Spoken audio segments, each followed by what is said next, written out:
Hello, all my dear followers. Today I want to welcome you to a new fanfic for the channel. Welcome to the first season of What If Naruto Fell in Love with Tenten.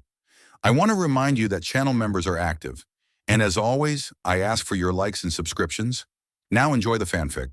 Disclaimer, don't own Naruto. Stupid clone jutsu. Naruto grumbled. It's a stupid jutsu anyway, why's anybody gotta use it? Okay, I guess being able to make copies of myself is kinda cool, but if not being able to do the clone jutsu means I fail the graduation exam again, then who needs it? Naruto's failed graduation exam had been several almost a year ago, but luckily the Ninja Academy believed in second chances, so his plans to become the next Hokage hadn't been badly derailed. However, it still irked the boy that he hadn't graduated because of a single failed jutsu. It just wasn't fair, and if he didn't get it down before the next exam he would be failed again. If he could just figure out how he was supposed to do the damned clone jutsu, he could finally get out of the academy and move on to the next step of his master plan to become Hokage. Or rather, he could do that if he actually had a master plan. The boy had some half-formed ideas about kicking ass with his awesome ninja skills, ignoring for the moment that he had yet to develop any awesome ninja skills, and prompting the Hokage to give up his position gracefully, but that wasn't really the important part of the plan anyway. Becoming Hokage was just a stepping stone on Naruto's path to his real goal, respect. Naruto didn't understand why almost everyone in the village looked down upon him, but he definitely understood that they did.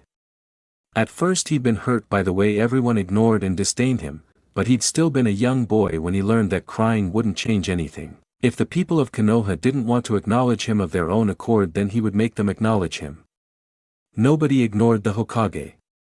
Nobody disrespected the Hokage. Unfortunately for Naruto, while he was determined to become the youngest Hokage in Konoha's history, he had been forced to admit that it would probably be a while before he was in position to claim the office.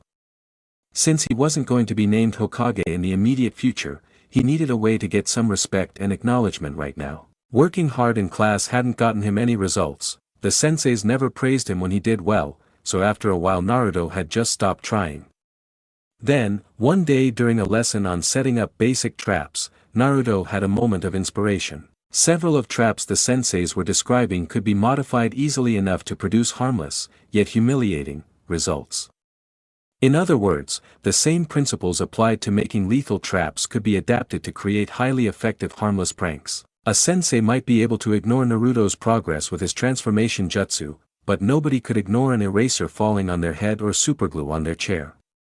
Not only that, people would also start respecting Naruto when it became clear that disrespect would bring down the prankster's wrath. Thus, Naruto had decided to send a message to some of the more annoying students in his new class.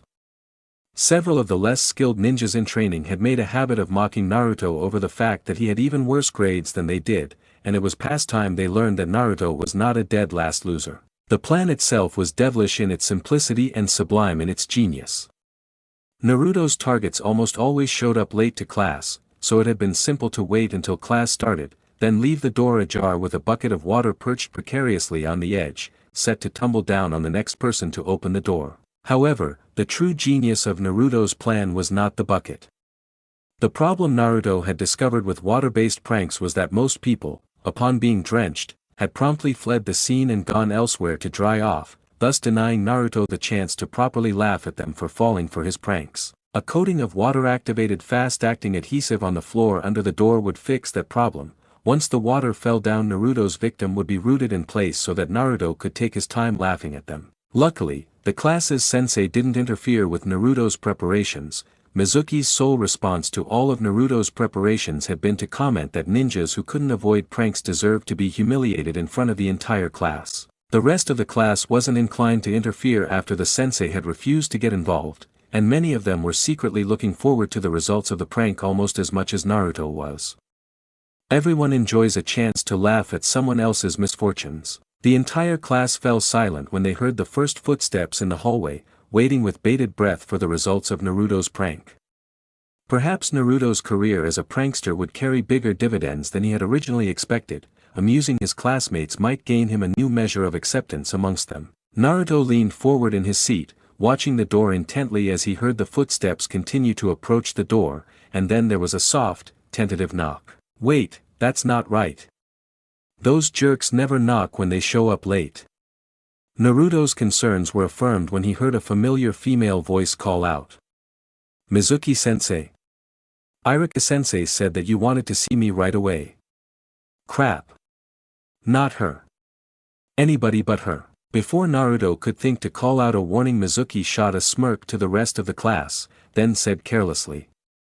Come in then. Naruto finally had the presence of mind to try and warn the girl away, but before the words left his mouth the door opened and his bucket of water went cascading down onto one of the last people Naruto had ever wanted to prank. The boy gave an involuntary flinch as he saw the soaked form of the rather cute pink-haired girl from the year below his. Sakura Haruno stood in the doorway, shocked by the sudden deluge, and when she attempted to flee and salvage her dignity she found her shoes firmly attached to the floor, causing the girl to overbalance and fall to the ground. The class burst into laughter at the girl's misfortunes, even Mizuki joined in, while Naruto wilted miserably in his seat. He hadn't ever properly met the girl, but he had already begun to develop the beginnings of a crush on her and he'd been hoping to find a good reason to introduce himself. Whatever first impression he'd been hoping for, pranking her and making her the laughingstock of an entire classroom was not the way to do it. Once the laughter died down, Mizuki went to the unfortunate Haruno girl and helped her free her shoes from the floor. As the girl was about to flee the scene with the few tattered shreds of her remaining dignity, Mizuki grasped her arm and said. Just a minute, Sakura. The sensei gave a cold smile. You haven't told us what you learned from this lesson. What? The girl asked, trembling with a mixture of coldness from her unexpected bath and humiliation from everything that had followed. What lesson? This was a lesson. Mizuki explained calmly. I need to be sure you understand what you were supposed to have learned. Think of it as a pop quiz. The girl remained silent for a long moment, then hesitantly offered one of the many basic rules all shinobi had been expected to learn. A ninja is always prepared for the enemy's attack, even when they believe themselves to be safe. Very good. Mizuki said, condescension heavy in his voice. Maybe next time you won't fall for such a simple trap that any idiot should have been able to see it. Turning his gaze to Naruto, Mizuki asked. And what have you learned from how your prank went, Naruto? Naruto flinched as Sakura turned a hate-filled glare in his direction. Crap, I was hoping she wouldn't find out it was my fault she got soaked. Naruto shrunk down in his seat, wishing he could just disappear entirely. When it became clear that Mizuki would not move on until the boy said something, Naruto hesitantly offered.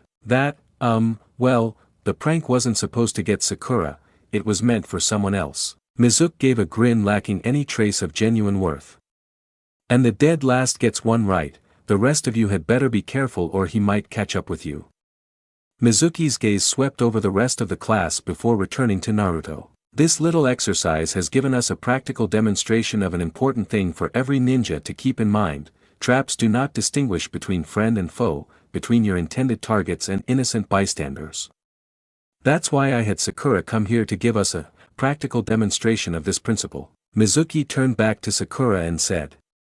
You can go now, take a minute to dry off before going back to Iruka's class. Without a moment's hesitation the girl fled, and Naruto was horrified to note the girl seemed to have been on the verge of tears.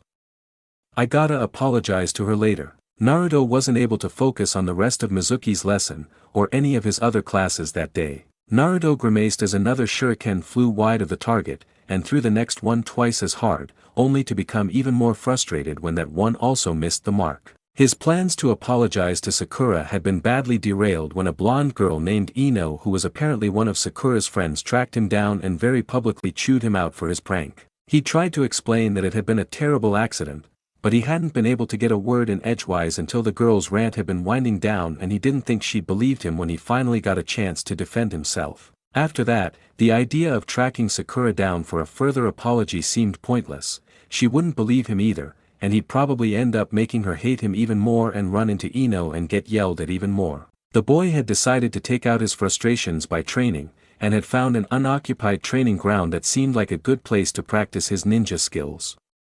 After half an hour of failing to produce a remotely passable clone, Naruto had given up on that ongoing exercise in futility, and had shifted to practicing with his shuriken instead. When he'd gone up to the targets he had been surprised to see that one of the girls from his class was already practicing there. He couldn't recall her name off the top of his head, but the double bun hairstyle was definitely familiar. Naruto normally would have gone to another practice ground to work by himself, but in his current mood he couldn't be bothered to go to all the trouble of finding another unoccupied training area, and there were more than enough targets for both of them to practice at the same time without getting in each other's way. Training fields were meant for use by 4-person teams after all. Naruto growled in frustration as he switched from shuriken to kunai, and found that his results were no better. He normally did reasonably well with thrown weapons, but he seemed to be unable to hit a single target today, and the fact that the girl was hitting every target almost perfectly only increased his frustration. The girl turned to regard her accidental training companion and quickly looked over his lackluster results, then shot him a quick satisfied smirk. With a muttered curse, Naruto redoubled his efforts, throwing his next several weapons as hard as he could, and slamming a fist into the ground in helpless rage when they went even further of the mark than his previous attempts. "I'm throwing these things as hard as I can." The boy groaned. "Why can't I hit a single freaking target?" The girl scoffed, then casually commented. "That's the entire problem, stupid." Seeing the boy's blank look of incomprehension, she explained. "You're throwing too hard and it's messing up your control, huh?" Naruto asked. "What are you talking about?" The girl rolled her eyes, then elaborated. "You're throwing so hard that it's making your motions rough and jerky." The girl demonstrated, giving a fair imitation of how Naruto had been throwing his weapons and getting a similar result to what Naruto had been accomplishing. "You have to throw smoothly, like this." The girl once more demonstrated, throwing a kunai in a single graceful motion that placed her weapon dead center on the target. "What makes you think you know more about how to throw a kunai than I do?" Naruto asked, folding his arms across his chest and fixing the girl with an offended glare. The girl glanced at her own targets, peppered with perfectly thrown weapons, then looked to Naruto's training area, littered with weapons that hit everywhere but where they were supposed to, then raised a single eyebrow. Naruto rubbed the back of his head and gave a sheepish grin as he grasped the girl's point, then admitted, "Okay, so maybe you know a little bit more than me about this." The girl smirked and said, sounding quite pleased with herself. "I do have the best marks on throwing weapons out of anyone in our class for a reason." That comment made something click in Naruto's brain, and he suddenly remembered the girl's name. Tenten. The boy hesitated a moment, then asked. Could you show me how I'm supposed to be throwing again? I wasn't really paying attention the first time." The girl rolled her eyes in annoyance, but then gave the boy another demonstration. "You try it now," she said. Naruto's attempt to imitate Tenten's throw was far from perfect, but this time he actually hit the wooden target instead of going wild. "Hey, that works way better than the way I was throwing them before," Naruto exclaimed. "Thanks, Tenten." The girl regarded Naruto for a moment, then gave a careless shrug. "No problem." Tenten paused for a moment, then added. "I heard Iruka-sensei is going to be testing us on throwing weapons tomorrow, so you might want to practice until you've got that down." "That's why I'm practicing, have to make sure I stay the best in the class." Naruto took the girl's advice and practiced his throwing for a little longer, and continued to be pleased with his improved results.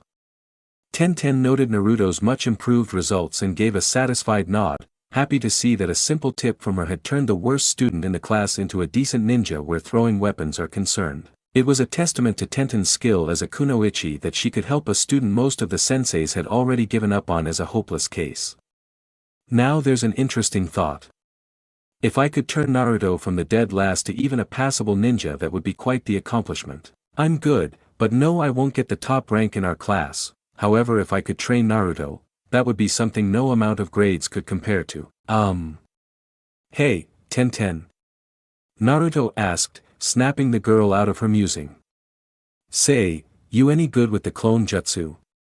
"I kinda suck at it, it's why I failed the graduation exam last year. Ninjutsu and genjutsu aren't my best areas, but I've got the basics down."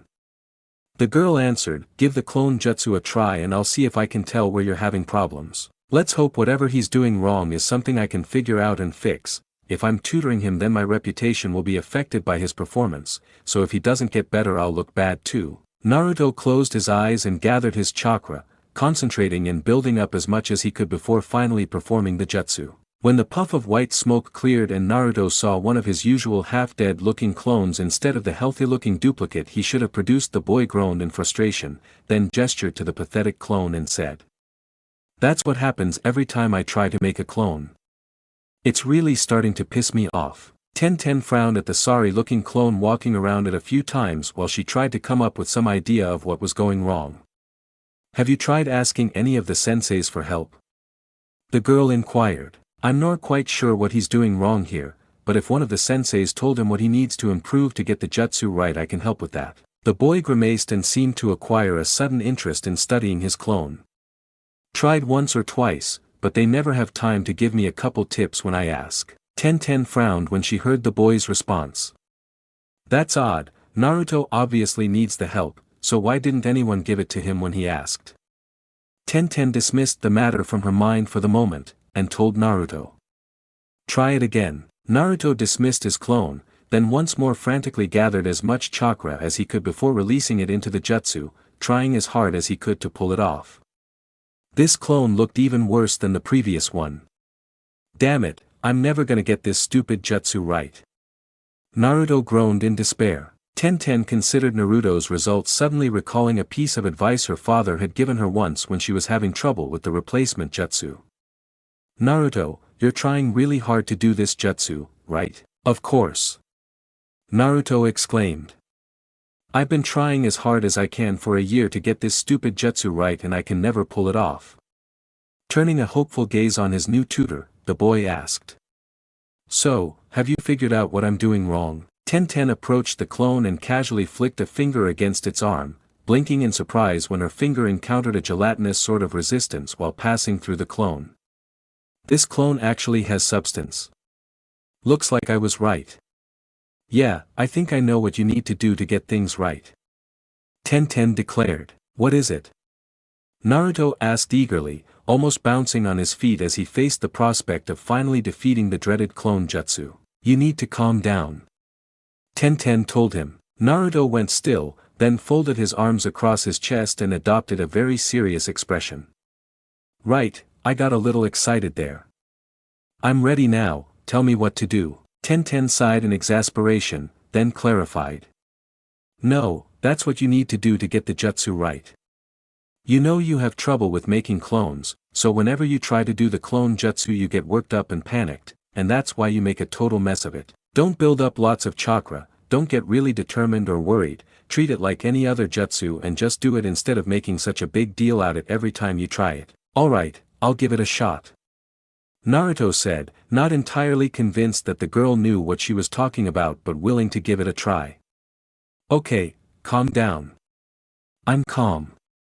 The clone jutsu's just another jutsu, it's no different than replacements or the transformation jutsu, and I've done those plenty of times with no trouble at all. I can do this." Naruto's hands flashed through the hand signs as he performed the clone jutsu, and a puff of white smoke engulfed the boy, then cleared to reveal a pair of perfect illusionary clones. "Yes!" Naruto shouted with glee. "I did it! Take that, stupid clone jutsu!" Turning to his tutor, Naruto gushed. "Thanks. You're so awesome, Tenten-sensei." "Just Tenten," the girl said, smiling at the boy's obvious glee, "and you're welcome.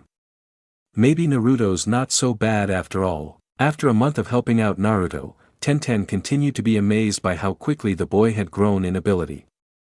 When it came to pure academic work the boy was as hopeless as ever, and after a week of trying to improve the boy's study skills Tenten had been forced to concede that even she would never be able to turn the boy into a scholar. However, when it came to practical ninja skills the boy had massively improved, and Naruto had been delighted when the new class rankings revealed that he had surrendered the dubious honor of being the class's dead last to Rock Lee. Though Naruto's poor academics, and the fact that several senseis graded him a bit more harshly than other students, still kept him in the bottom ranks of the class. Often, the problems Naruto encountered were relatively simple things that, once identified and addressed, were easily corrected.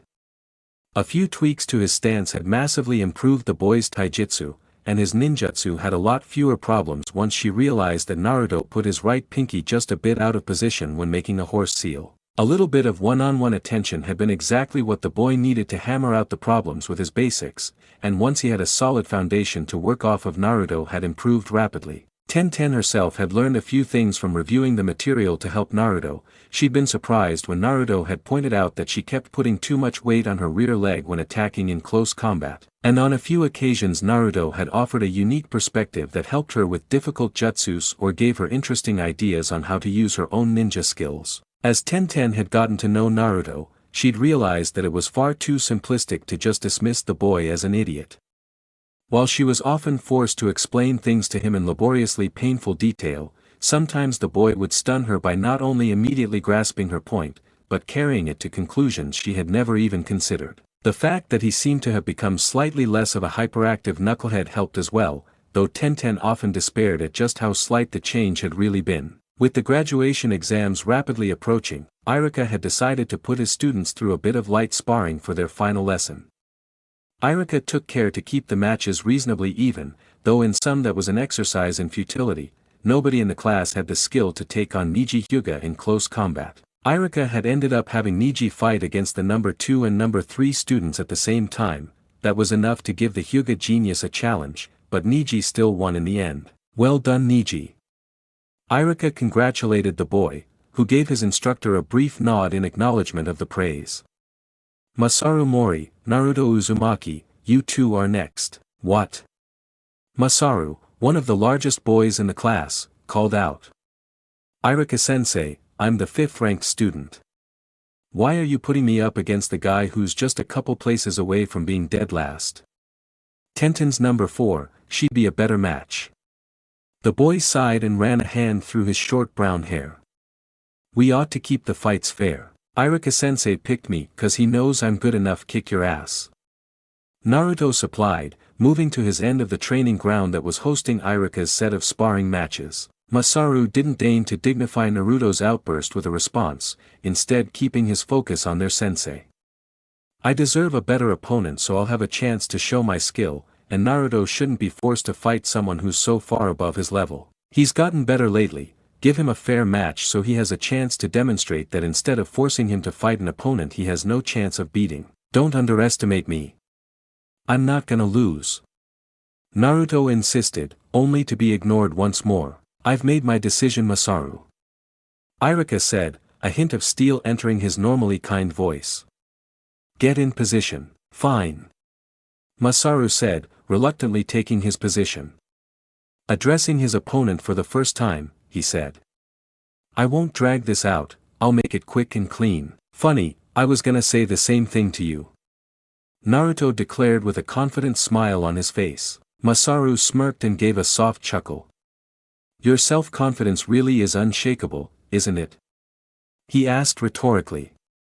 Alright then, show me what you've got, Naruto. Naruto charged directly at his opponent, letting out a loud battle cry as he unleashed a small hail of blunted practice shuriken and kunai. Masaru dodged through the rain of thrown weapons fluidly, moving with an easy grace that belied his large size. When Naruto finally made it into close range he tossed a punch at Masaru, who once more elegantly dodged away from the attack, then slammed a fist into Naruto's face. The boy immediately dropped to the ground, knocked out by a single blow. While the rest of the class discussed this unsurprising outcome, Tenten watched with a slight smile, and her suspicions were proven accurate when after a few seconds the boy's body disappeared in a puff of smoke, replaced by a large log. Not bad. Masaru muttered. A replacement, so now Naruto must be behind me. The boy quickly drew out several of his own kunai and turned around, confirming that his orange-clad opponent was coming up behind him. Masaru waited until Naruto was too close to dodge easily, then tossed them out in a spread-out pattern that would be almost impossible to dodge from that close range. Much to Masaru's surprise, the boy didn't even try to dodge the attack.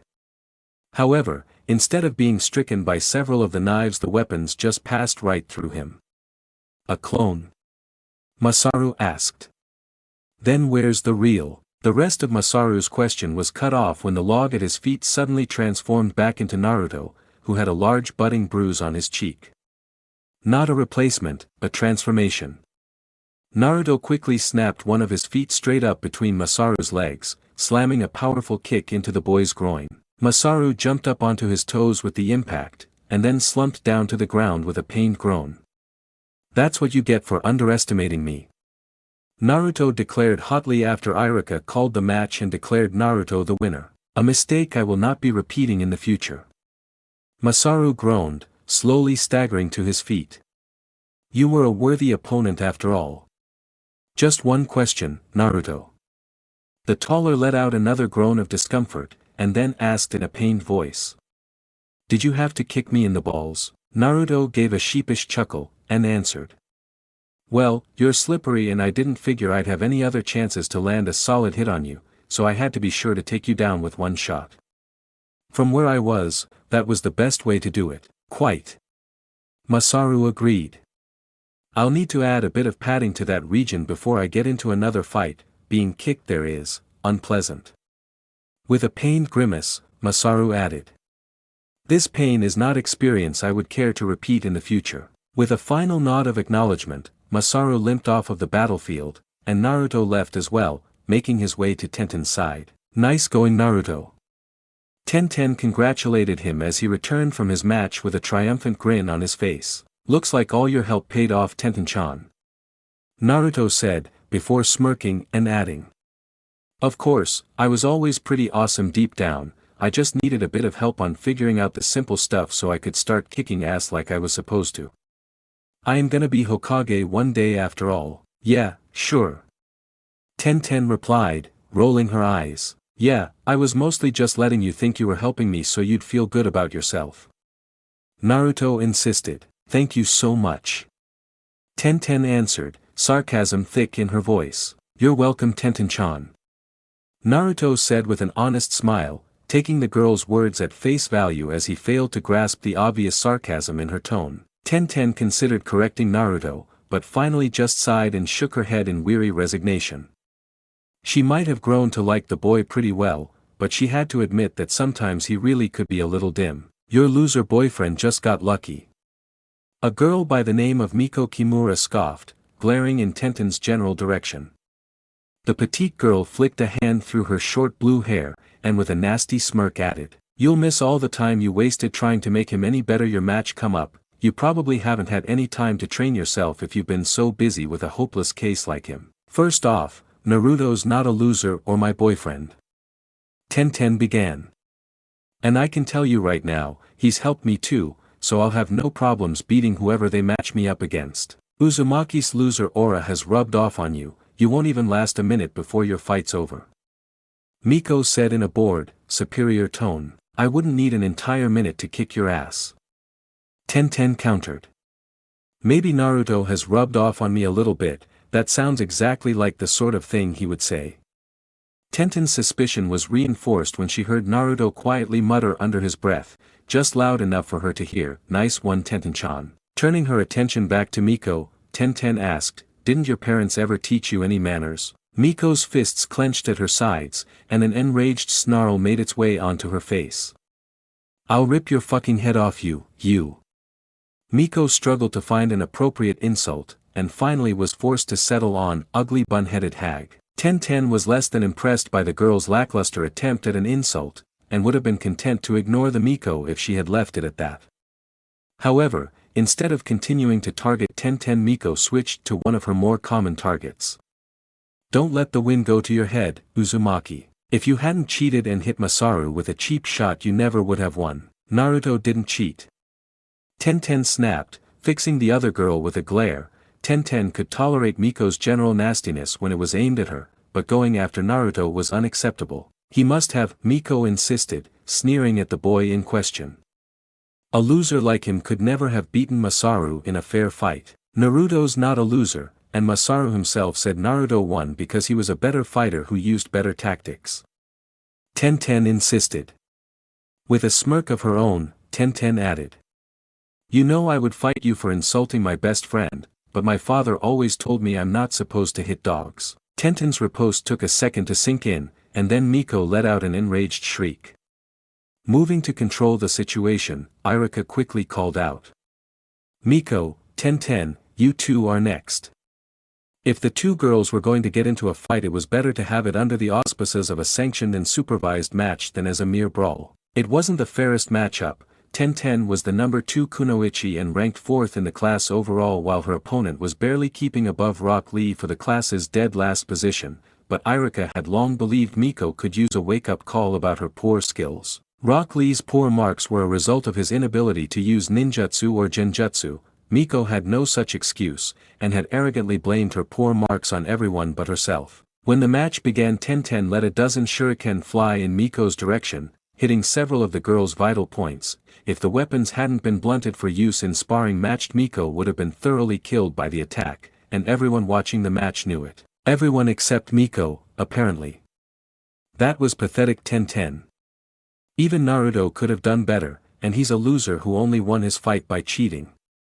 The arrogant girl insisted, keeping up her barrage of insults. Tenten entertained a brief fantasy of using some of her sharpened weapons, then looked to Irika, waiting for him to call the match over. Instead, the sensei gave Tenten a quick nod, then jerked his head in Miko's direction. Why isn't he ending the match? I've won, even if Miko's too stupid to realize it. It doesn't make sense. Oh well, I really wanted to hit Miko some more anyway. Miko's next insult was cut off by a blunted shuriken to the throat, which left the girl gagging and gasping for air. With a smirk, Tenten asked. Had enough? Miko managed to gag out something that Tenten thought might have been a surrender, but her words were difficult to make out. Tenten wasn't about to take any unneeded risk that the girl might be up to something, and quickly closed in and slammed a powerful kick right into Miko's stomach. She didn't try to dodge, and she looked kind of surprised when I hit her. Maybe she was trying to give up. Tenten watched as Miko fell to her knees and vomited up her half-digested lunch, then gave the mental equivalent of a shrug. Oh well, the bitch had it coming. That's enough. Irika called out, Tenten wins, just in case anyone wasn't sure. Tenten made her way back to her position next to Naruto, and noticed with some concern that the boy wasn't jumping up and down shouting congratulations in her general direction as she had come to expect from him. Naruto, you alright? The girl asked, suddenly worried about her friend. Hey, Tenten-chan. Naruto asked, sounding a bit subdued. What is it? The girl inquired. You said you wanted to fight Miko, 'cause she said some nasty stuff about me, and then you said I was your best friend. Naruto continued. So, you really beat her up just for saying that kinda stuff about me? That's what friends are for. Tenten said, ruffling the short boy's hair and shooting him a smile. You know, having fun, teaching each other cool jutsu, emotional support, beating the crap out of anyone who badmouths us, the usual sort of friendship stuff. Yeah. Naruto said, trailing off before suddenly perking up and returning to his normal self. So, has anyone been saying anything mean about you, Tenten? 'Cause if they have, I'll totally kick their sorry asses. Nobody insults my best friend. Just tell me who I've gotta beat up and I'll do it, even if it was Niji saying bad stuff. It was Niji, wasn't it? Wait here and I'll go kick his ass. The hyperactive boy turned towards the Hyuga genius and cracked his knuckles. Tenten sighed and gave an amused chuckle while placing a restraining hand on Naruto's arm. Nobody's been insulting me, Naruto. Thanks for the offer though. Hey, that's what friends are for, Tenten-chan. Hey, wanna go get some ramen? Sure. Why the hell is our sensei 3 freaking hours late? Naruto shouted out in frustration. Naruto had been delighted when he not only succeeded at graduating from the ninja academy, but wound up on the same genin team as Tenten. The third member of their team was Rock Lee, who had barely managed to slip out of the much-hated dead last position thanks to a particularly poor performance by Miko. Lee seemed like a decent enough guy, and Naruto had always felt a certain degree of kinship with someone who, much like he once had, seemed to constantly fail no matter how hard he tried to succeed. Naruto had a hard time imagining a better genin team to end up on. There were certainly shinobi who had higher grades in his class, but his current teammates were, in Naruto's opinion, some of the better people in the class. However, the 3-hour wait for his new Jonin sensei to show up had done a lot to dim Naruto's initial enthusiasm about his new team. His only consolation was that at least his team wasn't the only one left waiting impatiently for their sensei. One of the other senseis was just as late as the one for Naruto's team, so there were 6 genin waiting impatiently instead of just 3. He didn't really know any of the people in the other team though, so he'd passed most of the long wait chatting with, and gradually getting on the nerves of, Tenten. And then I was like, gotcha, and I kicked him right in the balls, and that totally took that guy out in a single hit. It was awesome. I know Naruto, I was there. Tenten sighed with wearied resignation. While she was normally patiently indulgent of his antics and need to brag, Naruto was starting to push past the point of toleration. The fight was only 4 days ago, you don't have to tell me about it, I still remember it quite well. Oh, did I tell you about how I tricked him by Naruto? The girl groaned, can you please be quiet, or at least talk about something else? But I haven't told you about how I. Yes you have. Tenten cut him off. You've told me about the entire fight at least 3 times while we've been waiting. Well, I did kick ass. Naruto insisted petulantly. Yes, you did, and I was quite impressed by it. Tenten smiled at her friend, and gently requested. Now, can you please stop talking about it? Fine. Naruto grumbled, folding his arms across his chest and pouting. Suddenly, the boy perked up and said, wait, I don't think I told you about how right after I hit Masaru he was all, like, Naruto. The long-suffering girl finally snapped. I swear, if you mention that fight one more time, just one more time, I will. I'll go get a bowl of ramen and eat it right in front of you. Noticing the boy perk up at the mention of his favorite food, Tenten added. And I won't let you have any of it. The boy slumped, and grumbled, you can be really mean sometimes Tenten-chan.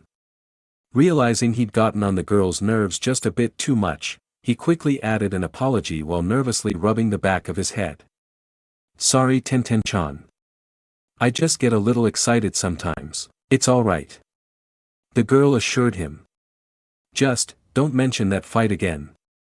Please, alright.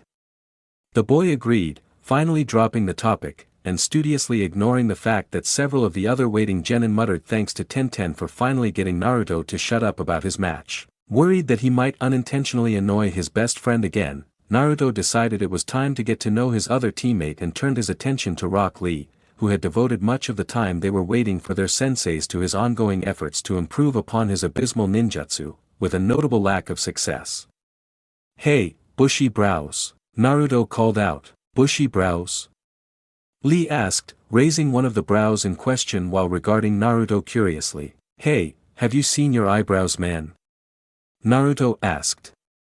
They're freaking huge. Don't be rude, Naruto. Tenten chided the boy gently. I'm not being rude, it's just a fact that the guy's got big eyebrows. Naruto insisted. Turning his attention back to Lee, Naruto continued with his original line of thought. So anyway, if we're gonna be on the same team we probably ought to get to know each other, right? Lee gave a nod of agreement. I agree Naruto-kun. Considering the fact that Naruto had already given him a nickname, Lee judged it quite appropriate to use a somewhat familiar form of address with him. Alright then, well, what's the deal with you then? Naruto said uncertainly, what do you like, dislike, why do you want to be a ninja, what are your good skills, all that sort of crap you do when you're introducing yourself to people. Ah, right. Lee agreed.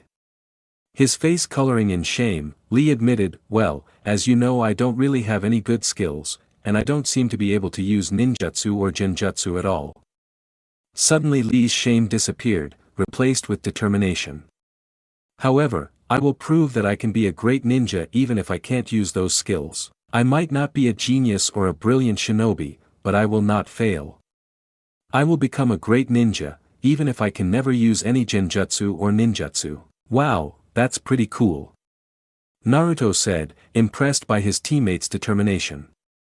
Reminds me of how I always said I was gonna become the Hokage, even though I used to be the dead last. Well, I bet you'll pull it off. I mean, everyone used to call me a failure, and now I've managed to become a pretty good ninja myself. All this talk about geniuses and losers is stupid anyway. I might have had crappy grades in the academy, but I still kicked the ass of one of the best students when we had a fight. Right. Lee said with a sharp nod. Naruto was once a failure, but he succeeded through hard work and determination. If he can do it then so can I. Turning his attention to his teammate, Lee asked. Your dream is to become Hokage, right Naruto-kun? You have mentioned your desire to become the next Hokage several times. Yup, that's my plan. Naruto agreed with a grin. With a sigh, Tenten said, Naruto, that's a great dream but maybe you should set a more modest goal to start with. After all, becoming the Hokage will take a long time. Naruto's a nice guy, but only the best of the elite ever have a chance of becoming the Hokage. If he doesn't set a more realistic goal he'll just be disappointed when he fails, and I don't want to see that. One of the other genin wasn't nearly so sensitive. Yeah, right. You might not be as much of a loser as you used to be Naruto, but you're still a long way from Hokage material.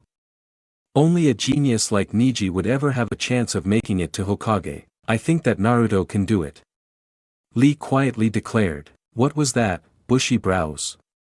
Naruto asked, not sure he'd heard the boy correctly. If I can become a great ninja despite not being able to use ninjutsu or genjutsu then Naruto can become the Hokage one day. Lee insisted. Naruto said he believed in my dream, so I will believe in his. The other genin fell silent at that declaration, while Naruto eyed Lee with surprise. Hey bushy brows, do you really think I'll become Hokage one day? Yes Naruto-kun. Lee said. I do, yeah. Naruto agreed. And when I do, you'll be one of my top-ranked jonin, won't you? Lee smiled.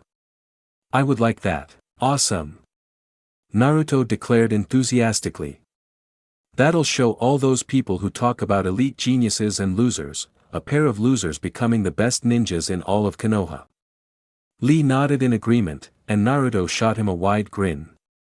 Turning his attention back to Tenten, Naruto asked, Hey, Tenten-chan, what are you gonna do when we take over Konoha? I'll be Konoha's top-ranked kunoichi, just like the great Tsunade-sama. Tenten said, deciding there was no harm in indulging in the boy's game. And I'll probably end up being one of your closest advisors too, if you're in charge of Konoha you'll need my help after all. With a smirk, Tenten added, I'll probably be the secret power behind the throne who's really running things while just letting you think you're in charge. Or maybe I'll just let you think that you're secretly running and I don't know, when really I'm secretly running everything you're doing, so I'll be the secret power behind the throne, on top being in charge anyway.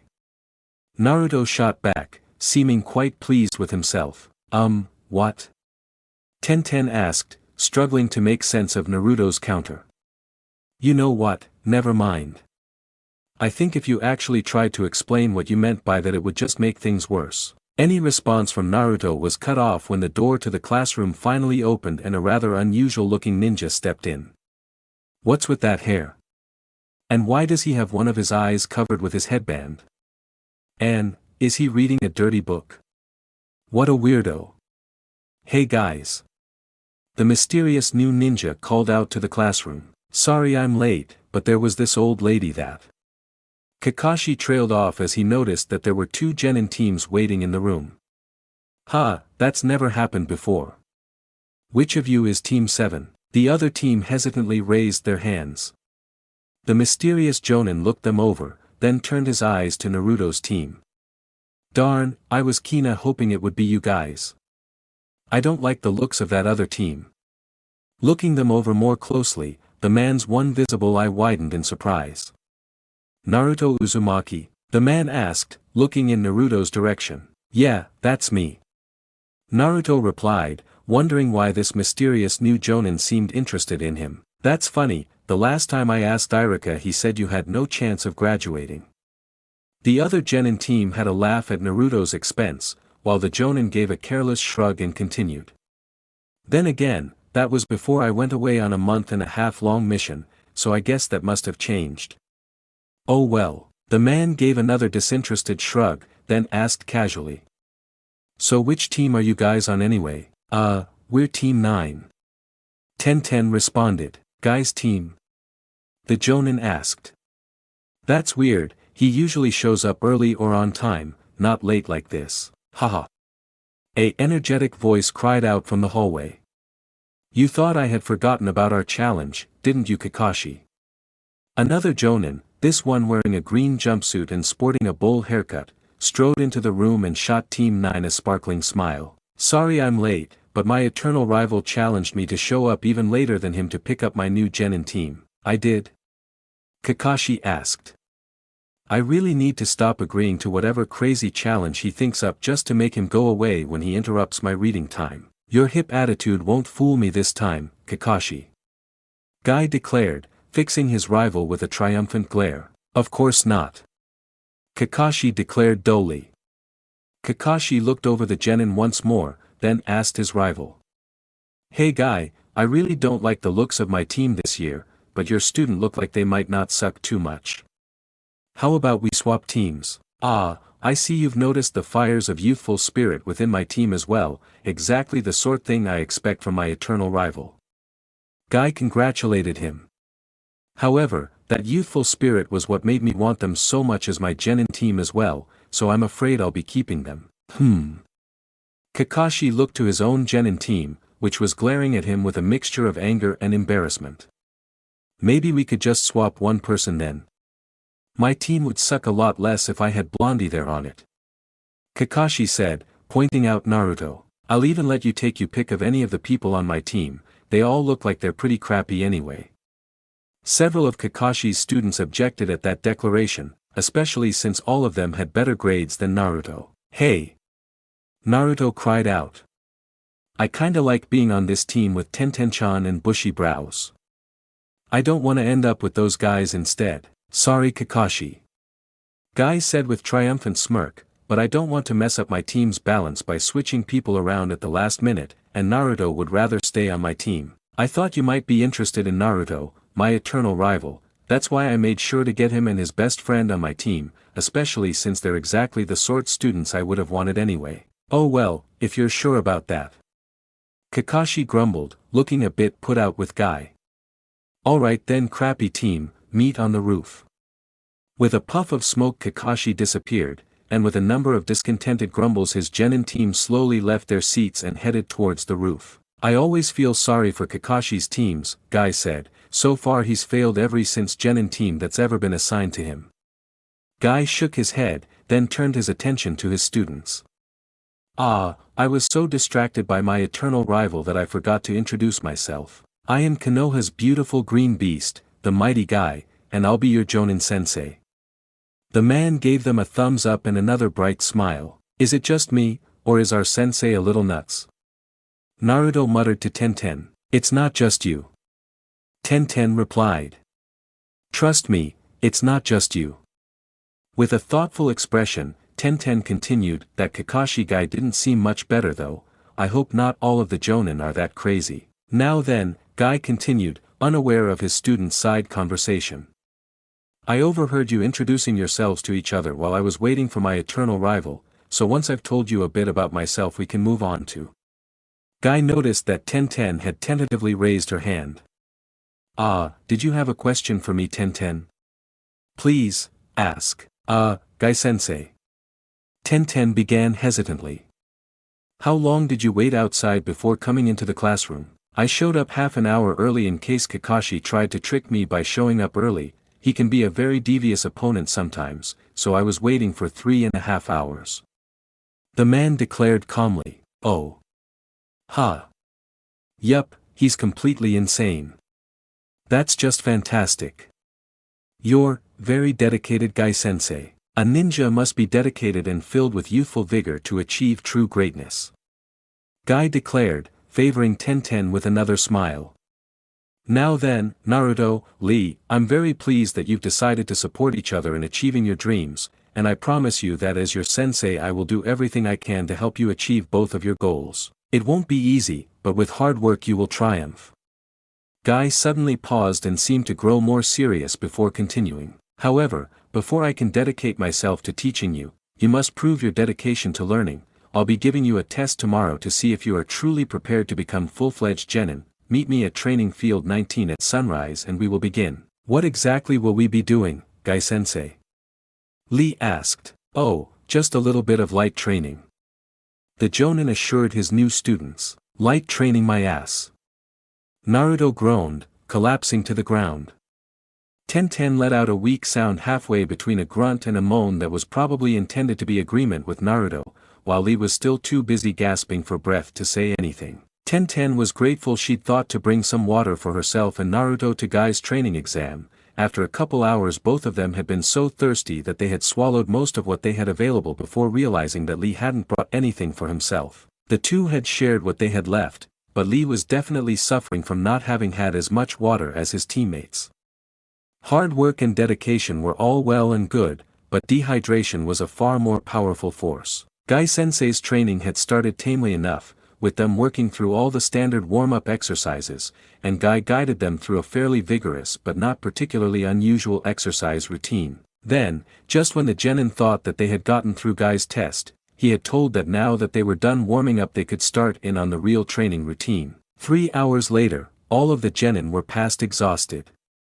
Whenever it seemed like they were managing reasonably well with whatever Guy had them working on, he had found new and creative ways to make the task twice as hard. So far Naruto had done laps running forwards, backwards, jumping, even a couple while walking on his hands instead of his feet. His second wind had long since come and gone, but it seemed like no matter how hard they worked Guy was never satisfied.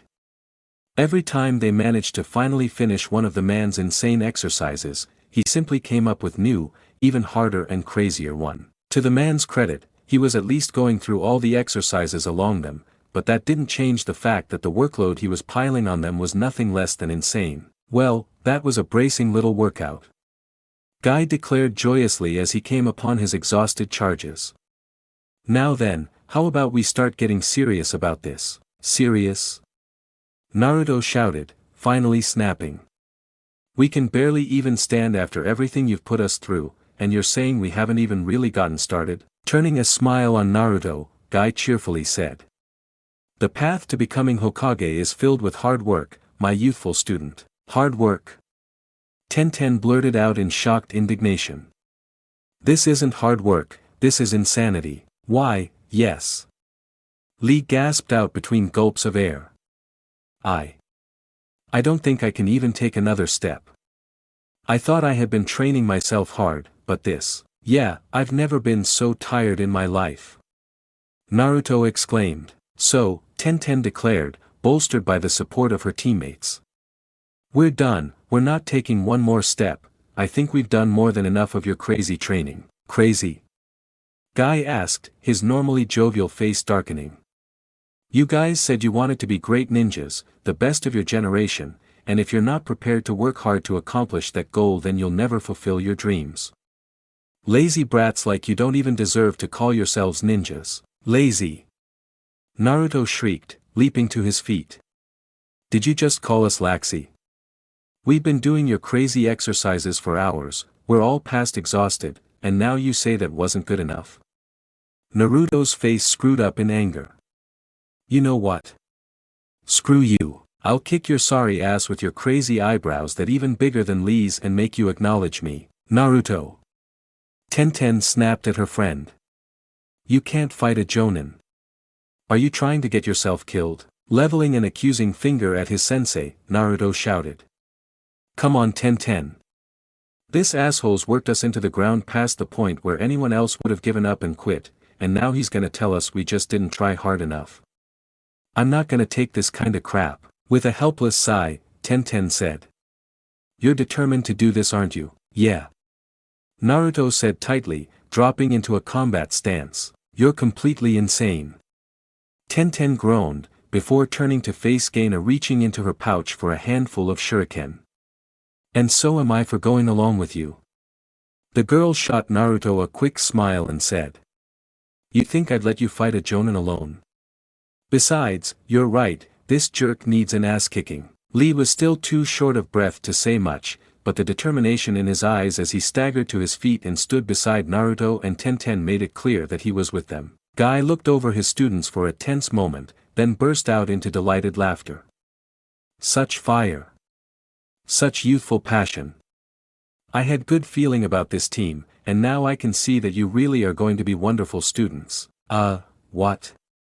Naruto asked, puzzled by his sensei's sudden reversal. With a cheerful chuckle, Guy explained. The real test was never to see how strong or fast you were or how long you could go on. Speed, strength, endurance, jutsu, these are all things you can learn with proper instruction and hard work. However, the most important quality of any ninja is something that I can never teach you, and the true purpose of my test was to find out whether or not you possess this quality. What is that, Gai-sensei? Tenten asked. The fiery passion of youth. Gai exclaimed, giving them another thumbs up while offering them a brilliant smile. The refusal to accept a failure. The determination to press on even when the task seems impossible. The strength to carry on when your body wants to quit. It is the one thing I cannot teach you, but so long as you are filled with youthful determination and exuberance I can teach you every other aspect of being a brilliant shinobi. So, we were supposed to stand up to you? Lee asked. Gai chuckled. I've never actually had a team go quite that far before, but then I pushed you guys a lot harder than usual. With a smile, Gai added, it took a lot more to get you to your breaking point than it usually takes a group of new genin, and when you did you demonstrated far more youthful fire than any other team I've ever had. That's how I know you'll be magnificent shinobi. So we pass? Naruto asked, still a little confused about the entire situation. You pass, my wonderful students. Gai assured them. Now go get some rest, we'll start training tomorrow. With a smile, he added. And don't worry, it will be hard work, but I won't push you farther than you're able to go. After delivering one more of his smiles, Gai disappeared in a puff of smoke. Ha! Naruto said, frowning in thought. That guy's actually a kinda cool sensei. Cool? Tenten asked. He's insane. Oh yeah, he's definitely completely freaking nuts. Naruto agreed. But even though he's nuts, he's still kinda cool. I agree with Naruto. Lee declared. Gai-sensei might be a little eccentric, but I think he really will help us to reach our full potential as ninjas. Tenten eyed her teammates incredulously. Yeah, but remember the part where he's crazy? Naruto gave a careless shrug. As long as he gives us lots of good training and teaches us awesome ninja skills I can live with him being a little crazy. The boys paused in thought, then added. Aren't the crazy ones supposed to be the best teachers anyway? Tenten sighed. I think I might be the only sane person on this team. After a few weeks of Gai's training and several simple D-rank missions, Tenten was pleased to see that her worries about the sanity of her team were somewhat exaggerated. Gai's ranting about the power of youth was certainly strange at first, but after a while she'd gotten used to it, and had even come to realize that Gai's ideas had a certain degree of validity. Naruto had certainly become a stronger, better ninja because of his refusal to accept failure. Rock Lee's determined efforts were inspiring to anyone who watched him, and Tenten herself had to admit that she was just as driven as her teammates, though not as outspoken about it. Sometimes Tenten almost started to think her sensei might not be so crazy after all. A comfortable illusion, but one that was inevitably shattered by moments like this. Very well, my eternal rival. Gai declared with a dramatic flourish. I accept your challenge to a game of rock paper scissors, and if I lose I will do 500 laps around Konoha. Gai paused dramatically, then added, on my hands. 500 laps, on his hands, over a game of rock paper scissors. Tenten said dully. Yeah, that's even crazier than the usual sort of crazy stuff Gai-sensei does. Naruto agreed. That's really not necessary. Kakashi said mildly. I don't know why you're always adding crazy conditions like that to our challenges anyway. Why does Gai-sensei do that sort of thing all the time? Lee asked. Who cares? Naruto answered. I just hope he doesn't start expecting us to do that sort of thing too. I'm fine with him being crazy and all so long as he doesn't expect us to be crazy with him. I don't think Gai-sensei is crazy. Lee said earnestly. There's probably a reason behind his behavior. The boy paused thoughtfully, then added. Maybe I should ask Gai-sensei why he's always giving himself challenges and conditions over things that don't matter sometime. You can try asking him tonight while he's doing his laps. Tenten supplied, pointing out that Gai had just lost his latest competition with his eternal rival. Gai looked up to his students and cheerfully called out. I'll be busy for the next couple days doing my laps, so train on your own. 5 seconds later Guy was already standing on his hands and making his way down Konoha streets while his students stared at his retreating form in horrified fascination. Once Guy's upside-down form had faded into the distance, Kakashi glanced up at Guy's team, then gave a lazy wave of his hand in their direction. "Hey guys. How's Guy-sensei working out for you?" "He's nuts, but I think we're learning a lot," Naruto supplied. After a moment his teammates nodded in agreement with Naruto's description. "Yeah, that sounds about right," Kakashi said carelessly. "What happened to your genin team, Kakashi-san?" Lee asked curiously. "Oh, they were about as terrible as I expected them to be, they failed my test," Kakashi supplied. "Shame I couldn't convince Guy to swap, I'm pretty sure you guys would have passed." "Really?"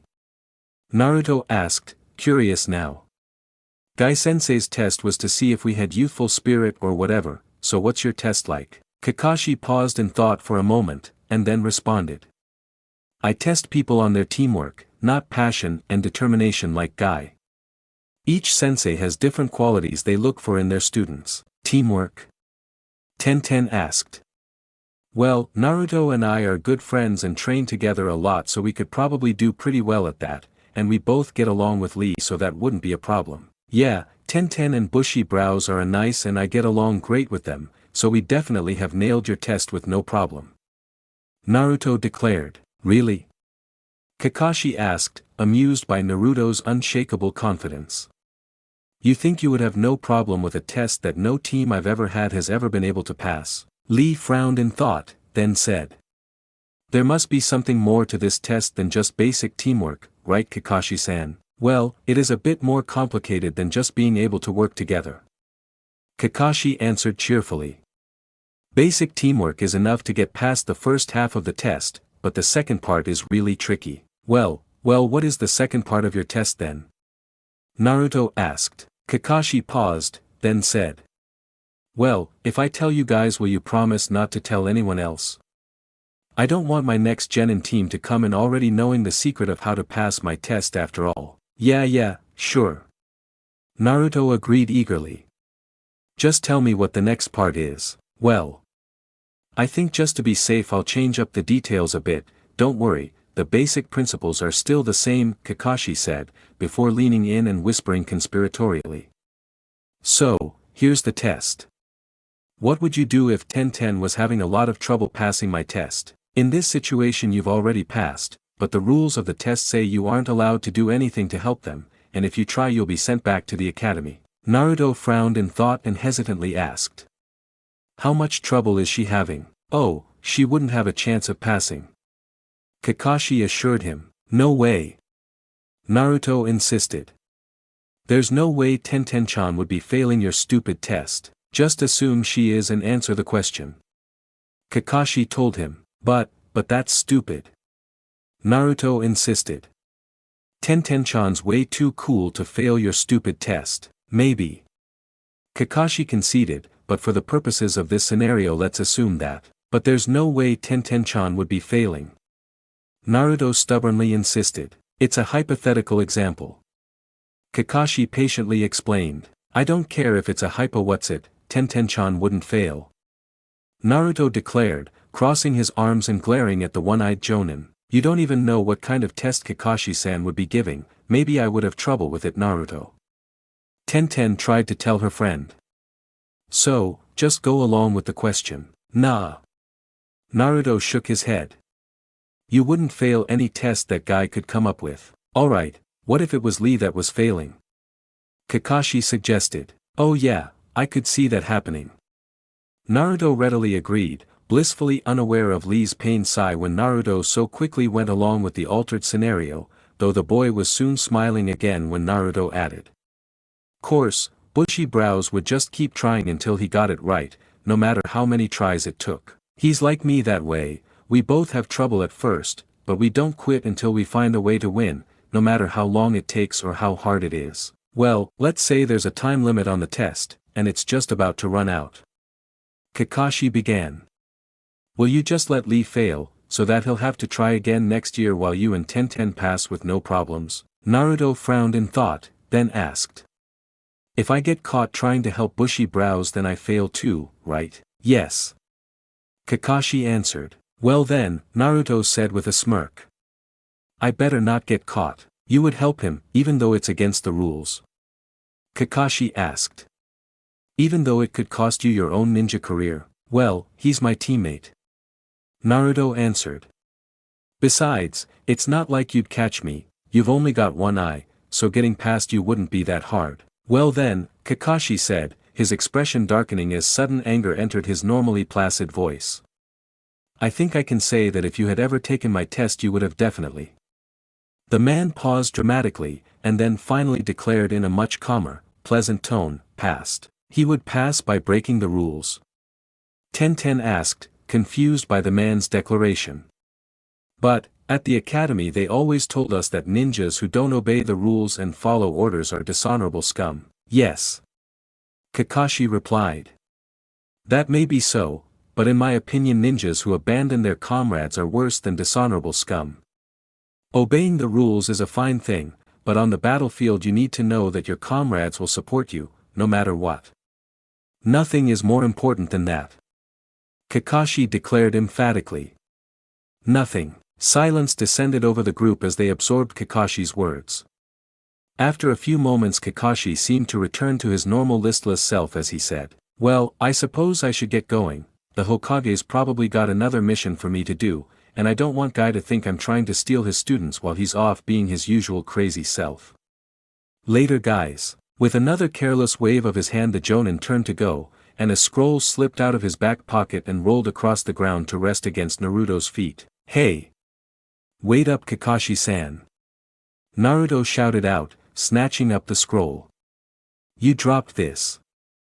The boy declared, leaving his teammates behind as he chased after the Jonin while waving the scroll in Kakashi's general direction. Huh? Kakashi asked, turning around to look at the scroll and shaking his head. No, that's not mine, it must belong to you. Nope, it fell out of your pocket, me and Tenten-chan and Bushy Brows saw it. Naruto insisted. Well, it's not mine, so I'm pretty sure it must be yours. Kakashi responded. No, it's yours.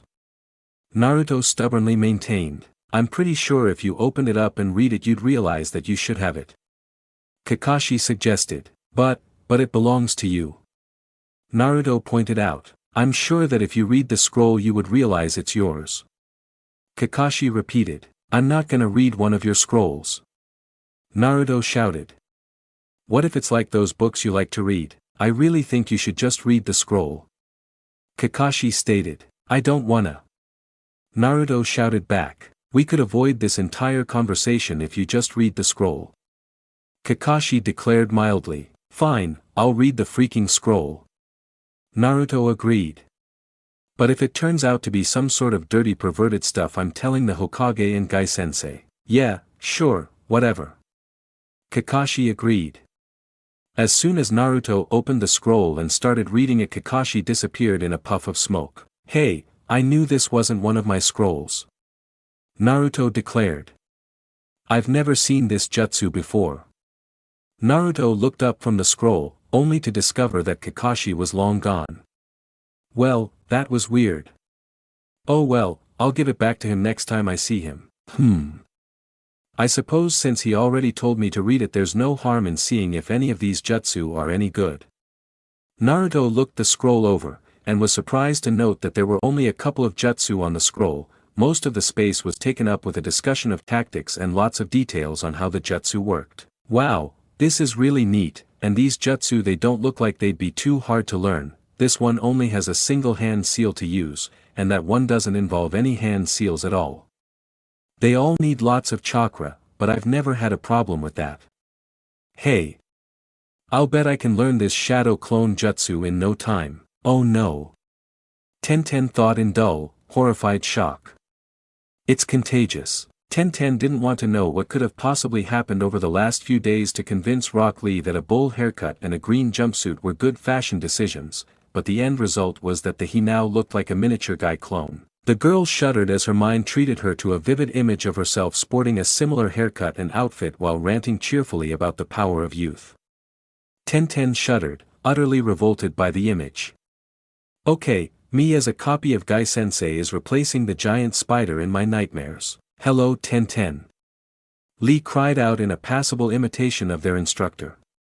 Are you ready for another day of hard work and youthful exertions? Tenten cringed. Where's Naruto anyway? He didn't show up to train with me like he normally does. Oh no, what if Guy-sensei's gotten to him too? Tenten's mind treated her to brief, horrifying vision of herself surrounded by Guy, the new Lee, and Guy if Naruto. No, if Naruto's been turned too I think I'll snap. I'll either end up just like the rest of them, or I'll go insane and kill them all. I never thought I'd say this, but I hope Naruto just stays the same old hyperactive impulsive knucklehead he's always been. Hey guys. Naruto, who Tenten was relieved to note did not appear to have been stricken by the same madness as Rock Lee, cried out hopping down from the roof of a nearby building to join his team. How's it hang, whoa? Naruto stared in wide-eyed shock at Lee.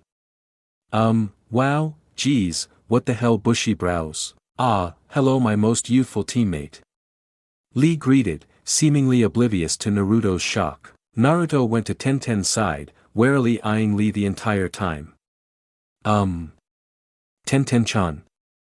Naruto whispered to the girl. Did bushy brows just go crazy and turn into a copy of Guy-sensei? Yes Naruto. Tenten whispered back. Yes he did. Yeah, that's kinda freaky. I know Naruto, I'm scared too. Tenten paused for a moment, then added. Don't ever let Guy-sensei do that to you.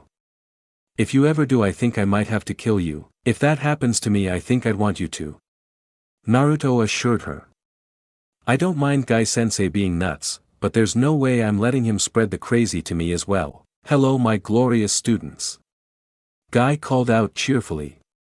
Ah, I see you've already noticed the new training outfit I've given Lee. The man favored his clone with a smile, then turned to Naruto and Tenten. Don't worry, I've got outfits for you too as well. Guy pulled out a pair of green jumpsuits that looked perfectly sized for Naruto and Tenten. These outfits are made of high-quality materials that are guaranteed to make your training twice as effective, and they're just like the ones Lee and I wear. Wow, that's awesome. Naruto cried out.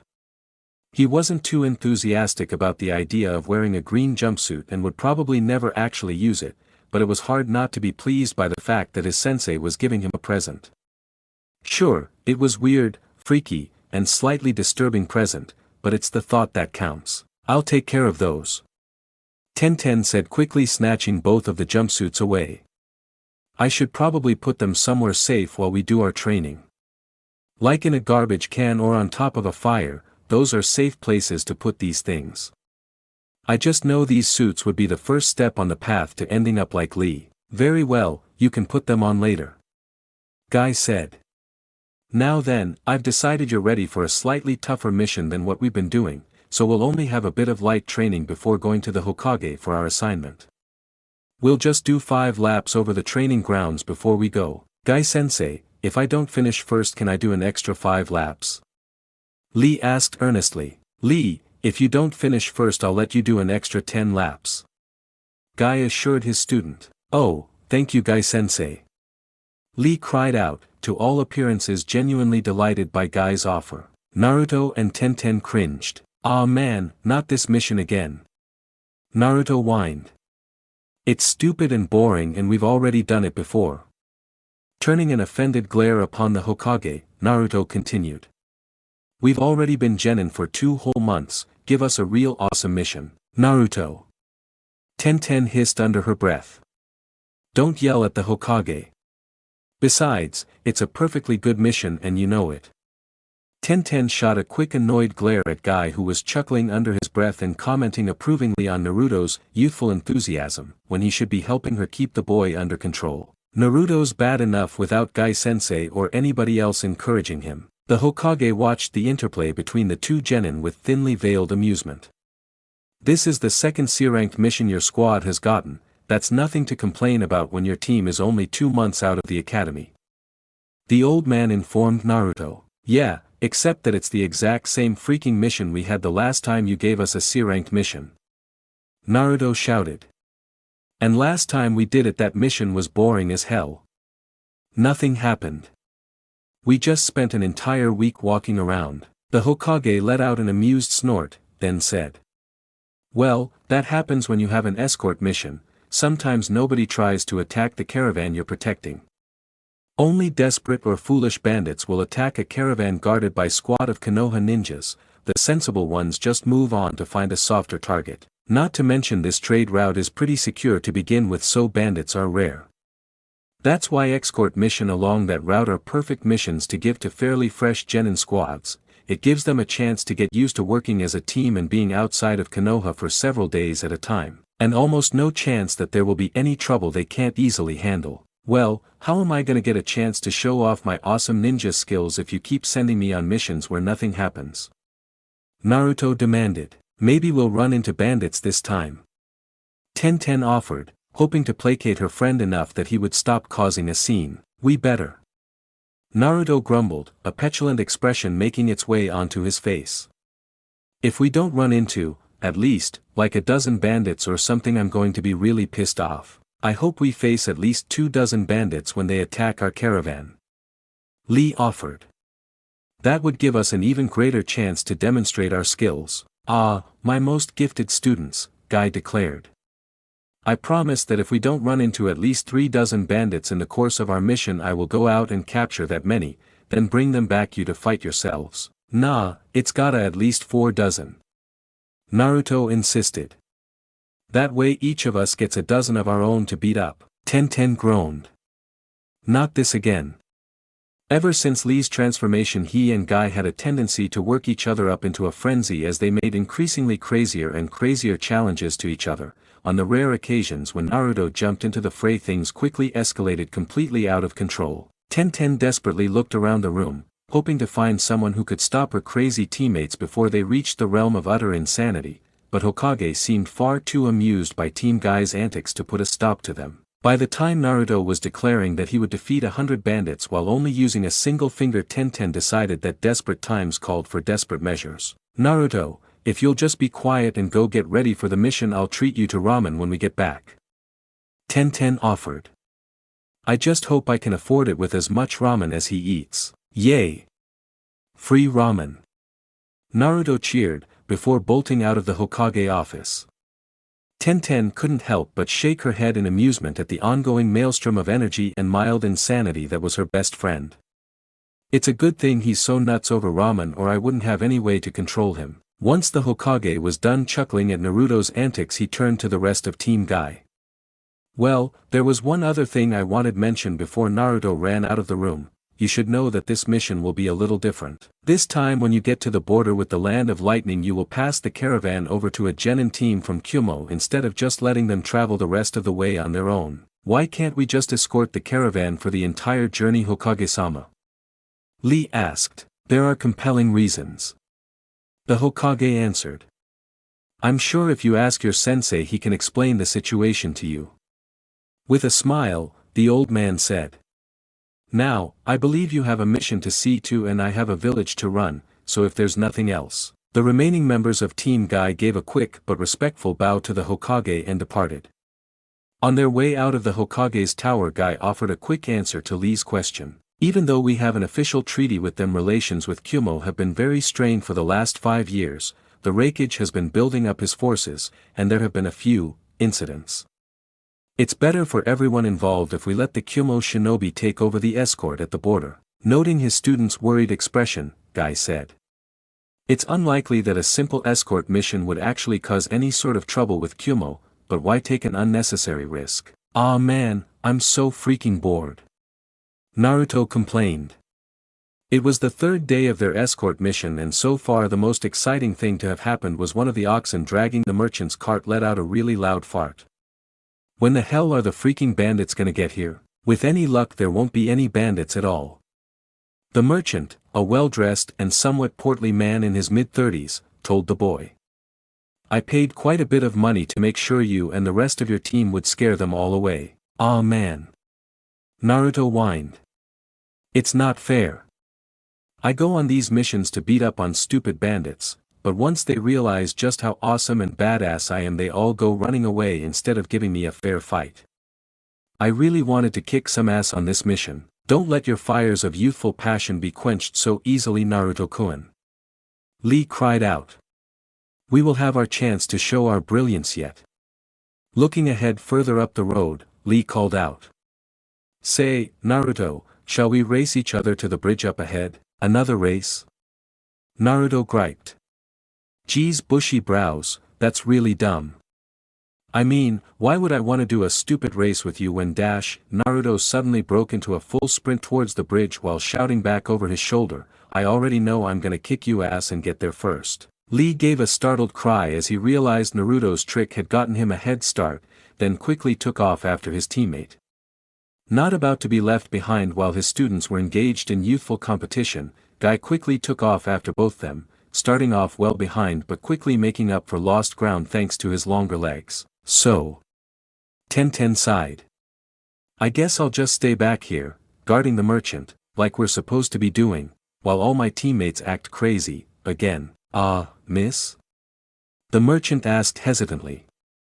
Are your teammates, how to put this? Yes, they're all insane. Tenten replied dully. I see. The man frowned in thought, then casually suggested. Care to make a little wager on the outcome of the race? Obviously your sensei is going to win, but which of the boys do you think will finish first? Tenten considered the offer for a moment, then said, 50 Ryo on Naruto to win. Talking to herself, the girl added, since I'm buying him ramen when we get back, it's only fair that he help pay for it, however indirectly. Apparently her last comment had been loud enough for the merchant to overhead, as chuckled and then said. He must not be much of a boyfriend if he makes you treat him on dates. What? No. Tenten sputtered. Naruto's not my boyfriend. We're just friends who are going out to dinner, together, and. Tenten trailed off as she noticed the merchant smiling. You know, the man said all too cheerfully. Usually when a boy and a girl go out to dinner together, people call that a date. It's not a date. Tenten insisted. Naruto's just a friend. I don't like him that way. Oh, I see. The merchant said, nodding sagely. It's one of those types of relationships, isn't it? Naruto and I are not in any type of relationship. Tenten maintained. We're just friends. Of course, Tenten-san, whatever you say. The merchant said, his tone and the expression on his face making it clear he didn't believe her. A girl can't spend 5 minutes in the same room as a boy without people thinking they must be together. Tenten grumbled under her breath. Her mood brightened slightly as she realized that Naruto had managed to beat Lee to the bridge, proving that hard work and training were no match for underhanded sneakiness. 50 Ryo probably wouldn't cover all the ramen Naruto could eat when he got into a proper ramen eating frenzy, which almost always happened when someone else was paying, but it would at least put a dent in the bill Tenten would have to pay. The next few hours passed uneventfully, and after winning his race with Lee, Naruto soon went back to complaining about the lack of action. Tenten spent most of that time chatting with Naruto in an effort to keep his tide of complaints down to a dull roar, though she was frequently distracted from this task by the way the merchant would smirk every time he saw the two of them together. I swear, next time we go out in public I'm going to make Naruto wear a big sign that says, not my boyfriend. Tenten was shaken out of her idle musings as the merchant's cart began to unexpectedly slow, and when the girl looked up she saw they were approaching another bridge, but this time the bridge was occupied by a group of shabbily dressed but well-armed men. Hello there, gentlemen. The merchant called out with what sounded like forced cheerfulness. What brings you here on this fine day? One of the men, judging by his slightly less shabby clothes he was the leader of the group, strode forward and answered. Oh, we're toll collectors for this bridge. The man gave a smile and gestured to the bridge. As I'm sure you can see, the bridge will need some repairs soon, so the daimyo has asked us to collect a toll from travelers using it until we have enough to hire some experts to oversee the work. Is that so? The merchant asked warily. How curious that I've never heard about this tax before. Oh, it was just recently imposed, sir. The man gave another smile. I do have to apologize for the inconvenience, but I'm afraid you'll have to pay the toll if you want to go over the bridge. Don't worry, it's only a small fee, roughly 10% of the value of your goods. The merchant gave a disarming smile and then replied. Quite reasonable. Of course, I am certain you can show me that you have all the proper credentials to confirm that you're authorized toll collectors. I apologize for the inconvenience, but you'd be surprised by the sort of tricks bandits will try. Ah, quite true. The man agreed. Unfortunately, we lost our credentials a few days ago. A rather unpleasant merchant asked to see them, then ran off with them. Most unfortunate indeed. Sadly, if you don't have any credentials, I'm afraid I simply can't pay your toll. So that's how it is. The leader said, his tone suddenly darkening. Alright, I wanted to keep things nice and civilized, but if you're going to be stubborn about it. The man gave a quick gesture to his followers, and the men drew their weapons and surrounded the cart. Get off the cart and turn out your pockets. Nobody has to die here, so don't cause trouble. The merchant regarded the bandits for a moment, then gestured back at his guards and said. Perhaps you haven't noticed the squad of ninjas I have guarding my goods. The bandit leader scoffed. Please, this stretch of the road has been quiet for far too long. Nobody buys ninja bodyguards anymore. Those headbands don't even look real. You probably just grabbed a couple brats and some old drunk, put fake headbands on them, and then hoped nobody would be smart enough to call your bluff. Hey Tenten-chan, what's the deal with these tax collectors anyway? Naruto whispered. I mean, they're acting kinda weird. That's because they're bandits. Tenten replied. Why would the daimyo hire a bunch of bandits to collect his taxes? Naruto asked. Tenten sighed. They're not really tax collectors, that's just a scheme they use to get people to give up their money without a fight. So, they're just bandits? Naruto asked for confirmation. Yes Naruto, they're just bandits. Tenten confirmed. About freaking time you guys showed up. Naruto shouted. Who wants to get their ass kicked first?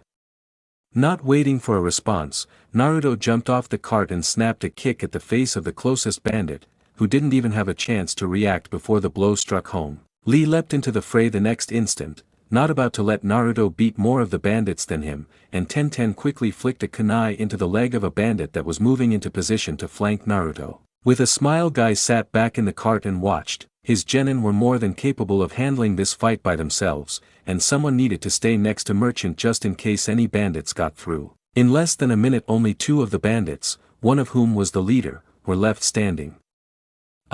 Boss? The only remaining conscious and mobile minion said uncertainly. I don't think these ninjas are fakes. Just figured that out, did you?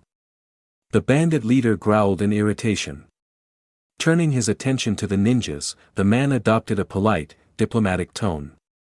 Well, we've obviously underestimated the three of you, so let's make a deal.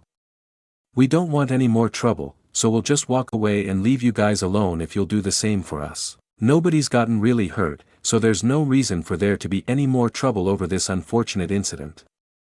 Fair enough. Banditry is against the law, we can't just let you go.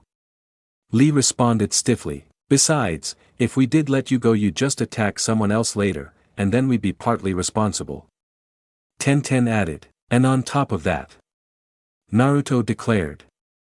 Right now Bushy Brows and I are tied at 3 bandits each, and we've gotta break the tie somehow. The leader sighed, then asked. Just to make sure, the punishment for banditry is still death, right? Upon receiving confirmation the man sighed. Damn it. I'd really be rather not be executed. Perhaps you should have thought about that before turning to robbery. The merchant said coldly. Yes, with the benefit of hindsight perhaps that wasn't the best decision I ever made in my life. The man admitted, before giving a resigned shrug. Well, no way to change that now, but I'm not planning to go down easily. The man and his one surviving companion charged, the leader heading toward Naruto with his blade extended, while his companion was quickly intercepted by Rock Lee. Naruto quickly pulled out one of his kunai to parry the blade, while Tenten flicked a shuriken into the bandit's leg. The man stumbled and fell as his wounded leg was no longer capable of supporting his charge, and before Naruto even realized what was happening the man's face slammed into the kunai clenched in Naruto's fist. The blade slid up the bandit's cheekbone before finding the bandit's eye and from their momentum carried the blade right into the bandit's brain. Gravity and the corpse's weight dragged Naruto's arm down, and the bloodied kunai slipped free of the bandit's skull with a sickening, liquid sound. Before Naruto, Tenten, or Lee could even finish processing the bandit's sudden death. Guy was there by Naruto's side. "Come along, Naruto," the normally boisterous man said quietly. "We've got a river right here, so we should clean that blood up before it sets in." Turning to the merchant and the rest of his team, Guy said, "You guys go ahead, Naruto and I will catch up in a bit." The merchant and his two remaining guards traveled on in silence for several minutes before anybody spoke. "That was the first time I've ever seen someone actually die like that, from violence," the merchant said, sounding more than a little shaken. "Have the two of you?" "No," Lee said quietly. "We only graduated from the academy a couple of months ago." "Oh, so, was that the first time any of you?" The merchant trailed off uncertainly. "Yes," Lee answered, his voice barely above a whisper. "Naruto." Tenten stared over the back of the cart in the direction of her friend, hoping he would be alright and blaming herself for the blood on his hands. "If I hadn't hit that bandit in the leg then Naruto wouldn't have. I just hope he's alright." Guy was silent as Naruto went down to the river to clean his bloodied clothes and equipment, and if he noticed Naruto desperately washing his hands over and over while muttering that they still smelled like blood, the man said nothing about it. By the time Naruto had finally rejoined him, night was beginning to fall, and Guy set up a simple camp for the two of them and put together a quick meal. Naruto accepted the rations, but only ate a couple bites of the food. After Naruto had spent 15 minutes poking listlessly at his food, the boy finally spoke. "Guy-sensei. I killed that guy, didn't I?" "Yes." Guy replied simply, I didn't mean to." Naruto whispered. "It's just, everything happened so fast and before I even knew what was happening he was." Naruto quickly swiped the sleeve of his jumpsuit across his eyes before growling. "Geez, look at me. Can't even kill a guy without crying, some ninja I am." "Naruto," Guy said gently. "The first time I killed someone I threw up and then I cried. There's no shame in your pain. It is natural to be distressed by taking another's life. I won't do it again." Naruto said, determination in his voice. "Then you'll have to give up being a ninja." Guy told him, "Couldn't I just be a ninja without killing people?" Naruto asked weakly. "No." Guy answered. "The life of a ninja is filled with violence and death. If you cannot accept that, then you should not be a ninja." "But, what if that guy had a family?" Naruto suggested, tears still in his eyes. "Maybe he's got a wife and a bunch of kids at home waiting for him to come home. Maybe he never really wanted to be a bandit, but he was forced into it because that was the only way to feed them. All those things are possible," Guy admitted. "But even if they were all true, would you have done anything differently?" "Of course I would have," Naruto responded. Guy sighed and shook his head. "Many years ago, when I was only a chunin, a few years older than you are now, one of my teammates went through a similar experience." Guy began. "We got into a fight with a genin team from IWA, and she found that she couldn't kill her opponent, so she spared his life." Guy sighed once more, then said, 5 years later, the genin whose life she had spared had grown up and become a jonin." Guy's head dropped down as he said solemnly, "There was a battle, and several of our comrades were killed by that jonin. When my teammate heard that her mercy had resulted in the death of her comrades, she killed herself in shame. She blamed herself for their deaths." Silence reigned over the campsite once more, until Naruto hesitantly said, "So, you're saying that if I hadn't killed that guy then he might have hurt other people, and then I'd feel responsible?" "Yes," Guy said simply. "We were in the middle of a battle, Naruto. If you hadn't acted, Tenten or Lee or even I could have been killed." "No way," Naruto insisted. "That guy was no match for any of you. He wasn't even a ninja, he was just a normal guy with a cheap sword." Guy shook his head once more. "Even a non-ninja can kill a jonin like me if they get lucky. Any one of a million things could go wrong to cause the death of one of your comrades. If you had the chance to kill that man and didn't, how would you feel if it caused the death of one of your comrades? Or maybe everything would have been fine." Naruto insisted. "Tenten-chan's a lot better than me, she could have taken that guy down without killing him, or she could have been killed." Guy countered. "Are you willing to take that chance?" To put the lives of your comrades at risk in order to show mercy to your enemies? No. Naruto answered heavily. Silence reigned once more over the camp, until Naruto found the next question he needed to ask. Gai-sensei. Is it always gonna hurt this bad? Am I gonna feel this rotten every time I kill someone? In time it will hurt less. Gai assured him. But the pain will never go away completely. So, what do we do? Naruto asked. Everyone finds a different way to deal with price of a shinobi's life. Gai replied. I hold on to the good things in life, the simple joy of training and hard work, the pleasures of a simple challenge, the energy and passion of youthfulness. Other people find different solutions. Some of us treasure the time we have with our friends and comrades, others hold on to the belief that what we do has made a difference, that the world is a better place because of the lives we have taken. Gai's expression darkened in disapproval as he continued. Other people say that ninjas are just tools to carry out other people's orders, doing that helps them to distance themselves from their own actions. And some of us. Gai's mind turned to the man he had declared to be his eternal rival. Some of us are still trying to find a way to deal with the pain. I can't tell you what to do, Naruto, in the end you'll have to answer that question for yourself. Gai said nothing, but the way he gave Naruto's shoulder a supportive squeeze and shot the boy a quick smile was worth more than any words. Finally the boy spoke up once more. Hey Gai-sensei. You won't tell Tenten-chan and Bushy Brows that I cried, will you?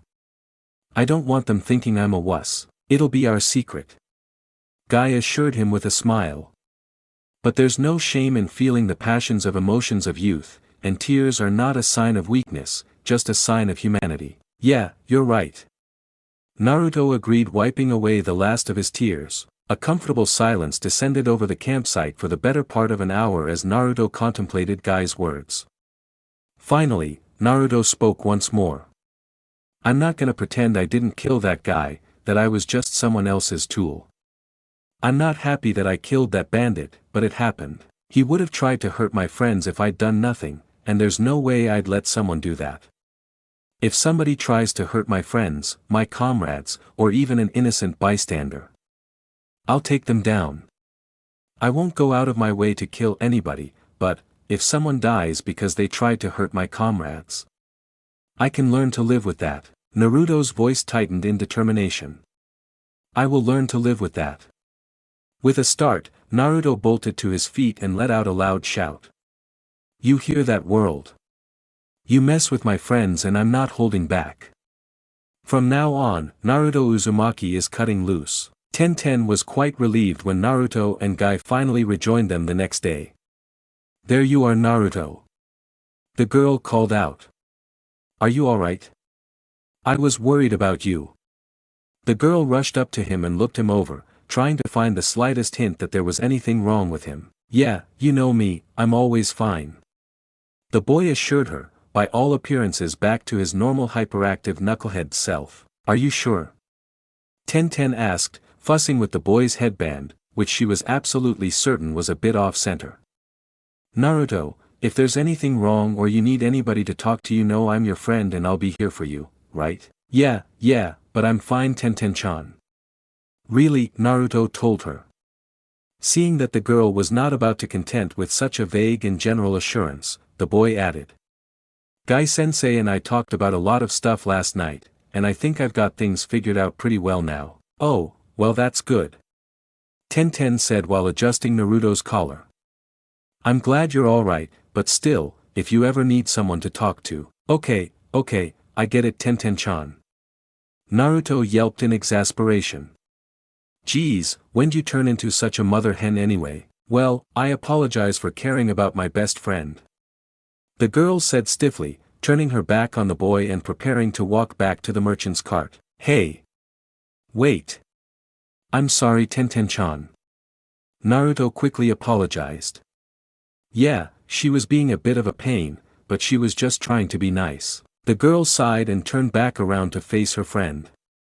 It's alright, I was being a bit of a bother. It's just. I was worried about you. Yeah, I kinda thought that was what was going on. Naruto replied. Next time you get all clingy and nurturing, I'll remember that. Or you could stop doing stupid things that make me worry about you. Tenten suggested. Yeah, but how boring would that be? Naruto replied, shooting the girl a grin. You'll never change, will you? The girl declared with resigned sigh. Nope. Naruto answered cheerfully. Going up to his other teammate, Naruto called out. Hey bushy brows. Everything alright while we were gone? Yes. Lee responded. I trust you are well, Naruto-kun. Yeah, I'm good. Naruto replied. Nice thing about guys, when we tell each other we're fine, that's all it takes. Chicks like Tenten need a bit more than that before they're happy. Excellent. Lee said. Our client said the border town will be stopping and was only an hour or so away. Shall we race each other there? You're on bushy brows. Naruto quickly accepted the challenge. Turning to his best friend, Naruto asked, Hey, Tenten-chan. You wanna race with us? Normally Tenten did her best to ignore the constant lunatic challenges her teammates indulged in, but for some reason this time the offer sounded oddly appealing. The girl looked to her sensei, who gave her a smile and quick nod. Turning back to her friends, the girl shot Naruto a quick smile, and without ever actually answering his question suddenly took off down the road at a full sprint. What the dash? Naruto cried out in surprise. Hey, that's a dirty trick, Tenten-chan. I wish I'd thought of that first. The two boys shot off down the road, desperate to close the substantial lead their female teammate had gained over them. Ah, the joys of youth. Guy said, watching his students with a smile. The genin arrived at the village half an hour ahead of their sensei and client, and passed the time while they waited with a mixture of light training and casual chatter. Tenten was quite proud of the fact that she had won their impromptu race, and when Naruto complained that she had only won by cheating, she promptly pointed out that trickery and deceit were perfectly acceptable for tactics for a contest between ninjas, and in any case Naruto had done the exact same thing to Lee the day before. When Guy and their client caught up with the young genin, the sensei informed his students that they would be meeting with the Kumo team to hand off their client at the village's inn. Hey, that's the same place we stayed after the boring escort mission where nothing happened. Naruto declared. They've got pretty good ramen there. Weren't you gonna buy me ramen, Tenten-chan? Yes, but that was when we got back to. Tenten trailed off when an intriguing thought occurred to her. He'll probably eat less ramen here than he would at Ichiraku's. After all, he always says Ichiraku ramen is the best ramen in the world. Alright, sure. The girl agreed. The team entered the room, looking about curiously in the hopes of spotting their Kumo counterparts. The inn's owner, a rather boisterously jovial man with an impressively large mustache, cried out a loud greeting when they entered the door. Ah! The mighty Guy and his valiant team have returned to my humble establishment. Such a joy to see you here once again. It's a joy to be back. Guy cried out just as loudly, running up to the innkeeper and enthusiastically pumping his hand up and down. I am delighted to see that this place is as filled with the spirit of youthful exuberance as I remembered. The two men were soon exchanging increasingly loud and colorful pleasantries that devolved into a discussion on the joys of youthful energy. I wonder if the two of them are related. Tenten sighed, wondering once more why she was doomed to be the only sane person in an increasingly insane world. After the team dropped off their packs in their rooms, Lee and Guy went upstairs to see to get the merchant settled into his quarters while Naruto, with Tenten in tow, sought out the innkeeper once more. Hey, do you guys still have ramen here? Naruto asked upon finally finding the man. Of course we do, young Uzumaki-kun. The innkeeper cried out. I made sure we were stocked up as soon as I heard you would be returning. Young men like you always have quite an appetite. Awesome. Naruto cheered. Tenten-chan's paying, so I'm gonna eat until my stomach goes kaboom. Tenten groaned and looked regretfully at her wallet, soon to be the victim of Naruto's insatiable appetite for ramen. The innkeeper gave a booming laugh, then said. Well, I'm sure your friend will be glad to hear that your bill has already been covered then. Smiling at Tenten's confused look, the innkeeper went on to explain. Your Kumo counterpart arrived earlier today and paid for all of your meals. Quite generously, I might add. They're already here? Naruto asked, enthusiasm clear in his voice. Awesome. Where are the Kumo ninjas at? I wanna see what they're like. I heard that in Kumo The innkeeper let out a jovial belly laugh and held up a hand to forestall any further questions or comments from Naruto. Before the man answered Naruto's question directly, the boy heard an amused female voice directly behind him say, "Technically there aren't any Kumo ninjas here, just a Kumo kunoichi." Naruto and Tenten quickly whirled around to see a rather striking blonde woman clad in a purple outfit, proudly wearing a Kumo headband. With a smile the woman said, "You would be Naruto Uzumaki and Tenten, correct? Yeah, that's us." Turning towards the stairs, Naruto let out a loud cry. "Hey! Bushy brows, Gai-sensei. The Kumo kunoichi's here to pick up our client." Turning back to the woman, Naruto asked, "Hey, what's your name anyway?" Before the foreign ninja could respond, Lee and Guy came rushing down the stairs, only to come to an abrupt stop when got a good look at who Kumo emissary was. "You. I recognize you," Guy declared. "Well, I'm flattered to know my reputation has reached all the way to Konoha only 10 years into my career," the woman said with a satisfied smile. "Where is the rest of the genin team we were supposed to meet?" Lee asked. "Oh, there was a last-minute change of plans," the woman explained smoothly. "Instead of sending a genin team they just sent me." With a smile, the woman finally introduced herself. "Special Jonin ni Yujito." Guy's eyes narrowed in suspicion. "This isn't a coincidence, is it?" Guy demanded. "You're here because of Naruto, isn't that right, huh? Why would she be here because of me? I don't even know who she is." Yujito gave a delighted laugh. "Guilty as charged. I confess, when Konoha sent word to us of who would be on this mission I pulled rank to get it for myself." With a rueful grin the woman added, "I suppose I was curious to meet a fellow Jinchuriki." "Oh yeah, that makes sense," Naruto said, a thoughtful expression on his face as he nodded sagely.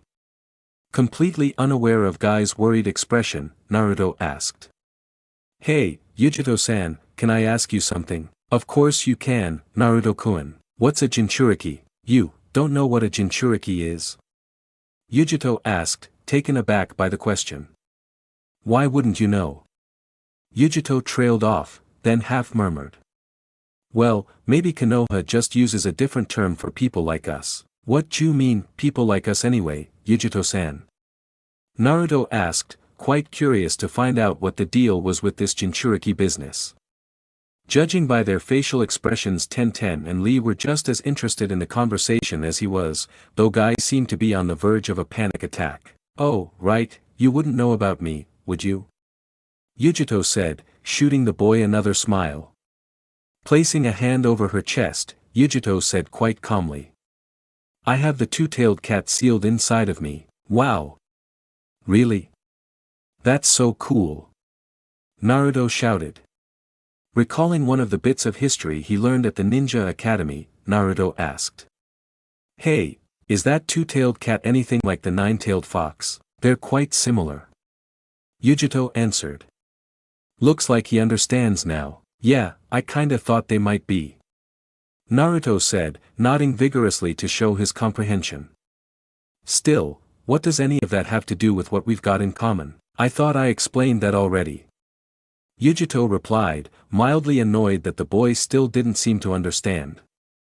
"Two-tailed cat," she pointed to herself. "Nine-tailed fox." She pointed at Naruto. "Huh?" Naruto said, a stupefied expression on his face. His confusion only increased when Tenten gave a sudden, horrified gasp of comprehension. "You?" Yujito's eyes widened in shock. "You don't know, do you?" Turning a furious glare on Guy, the Kumo kunoichi let out a furious shout. "What the hell are you thinking, not telling Naruto he's a Jinchuriki? Do you have any idea what sort of things can happen to a Jinchuriki who isn't properly trained to handle their tailed beast? How can you seal the nine-tailed fox inside of this kid and not even tell him about it?" "It was the Hokage's decision," Guy said stiffly. "If it had been up to me I would have told Naruto as soon as he joined my team. He deserved to know the truth. He thought it would be best for Naruto to have a relatively normal childhood." "Wait, are you saying that I've got the nine-tailed fox sealed inside of me? Naruto interrupted. But I thought the fourth Hokage killed it. The boy paused in thought as several things suddenly fell into place. Hey, wait a minute.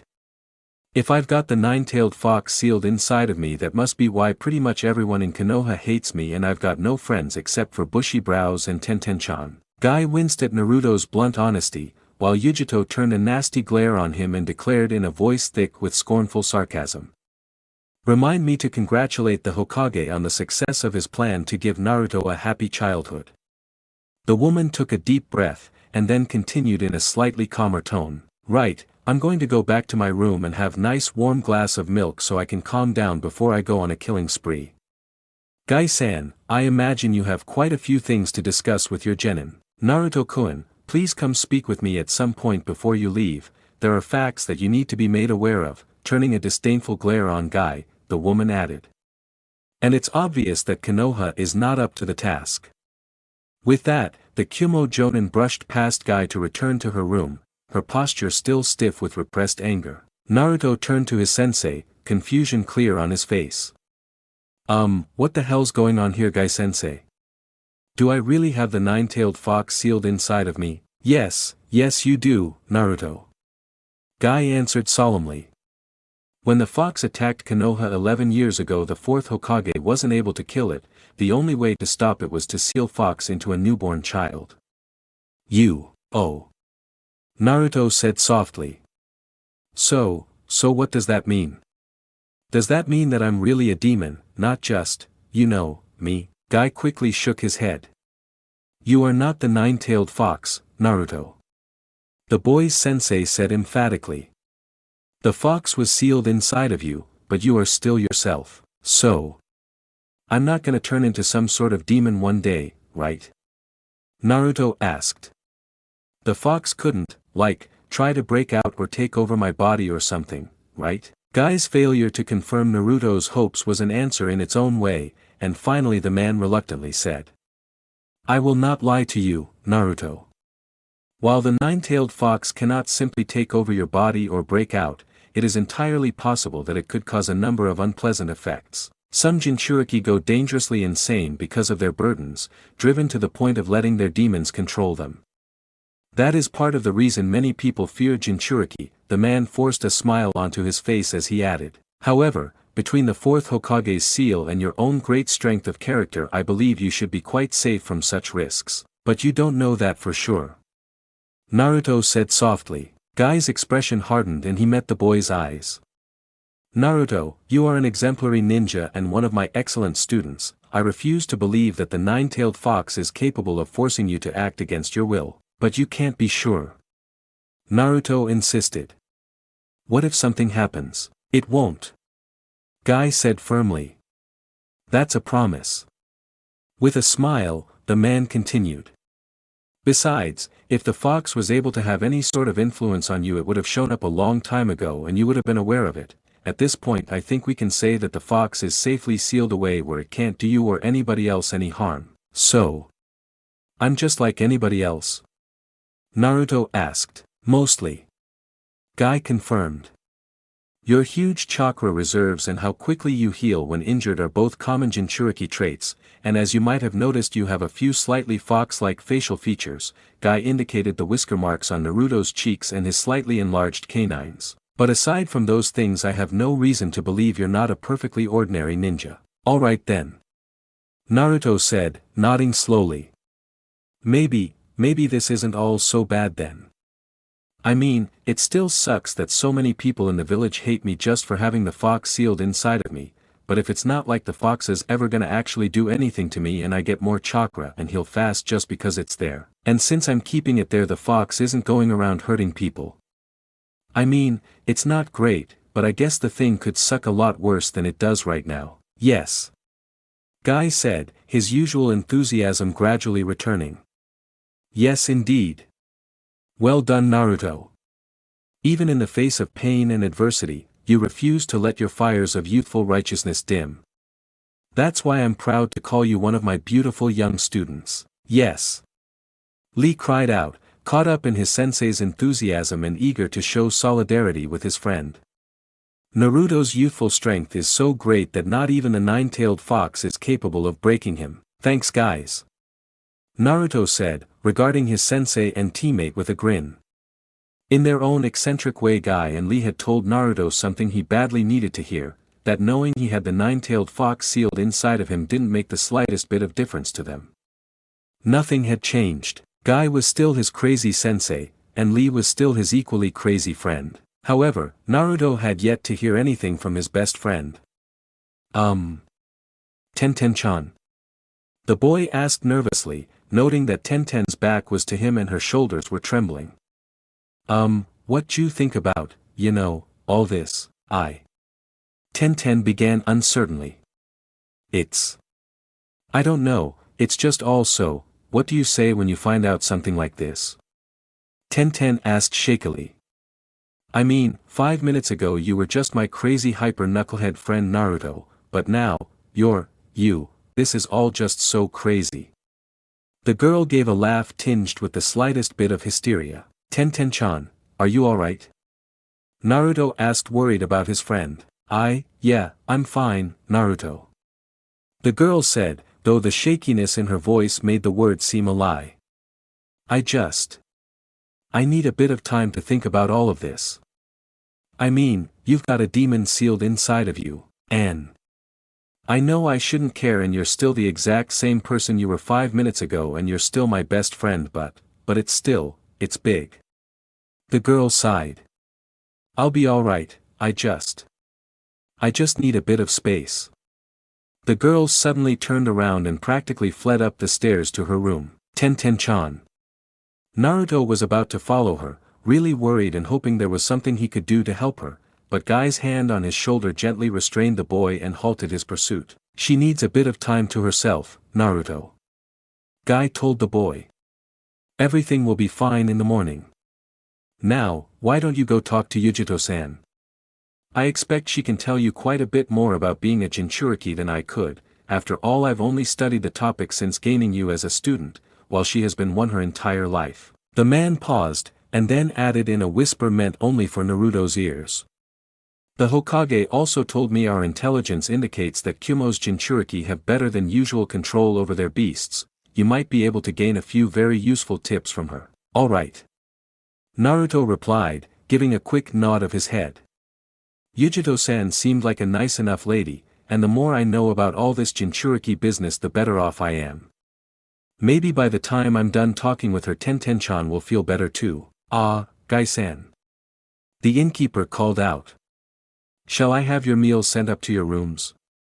It would be a pity to let so much food go to waste after Yujito-san paid for it. Yes, that would be most excellent. Guy informed the man. After taking a few minutes to rid himself of all the dirt he had accumulated during the last several days of traveling, Naruto took Guy's advice and went to see the Kumo Jinchuriki. Yujito-san? Naruto asked, knocking on the door to her room while shuffling his feet uncertainly. It's me, Naruto Uzumaki. You said you wanted to talk to me. This is kinda weird, I've never been in some lady's room before. Come in, Naruto-kun. I've been waiting for you. Yujito's voice answered. Naruto opened the door, and was delighted to notice that the ramen already been delivered to Yujito's room, and somewhat relieved that Yujito was eating her own separate meal instead of stealing some of his ramen. The next few minutes passed in relative silence as the two ate their meals, until Yujito had finished eating and Naruto had consumed enough of the ramen to take the edge off of his appetite. Yujito started the conversation with a grin. When the innkeeper told me just how much ramen you could eat, I thought he must be exaggerating. I see that was not the case. The woman gave a slight chuckle, and then added. I suppose I shouldn't be surprised, Killer Bee has quite the appetite as well. Killer Bee? Naruto asked. The Jinchuriki for the eight-tailed ox and one of my fellow Kumo ninjas. Yujito supplied. He was responsible for overseeing quite a bit of my training. Perhaps you will have the pleasure of meeting him someday. If you do, I expect it will be a unique experience. A comfortable silence descended for a few moments before Yujito asked. I don't suppose I could have a look at your seal, could I, Naruto-kun? I'm no expert on the sealing arts, but I do have some knowledge of subject, particularly as it regards Jinchuriki. The woman smiled at him and added, I suppose it's only natural I would be curious about how Jinchuriki seals work when I have one on me. Yeah, I guess that's alright. Naruto answered, before frowning in confusion. How do I show you my seal anyways? Take off your shirt and channel some chakra. Yujito answered. When the boy hesitated and gave a nervous blush, Yujito let out a delighted laugh. Relax, it's nothing I haven't seen before, and I promise my intentions are strictly honorable. Naruto quickly followed the woman's instructions, and when his seal appeared he heard Yujito murmur something under her breath. What is it? Naruto asked. There's nothing wrong with it, is there? Not at all. Yujito assured him. I was simply impressed. It seems the fourth Hokage's reputation is well deserved. This seal truly is a work of art. The woman gave a rueful smile and added. I confess I feel just a bit of envy. Yeah, the fourth Hokage was pretty awesome. Naruto said. Say, that reminds me. I bet you didn't know that I'm gonna be the next Hokage. Well, I wanna be the next Hokage, but Gai-sensei says it's not gonna happen without lots and lots of hard work. Yujito raised a single eyebrow in surprise. You want to be the next Hokage? Curious, most Jinchuriki don't have much interest in gaining political power. I just hope he wants it for the right reasons. We don't need another blood-crazed Jinchuriki Kage like the fourth Mizukage. Kiri still hasn't recovered from all the damage he's done. Yeah.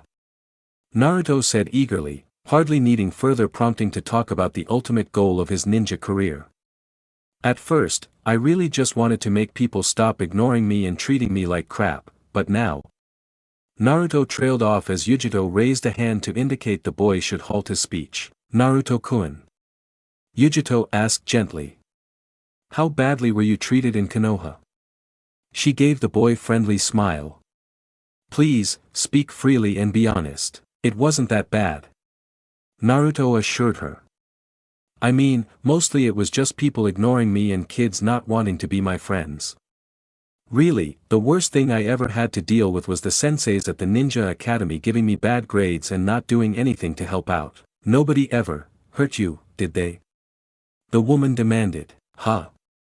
Nah. Well, one or two bullies roughed me up a bit, but that wasn't really any worse than what happened to lots of other kids. Naruto paused, and then added. Though none of the senseis or adults tries to stop them, but not all of them care about that sort of thing anyway. Mizuki-sensei always said that anybody weak enough to let themselves get bullied should just get tougher. I see. Yujito sighed. I suppose that's something of a relief. Some Jinchuriki are treated very poorly, even outright abused. It never ceases to amaze me that some people are stupid enough to mistreat someone who will turn into a demonic killing machine if you break their self-control. How bad does it get?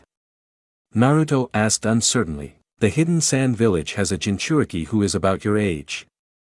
Yujito answered. The boy's own father has been trying to kill him ever since he turned 6 years old. Wow.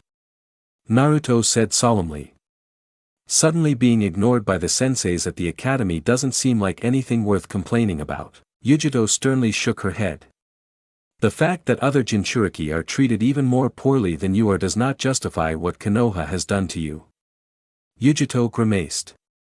I have to say, not even telling you the truth of who and what you are is a particularly twisted thing to do. You don't have the slightest bit of training for how to deal with the nine-tailed fox, or how to use its chakra. Well, I didn't even know I had it sealed in me half an hour ago, so they couldn't really train me. Naruto pointed out. Besides, why would I want to use the fox's chakra? I mean, isn't it kinda evil? It's considerably more complicated than that. Yujito answered.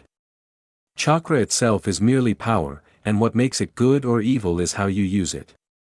However, when you're using a tailed beast's chakra there it comes with a risk that you might let the beast have too much control. So, the fox could take over my body? Naruto asked, a note of fear in his voice. Only if you allow it to. Yujito answered. If you use more of a tailed beast's chakra than you can safely control, then your seal allows a portion of the beast's consciousness to leak through into your mind. It's meant as a safety measure.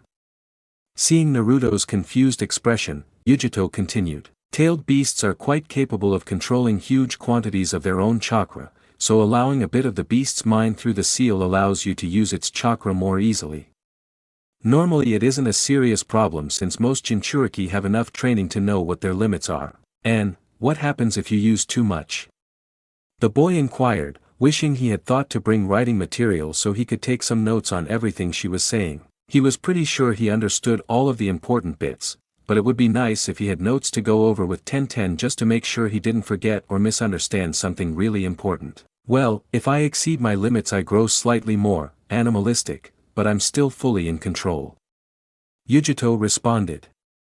However, the further you push past your limits, the more influence your beast gains. I can use a chakra cloak while only becoming a bit more savage, but if I go to version 2 things get quite a bit worse, and when I try a full transformation I can barely even distinguish friend from foe. So, how much control am I gonna have over the nine-tailed fox? Naruto asked. Chakra cloaks. Version 2. Full transformation. I hope I can remember all this stuff she's telling me. This is exactly the sort of info Guy-sensei wanted me to get. Yujito shrugged. It depends on how well you're trained, how good your seal is, and how strong your own willpower is. Killer Bee has full control, even when he transforms into the eight-tailed ox, while other Jinchuriki have been so badly weakened that they're constantly under their beast's influence, even if they're only channeling a tiny bit of chakra unconsciously. You probably have an edge there. With the quality of your seal I imagine you could channel basic amounts of the fox's chakra without a serious loss of control even though you haven't had a bit of training. So, you know lots about controlled tailed beast chakra, right Yujito-san? Naruto asked. Upon getting a nod in confirmation, Naruto made his request. So, could you give me some tips for how to use the fox's chakra? I could. Yujito said. But you would have to do something for me first. What's that? Naruto asked, suddenly wary. Come back to Kumo with me. Yujito replied. What? Naruto's jaw dropped in astonishment. You mean, like, on a training trip or something, right? Yujito smiled at the boy once more. Not exactly.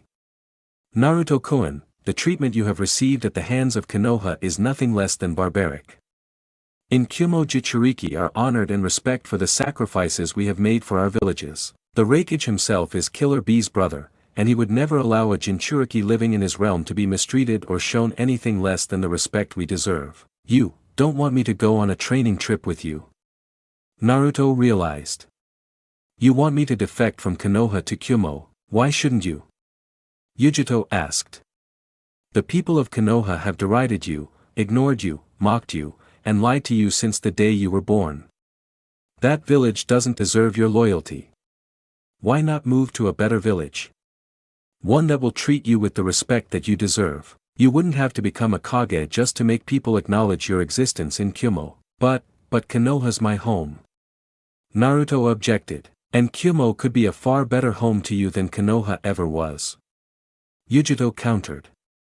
Consider my offer Naruto-kun. There are many dangers in the world, and only in Kumo can you receive the training you will need to fight them. How do you think the people of Konoha would react if your life was in danger? Would they fight alongside you, put their lives on the line to protect you? Or would they just stand aside and let you die, if they didn't help your enemies finish you off? Naruto gave no response, but his hung head and trembling shoulders encouraged Yujito to press her advantage. Why do you want to become their Hokage? They don't deserve you. Konoha cares nothing for you. They will use you, and as soon as you have nothing more to offer them they will destroy you. But, what about Tenten-chan and Guy-sensei and Bushy Brows? Naruto asked. They're not like that, they're my friends. Kumo would welcome ninjas of their skill. Yujito answered smoothly. If they are truly your friends they will stand beside you and support your decision to leave, and if they would rather serve the village that betrayed you than be at your side, well, then they're not really very good friends, are they? I don't know. Naruto said hesitantly. Think about it Naruto-kun. Yujito said earnestly. In Kumo you could have everything you always wanted. The respect of your peers, the support of your superiors, the acknowledgement you've wanted and deserved for your entire life. In Konoha you have none of those things. Don't throw your life away in a desperate struggle to win the regard of a village that hates you. There's another village that's full of people just waiting for the opportunity to give you everything you want and deserve. Just come with me and I can take you there. Yujito extended a hand to Naruto, waiting for him to take it and accept her invitation. Naruto hesitated, his hand slowly inching towards Yujito's. I can't. His hand dropped down, falling away from the kunoichis. Don't be a fool, Naruto-kun. Yujito hissed, her earlier friendly demeanor sliding away. It's time to just give up on Konoha. Do you really think a village full of people who hate you would ever let you become the Hokage? No. They would see you dead before they let that happen. They might tolerate your presence for now, but as soon as you start doing too well and getting too strong they'll get scared, and soon after that they'll start trying to kill you. I've seen it before, and I don't want to see it again. If you don't come with me it will happen, it is inevitable. No matter how hard you try, nothing can change that. Maybe you're right. Naruto conceded, before his expression hardened in determination. Then again, maybe you're not. Konoha is my home. I've already found friends there, and I've already found a sensei who has acknowledged my skill. They are my comrades, and I won't abandon them or force them to choose between loyalty to me and loyalty to Konoha. Even if nobody else in the village ever respects me or acknowledges my existence they do, and that's enough. And you know what else, even I don't ever get another friend and everyone still refuses to acknowledge me, I'm still gonna find a way to become the Hokage, because that's my dream, and I don't give up on my dreams. Yujito scoffed, contempt suddenly showing on her face. I don't know whether that was inspiring or just pathetic. Look at you, the elders in Konoha have gotten you so twisted around their fingers that you believe all the crap they spout. You actually think if you try hard and act like a good little ninja they'll stop treating you like shit. Take a good look at the real world, Uzumaki. That's never going to happen, not in a million years. You could save their lives a dozen times over, and they still wouldn't give a fuck about you. By the time Yujito got to the last sentence she was practically screaming in Naruto's face. You're wrong. Naruto shouted back. I'm not gonna give up on Konoha. It's my home. Gai-sensei and Bushy Brows and Tenten-chan have already acknowledged me, and soon other people will too. So screw you and all your talk about how only Kumo won't treat me like crap. Naruto rose to his feet and talked towards the door, only to jump back in surprise when a shuriken shot past his face to embed itself in the door. I don't think you understand, Uzumaki. Yujito said tightly. You will be coming back to Kumo with me. The only thing you have a choice is about is whether I take you back there the easy way, Yujito shifted into a taijutsu stance. Or the hard way. If you're too blinded by Konoha's lies to realize that your place is in Kumo, then I'll make you see the truth. You wanna fight me? Naruto asked. You've got a stupid or something. As soon as we start fighting Gai-sensei and Bushy Brows and Tenten-chan they'll do nothing. Yujito cut the boy off. You think I paid for their meal out of the kindness of my heart? That food was so heavily drugged they wouldn't wake up if I dropped the roof down on their heads and set them on fire. Damn it, Naruto cursed under his breath. I don't have a chance in hell of beating her without Gai-sensei and Tenten-chan and Bushy Brows helping. She's a jonin and she knows all about this Jinchuriki stuff, and I'm just a genin. Seeing the boy's worries, Yujito made one last effort at diplomacy. You see, Naruto. There's no point in resisting. You can't win this fight. Why try to take me on when you know you have no hope of winning? Just come to Kumo with me freely, don't force me to hurt you. I never wanted to fight, but if that's what it takes to save you from the manipulations of Konoha, then I won't hesitate to use force. She's right, there's no way I'm gonna win a one-on-one fight with her. Naruto's face suddenly broke out into a savage grin, and he quickly tossed several kunai at the woman. The jonin easily dodged the straightforward attack, but it bought Naruto the half-second he needed to cross the room and smash through the room's window. Breaking out into a quick run towards the woods on the Konoha side of the border village, Naruto's hands shifted into the seal for his newest jutsu. Good thing I don't have to fight her one-on-one then. So it's a chase, is it? This should be a fun little game, and a chance to see how good he really is.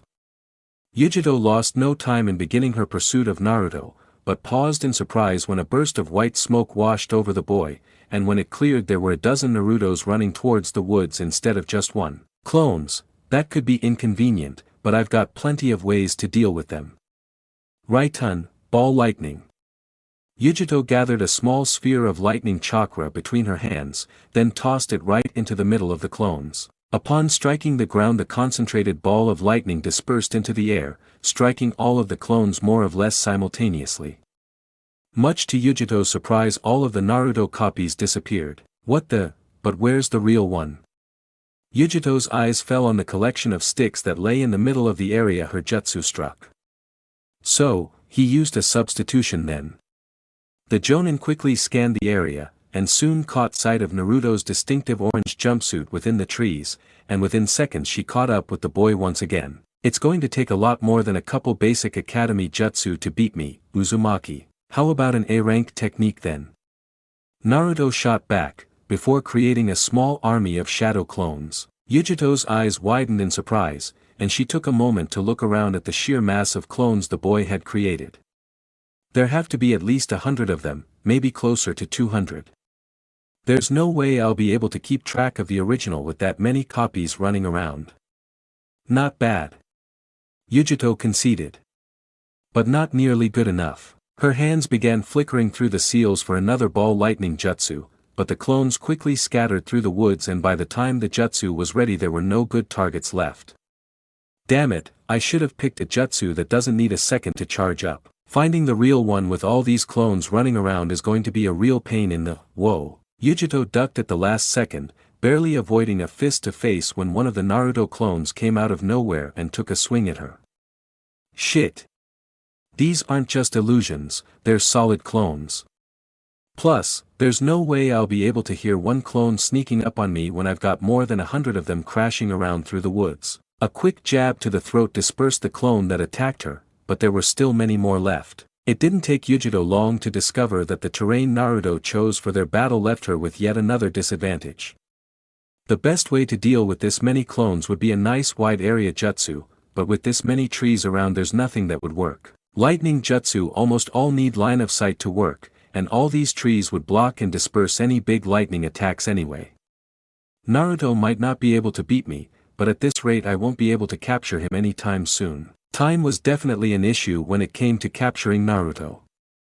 She might have put a bold face on for Naruto, but there was simply no way to be certain that the rest of his teammates would not eventually become a problem for her. One of them might not have been feeling hungry when the innkeeper delivered the drugged food, or one of them might have an unusual metabolism, or Guy might make a habit of taking measures to counter common sleep agents. Yujito was not particularly skilled when it came to drugs and poisons, and she could have easily messed up the dosage, or the wrong food could have been delivered to their rooms. Even if all of Naruto's teammates were gone, the border between the Fire Country and Lightning Country saw frequent patrols by Konoha ninjas due to the tensions between the two countries. The sooner she had Uzumaki down, the less chance there was that things could go wrong. This would have been so much easier if the stubborn fool had just cooperated and accepted my offer like he was supposed to. Yujito hissed as another clone burst out of the woods to attack her, but she easily dodged past several thrown shuriken before dispersing the clone's simple flick of her wrist that put a kunai into its leg. Damn it, all my senses are being screwed up here. I can't track him by sound when there's so many running around, and my eyes are having the same problem. Yujito could easily spot a dozen orange-clad figures moving about through the forest, but tracking any single one required quite a bit of concentration, and would leave her dangerously open to attacks from another direction. A dozen clones suddenly came at her, each one moving in from a different direction, and none of them leaving Yujito with much time to react. The real one almost certainly isn't there, so I don't need to hold back, and there is a certain irony in using this jutsu on him.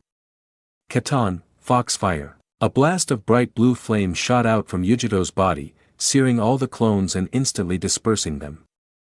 I need to be careful though, fire jutsus are the worst choice for incapacitating an opponent non-lethally. My mission is to bring him back to Kumo more or less in one piece, not roast him. Taking him down when I can barely use my best element does add a bit of a challenge to things. Yujito grimaced and began to formulate a strategy. I can't keep trying to fight him in the middle of a forest. I'm not used to working in terrain like this, but he's been living among the trees for his entire life. On top of that, his clones are really letting him take advantage of the terrain, while most of my best non-lethal jutsu need line of sight and would be dispersed if they hit a tree. I need to change the dynamics of this situation, but how? I'm chasing him, so he has control over where we'll fight. If I tried to shift the fight to open ground, there's no reason he wouldn't just stay right here in the woods. Time's on his side after all. He can afford to just play the waiting game until his teammates wake up or a border patrol squad sees what's going on and jumps in. I could probably either one of those if I had to, but it would give Uzumaki plenty of time to make a getaway, and the Raikage made it very clear he didn't want this mission ending with a bunch of dead Konoha ninjas. We don't need more trouble with them right now. Yujito's eyes passed over one of the many tiny fires her previous jutsu had ignited, and the solution came to her with a flash of clarity. Not exactly discreet, but it should work well enough for my purposes. If your quarry is trying to go to ground, the best solution is to leave them with nowhere to hide. Katon, scorched earth. A massive burst of dark red fire erupted from Yujito's hands, spreading out to cover dozens of trees.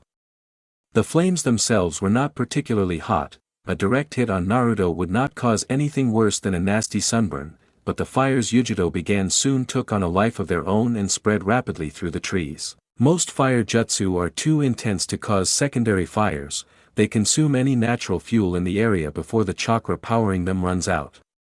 With the scorched earth jutsu though, soon there won't be any woods left for Uzumaki to hide in. Tenten sighed, looking listlessly out the window of her room. As wonderful as the food the innkeeper had delivered to her smelled, she found that just didn't have much of an appetite at the moment. She was too busy worrying about Naruto to eat. I shouldn't have just walked away from him like that. I mean, sure, Naruto having the nine-tailed fox sealed inside of him is a lot to take in, especially when I found out about it all so suddenly, but that's no excuse. Naruto is my friend. Even if I'm a little scared and worried about the fact that he's got a demon sealed into his body, he is still my best friend, and nothing's happened to change that. I should. Tenten's hands curled into fists, and the girl spoke aloud. I should find Naruto and talk to him instead of wasting time sitting around in my room pining. Her mind made up, Tenten set off to find her friend. Her first stop was Naruto's room, but there was no answer after she'd pounded on his door and called out his name several times. Picking the cheap lock on an inn door was child's play for a skilled kunoichi, but when she made her way into Naruto's room she discovered that her friend wasn't there. Where could he be? Oh right, Yujito-san wanted to talk to him, he must still be there. The girl quickly made her way to Yujito's room, but once more there was no answer when she knocked. However, this time when she picked the lock she found a kunai stuck into the door when she opened it, and noticed that the room's window had been broken.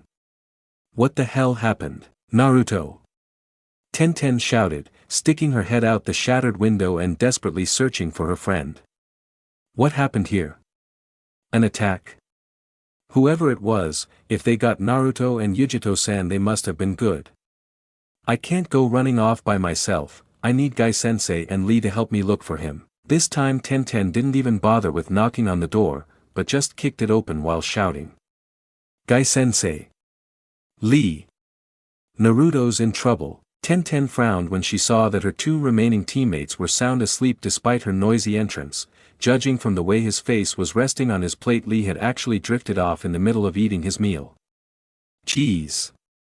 Tenten scoffed, before grabbing the boy by his shoulders and shaking him vigorously. Lee! Wake up you fool, Naruto's in trouble. When that produced no results she tried the same process with Guy, and had no more success. What's going on here? Tenten said, frowning in confusion. She dumped a glass of water over Lee's head, and then tried slapping him a couple times, but the boy still refused to wake. Nobody should be able to sleep through all of this. Tenten's eyes shot down to the food. Lee had fallen asleep while eating, her mind racing as she put the facts together. Lee wouldn't just fall asleep in the middle of eating like that, he eats almost as fast as Naruto. The food must have been drugged. If I had eaten any of the food I'd been given then I'd be in the same state they're in. But why would the innkeeper drug us? Tenten's eyes narrowed in anger as she realized that far more likely suspect had gone to the trouble of arranging their meal. No. Not the innkeeper. Ujito. Which means that Naruto's up against a jonin all by himself. He's outmatched, he needs help. Tenten quickly dug into her pack and pulled out a handful of ration pills, forcing Lee and Guy to swallow several of them. It wouldn't be a perfect solution, but the stimulants contained in the ration pills ought to at least partially counteract whatever drugs had been in their food. Tenten glanced out the window once more, noticing a thick curl of smoke coming up from the forest outside the village. That's probably not a coincidence. The smart thing to do would be to wait for the rest of her teammates. Ration pills had an almost immediate effect, and within a few minutes Guy and Lee should be conscious again and, while not at full strength, still in good enough condition to fight by her side. Waiting for them was the sensible decision to make, tactically speaking. Tenten didn't give a damn what the smart thing to do was. Naruto needed her help. She barely even spared the time needed to open the window before she jumped out of it, rushing at full speed to help her friend. Hang on Naruto, I'm on my way, hee. I'm not doing too bad so far. Naruto congratulated himself. Not only had he found a way to make his getaway from Ujito, he had also managed to force her into terrain where he had a natural advantage. Fire country was pretty much covered with trees, while lightning country tended to have much more mountainous terrain, and he'd counted on that to give him an edge over the jonin in the fight. So far the plan had worked out quite well, several of his clones had gotten close to sucker punching the jonin, and he'd managed to put a comfortable distance between Ujito and the real him. Now to just use my clones to wear her down, I've got plenty left, and she's been having a rough time keeping track of them all. Sooner or later one will get a good hit in, and then I'll just mob her. Looks like Kumo jonin must be pretty crappy compared to Konoha's. That was when he noticed the fires. Aw crap, looks like she found a way to screw up my plans.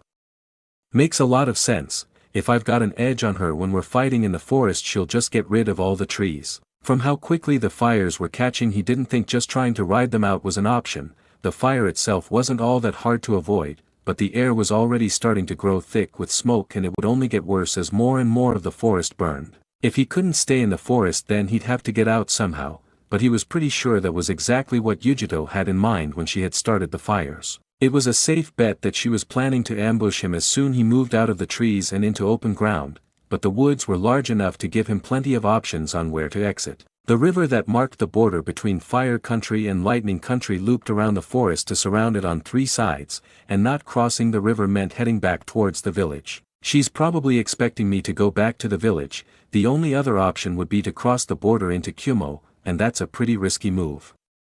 Course, if there were any Kumo ninjas in the area they probably would have turned up when the fighting started, so it might not be that bad, and it's probably the last thing she'd expect me to do. Plus, the water'll keep me safe from all the fire, and she's a pretty big fire jutsu user too. Getting to the river's the smart move to make. Naruto thought on the matter a little more. Yeah, that's a good plan, now I know what I'm gonna do. Ujito let out a tight, satisfied smile when a small horde of Naruto clones burst out of the rapidly burning woods and rushed towards the dubious safety of the village he had just left. Good, I was little worried he might not make it out of there. If he'd waited much longer before making his move he might have gotten himself killed. Still, does he really think hiding in the middle of a bunch of clones is enough to stop me? A heavily charged ball lightning jutsu slammed into the center of the mass of clones, dispersing the majority and scattering the survivors. That was too easy. I see, so that was his plan. Ujito grinned as she spotted a lone orange-clad figure desperately swimming across the river into Kumo. The clones were supposed to distract me while the real one ran the other way. Sneaky, but you'll have to do better than that, Naruto-kun. Ujito fed a bit of chakra into her legs and quickly rushed up to the river, but by the time she got there Naruto had almost made his way across.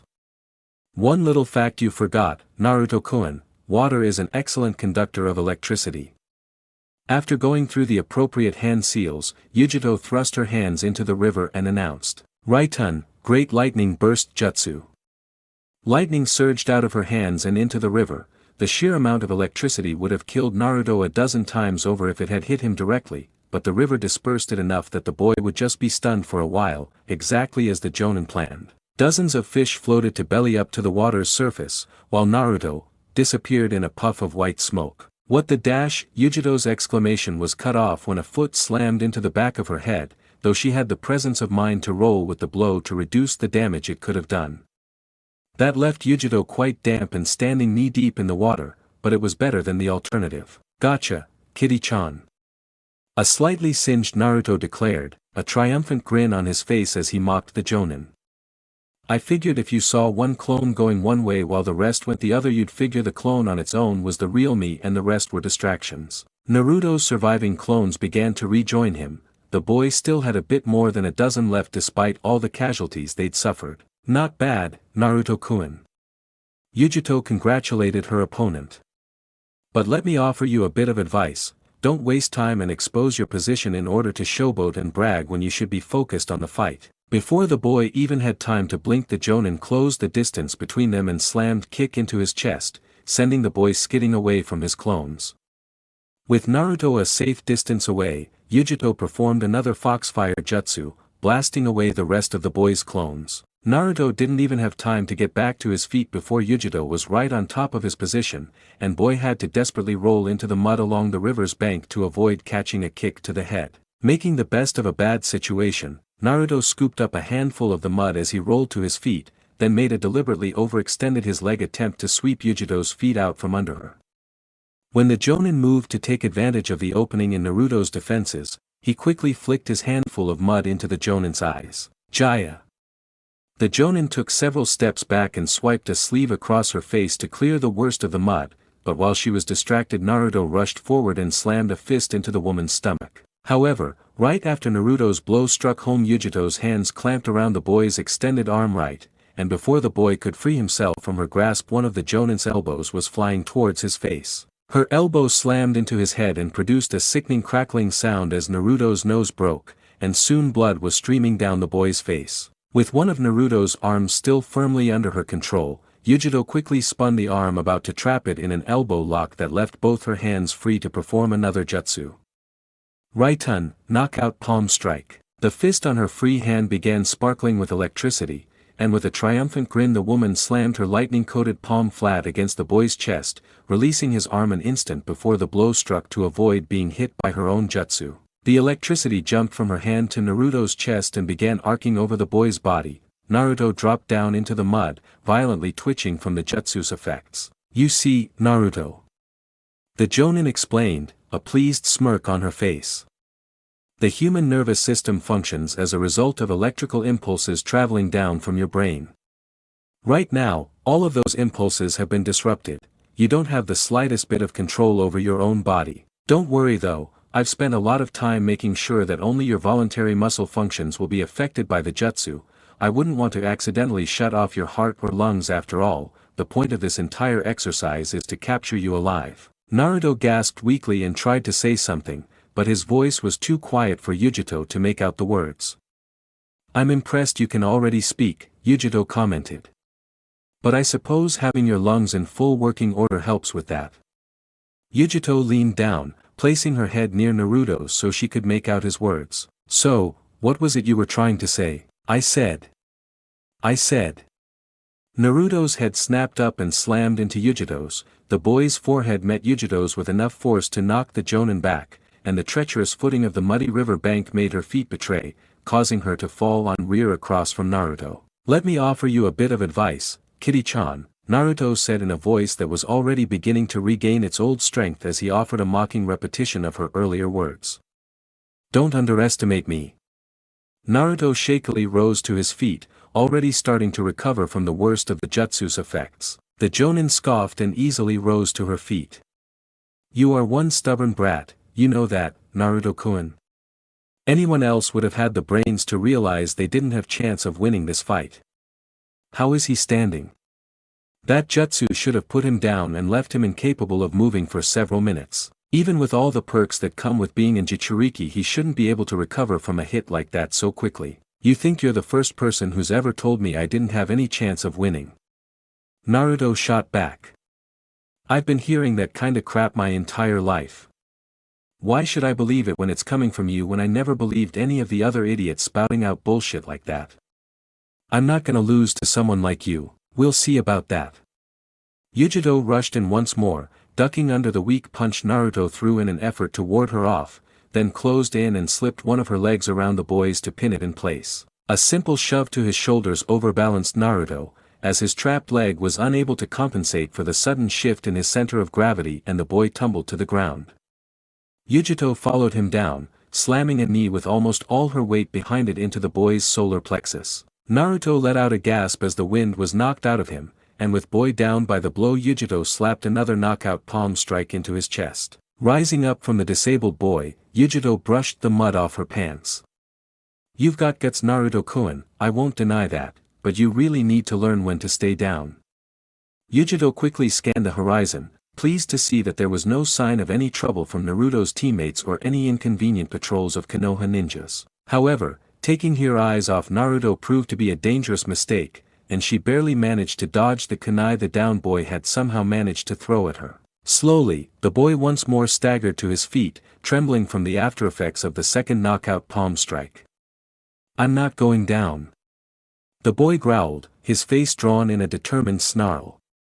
I don't care if you hit me as hard you can and knock me down 100 times, I'll still get back up and kick your ass before this fight's done. You never learn, do you? Yujito shot forward and slammed a fist into Naruto's face, deliberately aiming for the boy's already broken nose. More fresh blood streamed down Naruto's face, but the boy remained standing despite the pain, and an upraised arm blocked her next punch. Then the boy countered and kicked the inside of Yujito's right knee, sending the unprepared woman staggering when her leg was suddenly no longer supporting her weight, and the off-balance woman caught Naruto's left fist on her cheek, sending the woman spiraling face-first to the ground. You are really starting to piss me off, Uzumaki. The Kumo Jinchuriki growled, spitting out a mouthful of dirty river mud. Naruto was still far too shaky to take advantage of the downed woman, and Yujito easily returned to her feet to face her opponent once more. Katan, Condensed Firestorm Jutsu. Naruto barely managed to dodge the thick column of blue flame Yujito hurled at him by diving into the mud on the river's banks, and even though he avoided a direct hit he still suffered flash burns on the right side of his face from the near miss. A cloud of steam washed over the boy as the fire jutsu flash boiled much of the water in the immediate vicinity, causing a second wave of hot pain to wash over the boy's exposed skin. Jeez. That woulda killed me if it hit. This is getting bad. Naruto tried to rise from his position, only to find that the mud that had covered most of his body had thickened to the consistency of clay. Wait, what the? You didn't think you actually dodged that, did you? Yujito asked, a mocking tone in her voice. The heat from my fire jutsu baked all the mud around you into clay. If I wasn't worried about damaging you too much I could have upped the heat a bit more and hardened the clay, but why take such an unnecessary risk? Yujito dropped down onto her haunches in front of the boy, and casually flicked his broken nose with a finger, causing the boy's eyes to tear up at the sudden pain. Now, Naruto-kun. The woman said in a sickeningly sweet voice. Why don't you just stay down before I have to get serious about this fight? Naruto grimaced as he tried to find some way to escape the prison of clay Yujito had created around him. Almost all of his left side was completely covered by the thick clay and barely capable of movement, especially with his muscles still weak and flaccid as a result of having been badly electrocuted twice in the last 5 minutes. I think I might be out of luck this time. I've used up every trick I've got and I've barely even scratched her. Gotta be something else I can do. Forming the seals to use a jutsu was all but impossible with the thick clay covering his hands. Well, not unless she lets me have 5 minutes to make all the seals for whatever jutsu I want to use. I could go for shadow clones since those only need 1 seal, but she's got lots of jutsu that re good for killing them, and as long as I'm stuck in the mud like this it's not like she'd have any trouble finding the real me. Wait, that could work. The boy performed a quick transformation jutsu, and suddenly Guy's much larger form replaced Naruto's scrawny body. Half a second later Naruto reverted to his normal self, but as a result of the size change his clay prison was loose enough to allow Naruto to perform a substitution jutsu to free himself. After shaking his limbs to remove the largest of chunks of clay clinging to them, Naruto turned to face Yujito, his fighting stance weak but determined. Of all the enemies I've ever faced, Yujito snarled. You are by far the most annoying. Why do you persist? It's maddening. Her hands snapped through the signs for another knockout palm strike, with a quick modification to leave both her hands charged with lightning chakra. Why? She slammed a strike into the boy's chest. Won't. Another palm-delivered blast of lightning, this time into his gut. You. A strike to the left cheek. Stay. The right cheek. Down. Both palms slammed into the boy's chest, directly over his heart. Naruto staggered back several steps and dropped to the ground, convulsing wildly from the sheer amount of electricity coursing through his body. When his wild gyrations finally ceased, the boy let out a desperate gasp, coughing up blood as he was barely able to force his battered body to draw air and his wearied heart to continue beating. The boy continued breathing shakily, but he remained still aside from continuing twitches from lingering electricity, and it seemed like Yujito's attack had finally knocked the boy out. Yujito took several deep breaths as the adrenaline rage that fueled her attack slowly dissipated. Shit, I really overdid that. Knockout palm isn't supposed to be a lethal technique, but hitting him with it 6 times in a row can screw that up pretty badly. I'm lucky he survived that. The Raikage would be furious with me if I killed Uzumaki when I'm supposed to be bringing him back to Kyumo alive and relatively intact. Yujito slowly approached the boy with the intention of checking that she hadn't done too much damage. Her over-the-top attack seemed to have finally finished off the ridiculously stubborn Konoha Jinchuriki, but even if he was alive and breathing normally, it was prudent to make sure he wouldn't suddenly keel over dead halfway to Kyumo. Seems like he's alright, and since he's a Jinchuriki he shouldn't be in any serious danger. He probably heals injuries even faster than Killer Bee. He's a stubborn brat, but once he's on our side that'll help make him a valuable asset to Kyumo. Any further reflection on the boy came to an abrupt end as Yujito was forced to jump away from the boy before 8 kunai passed through the space her vitals had occupied half a second earlier. A pink and green clad blur shot past the Kyumo Jonin, and then Tenten stood between the Jonin and Naruto, crouched over the downed boy protectively. Her face incandescent with rage, the girl snarled at Yujito. Get the hell away from him, you bitch. Hello Tenten-chan. Yujito said genially, a pleasant smile on her face. From the fact that you're still conscious, I assume you didn't eat any of the food I had prepared for your team. Yujito adopted a pouting expression. And after I went to so much trouble to pay for and drug all of it especially for you. Tenten pulled out and opened a scroll, and passed her hands over it, one after the other, putting 8 shuriken in her hands. The girl didn't say a word, but the burning hatred that filled her face was statement enough. So, not the type for pre-battle banter I see. Yujito quipped. Pity. Alright then, how about I just kill you right away? If she's up then I have to assume Guy won't be far behind. I don't have time to hold back like I did with Naruto, but the Raikage did tell me to avoid killing unless I had no other choice, no reason to make Konoha any more furious with us than absolutely necessary. In any case, as long as she's between me and Naruto I have to be careful about my jutsu or I'll hit him too, and after how much damage I did to put him down I don't think he can take much more. Tenten unleashed a barrage of shuriken, then quickly reloaded with her sealing scroll and struck again, and continued to repeat the process in order to keep a near-continuous stream of weapons flying at Yujito. I don't have any good jutsu for deflecting this many weapons, and from this angle any counterattack would hit Naruto too, and I really don't have time to play with this girl. Time to cheat then. For a brief moment an aura of blue-black chakra surrounded Yujito, and then the Kyumo Jonin simply was gone, moving smoothly around Tenten's stream of ranged weapon to close in and slam a fist into the girl's face. The force of the blow sent Tenten flying, and the girl finally stopped sliding through the mud some distance away from the boy she had been protecting. That was faster than Gai-sensei. Tenten groaned, picking herself up off the ground and eyeing her opponent warily. Ha! Her eyes look normal now, but when she was coming at I could have sworn they were slit like a cat's. She has the 2-tailed cat sealed in her, and then she gets cat eyes for a couple seconds. She must have been using the cat's power to increase her speed. Great, not only am I up against a Jonin, I'm up against a superpowered demon Jonin. Yujito shot the girl a grin devoid of the slightest hint of warmth. Now do you begin to understand just how big of a gap there is between us? You're just another genin, nothing special really, but me. I'm a jonin and a jinchuriki. You don't have a prayer of beating me, so why don't you just turn around and walk away right now? Fuck that. Tenten snarled. You hurt Naruto.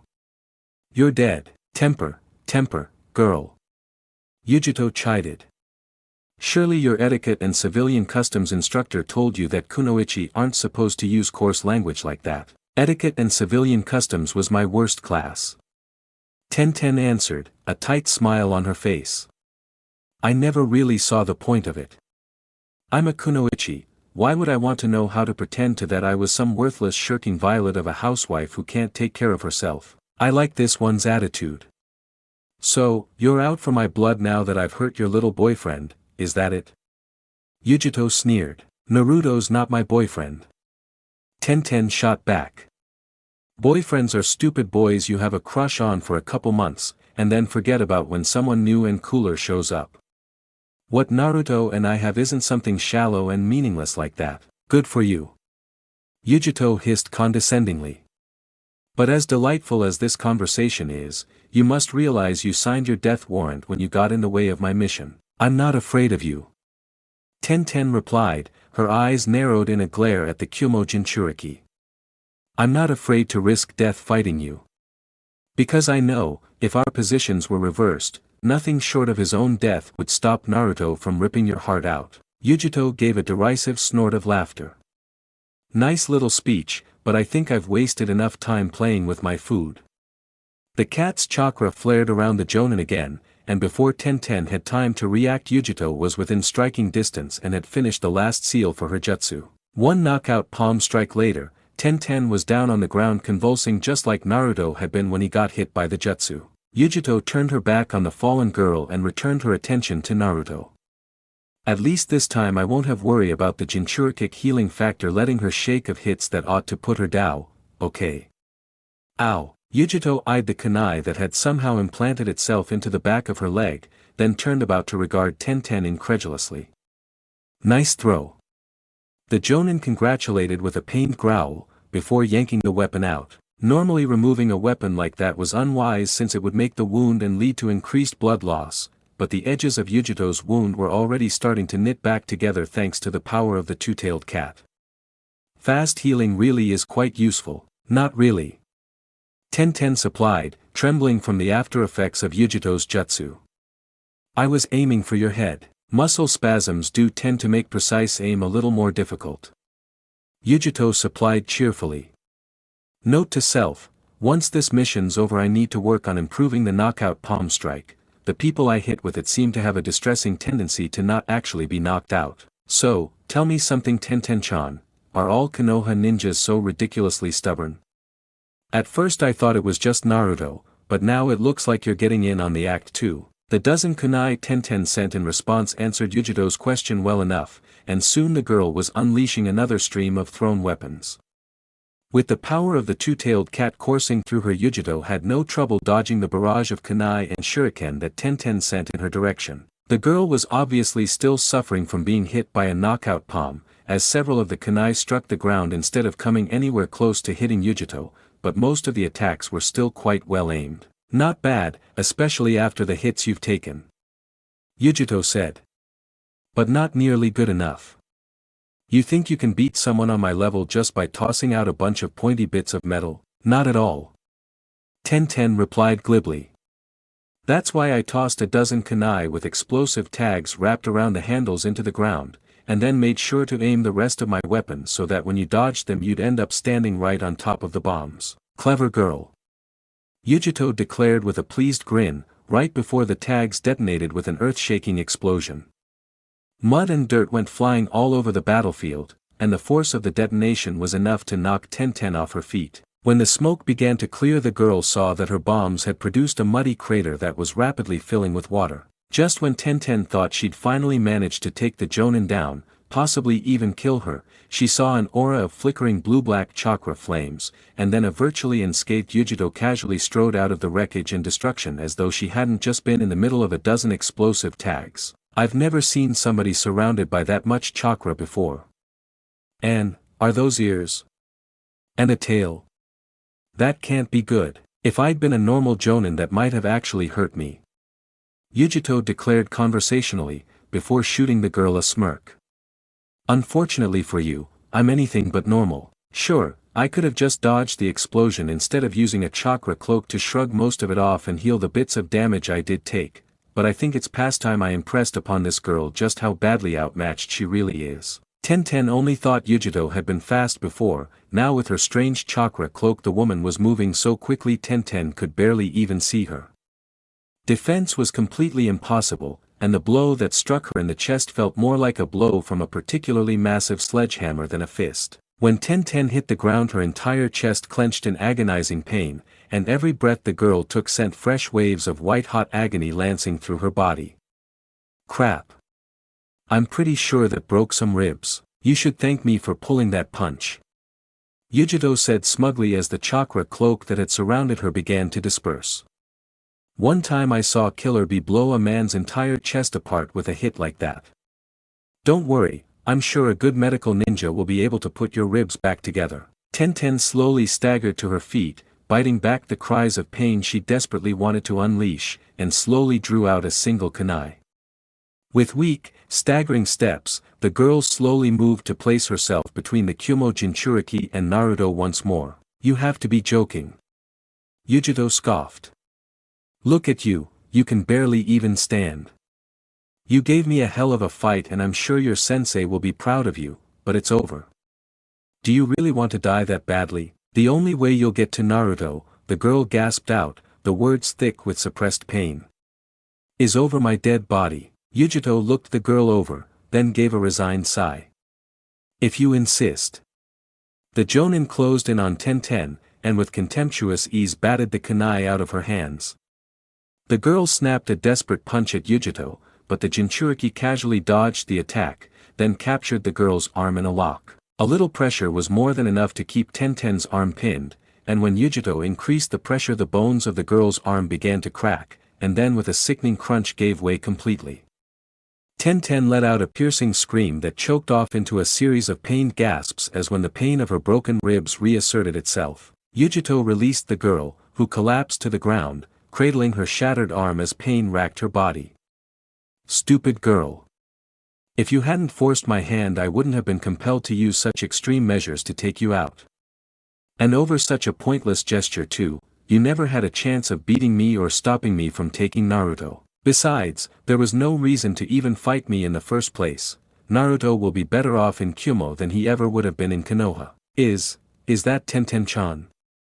Naruto's mind was bleary and confused, and the boy was reasonably certain he'd been knocked out for a while because the last thing he remembered was Yujito beating the crap out of him, and now it looked like Tenten and Yujito had been fighting for a while. The boy tried to call out to her or rejoin the battle, but his muscles simply refused to respond to the boy's commands. Damn it. Tenten-chan needs my help and I can't even freaking move. For a second, Naruto felt a surge of hope when there was a massive explosion right on top of Yujito. Take that Kitty-chan. Looks like Tenten-chan didn't need my help after all, I knew she was freaking awesome. Naruto's hope quickly turned to despair when it became clear that Yujito had survived Tenten's assault, and then the Kumo Jinchuriki proceeded to land a bone-shattering blow on Naruto's friend. No. Tenten-chan. Damn it, I've gotta do something. The boy desperately tried to help rise and go his friend's defense, but his battered body simply refused to respond no matter how hard he tried. The boy watched in helpless rage as Tenten fell to the ground in obvious agony, but still the girl refused to give up, forcing herself to stand protectively beside her wounded friend. Then Yujito broke her arm, finally wrenching a cry of agony from the girl that tore into Naruto's heart. No. Why can't I do anything? Why am I so weak? Why can't I find some way to save her?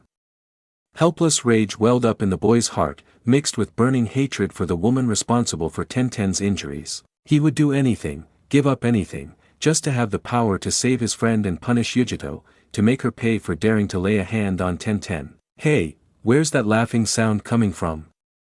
Before Naruto had time to ponder that question, his body was flooded with new strength, and a bright orange aura flared to life around him. His rage doubled and redoubled, and all the boy could think of was how badly he wanted to hurt the Kumo Jinchuriki. I'll kill you, the boy roared, leaping to his feet and rushing towards the object of his hate. Yujito's eyes snapped up to the boy and widened in surprise, but before she could dodge his punch struck home, slamming into her chest and sending the Kyumo Jonin flying away. The woman finally came to a rest quite a ways away from the boy after several rather painful-sounding bounces along the ground. An instant later the Kyumo Jinchuriki was on her feet again and enveloped in her own aura of blue-black chakra, aside from the color a perfect match to Naruto's own. Looks like I was right about that seal, you can use the fox's chakra without any training. Yujito declared, her face drawn in a predatory smile. Despite her outward confidence, in the safety of her mind, the Kyumo Jinchuriki was in a panic. Shit. Stupid, stupid, stupid. I knew that going after one of his friends might piss him off enough to make him use the nine-tailed fox's power, but I was so sure he wouldn't regain consciousness for hours. Damn it. Taking him down without going too far and killing him is going to be a lot harder now. Pulling your punches is a good way to get yourself killed when dealing with an enraged Jinchuriki. Naruto charged her once more, and the Jonin felt shock run through her as she observed the sheer speed of the boy's advance. Crap, he's even faster than Killer Bee at this level. There's no way I could move that fast without using a cloak. Yujito cursed the cruel twist of fate that left her as the host, the second weakest of the tailed beasts, even after she spent over 2 decades of difficult training mastering the chakra of the two-tailed cat.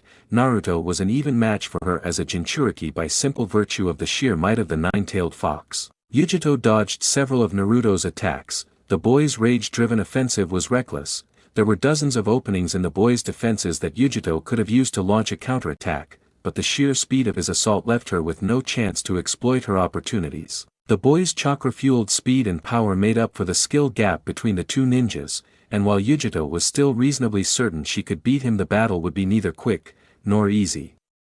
If I'm going to take him down fast and without putting his life at risk, then I need to have a big power advantage over him, not fight on his level. Yujito managed to unleash a quick foxfire jutsu, forcing the boy to retreat quite some distance to avoid being roasted, and used the time the attack bought her to bring her chakra cloak back up, this time unleashing enough of the cat's chakra to form a second tail. That's everything I can use without things getting dangerous. If I go to version 2 I wouldn't have enough self-control left to be sure he would survive the fight. Rather than resuming the attack as Yujito had expected him to do, the boy paused, staring at Yujito with unnerving intensity. Naruto cocked his head to one side, then the other, and then suddenly went unnaturally still. Then, to Yujito's dawning horror, orange chakra began bubbling up around the boy, slowly forming itself into the shape of fox ears and a tail.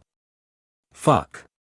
He's trying to copy my chakra cloak. Naruto's cloak was a crude, shaky construct compared to the streamlined perfection of Yujito's, but even a rough and ugly chakra cloak was a dangerous threat to the Jonin's mission. He won't stop with just one tail, at the very least try to match my 2, and he might try to go all the way up to 9. He can barely even manage a basic chakra cloak. If he tries to add more tails to it he could unintentionally move up to version 2, or even a full transformation. Yujito shuddered. There's no way he'd be able to stop the fox from taking over completely if he pushes things that far, and I don't even want to think about how much damage he could do while full transformation with the fox in control. Yujito's eyes flicked to the nearby border village. Everyone there would be dead for sure, and that would probably just be the start of it. Plus, after a rampage like that Naruto's mind would be broken, he might never find the strength of will to regain control of his body again. Yujito grimaced. She could only see one course of action that would allow her to achieve a remotely acceptable outcome, and she was not terribly happy with it. The Jonin charged Naruto, and right when the boy set his feet to receive her charge she veered off, shooting past him and towards Tenten. The Kyumo Jinchuriki easily scooped the girl up, and with a chakra-enhanced throw tossed the wounded girl into the middle of the river.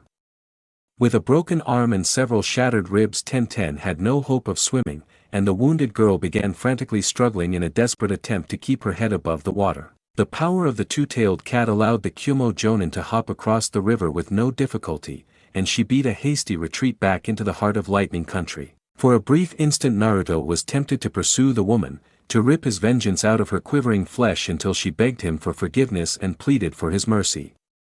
However, Tenten desperately needed his help, and with an effort of will Naruto set aside his burning rage and any thoughts of vengeance on the Kyumo ninja. The boy was barely aware of the chakra cloak receding and his body returning to normal as he turned away from the other Jinchuriki and leapt into the river, swimming as fast as he could to Tenten's position. The girl was desperately struggling to keep from going completely under, and after a few frantic seconds he was able to get a good enough hold around her waist to begin pulling her back to safety. Judging from the soft moans of discomfort slipping past Tenten's lips, the journey was obviously causing her pain, but she endured as stoically as she could. By the time the two genin made their way back to solid land, Naruto Tenten was barely clinging to consciousness, but the girl stubbornly attempted to stand up on her own, which only resulted in Naruto rescuing her from falling flat on her face. "Here, lean on my shoulder, Tenten-chan," the boy offered, shifting around so she could rest her uninjured arm on top of him. "I'm alright, Naruto, and you're probably hurting worse than I am," the girl insisted stubbornly. "Besides, I don't want to be a burden." "You're not a burden, you're my best friend," Naruto pointed out. "Besides, I feel fine. I'm pretty sure when I got pissed off and started using the fox's chakra it healed me. Gai-sensei said that Jinchuriki heal fast. Even my nose got fixed." The girl reluctantly allowed herself to lean on Naruto, letting out a soft sigh as her pain eased slightly. With an annoyed grimace, the girl said, "Damn it, I was supposed to be the one saving you, not the other way around." "Don't worry, Tenten-chan, I'll always think you're awesome," the boy assured her. "Thanks, Naruto." The girl smiled, relaxing and letting her friend help her back to town. "I shouldn't have spent so much time toying with the two of them," Yujito chided herself. "Sure, it was interesting to see just how good they both were, and it is always fun to let them think they might actually have a chance of winning before crushing them, but I spent too much time playing when I should have just finished the battle. I hate failing missions, but there was just no retrieval was a viable option anymore. At the rate he was tapping into the chakra of the Nine Tails, I'd have to go all out to beat him, and a fight that big would have caused way too much collateral damage. Forget a diplomatic incident, death and destruction on that scale probably would have started a war between Konoha and Kumo doesn't need that kind of trouble right now." Yujito paused and looked back towards the river, using the cat's chakra to enhance her vision beyond anything a human could manage. The Jonin allowed herself a slight smile when she saw Naruto, no longer channeling any of the fox's chakra, slowly making his way up the muddy banks of the river with a battered and soaked but breathing Tenten leaning heavily upon him for support. "Good, I didn't want her dead, I just wanted him to worry more about saving her than trying to kill me." Yujito briefly considered reversing course and making another attempt on the Uzumaki boy. She might be able to catch him off guard and take him out with a quick ambush now, but she quickly dismissed the plan. No reason to think he wouldn't go right back to using the fox's chakra again, and I don't think he'd let me toss the girl into the river again if I need a quick getaway. I would only have one shot at taking him down, and I really don't have a good track record when it comes to putting Naruto down with a single hit. Even if the Jonin had been inclined to change her mind, doubling back to go after the genin again ceased to be an option when Guy and their remaining teammate arrived. Yujito sighed and shook her head. "Well, I suppose I had better report back to the Reikage. I hope they don't take the cost of replacing all the furniture he'll smash out of my pay." Yujito tossed one last look back at her recent opponents, and a brief smile flickered over her face. "Those two are nice kids, pity they had to be born in Konoha instead of Kumo. I hope they'll be able to handle Akatsuki when those bastards make a move against Naruto." Team Guy spent 2 more days in the border town in order to give Tenten a chance to recuperate from the worst of her injuries.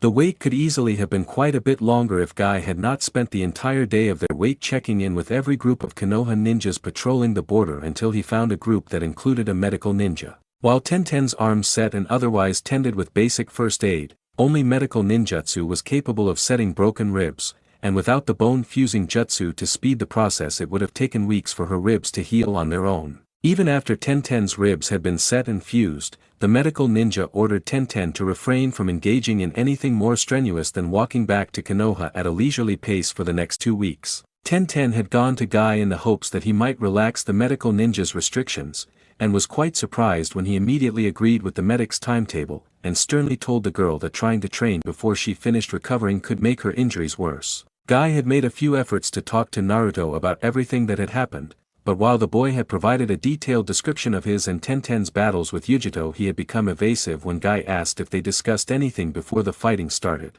Guy's only attempt to raise the subject of Konoha's treatment of the boy and the Hokage's law concealing his Jinchuriki status ended with the normally cheerful and energetic boy suddenly going still and offering no response to Guy's words beyond a vague grunt of acknowledgement. The journey back to Konoha took 2 days longer than it normally would have. While nobody ever came out and said that they were setting an easier pace for Tenten's sake, the girl understood why even the training-obsessed Lee continued to make up excuses to take a break for half an hour in the middle of the day or set up camp early. She wasn't quite sure how she felt about that. Tenten definitely needed the easy pace and frequent rest stops, and she knew her teammates were trying to help her, but she disliked the fact that they saw her as weak enough to need help in the first place. When Team Guy finally arrived back at Konoha, they were immediately directed to the Hokage's office, though Tenten was excused from attending the meeting on account of her injuries. Upon the team's arrival, the Hokage immediately cleared the room of the usual assortment of clients, ninjas awaiting their next assignment, and administrative aides, allowing him to confer with the 3-member of Team Guy in private. Guy. The Hokage began sternly. I have already read the preliminary report you sent ahead of your arrival, but would you care to offer a more detailed explanation of why 2 of your genin were forced to battle a jonin by themselves? I made an error in judgment. Guy admitted, hanging his head in shame. I believed that Yujito's goal was to compromise Naruto's loyalty to Konoha, and attempted to use that as an opportunity to gain access to some of their secrets. I was absolutely certain of Naruto's loyalty to my team and our village, so I did not believe that she posed an imminent threat to Konoha.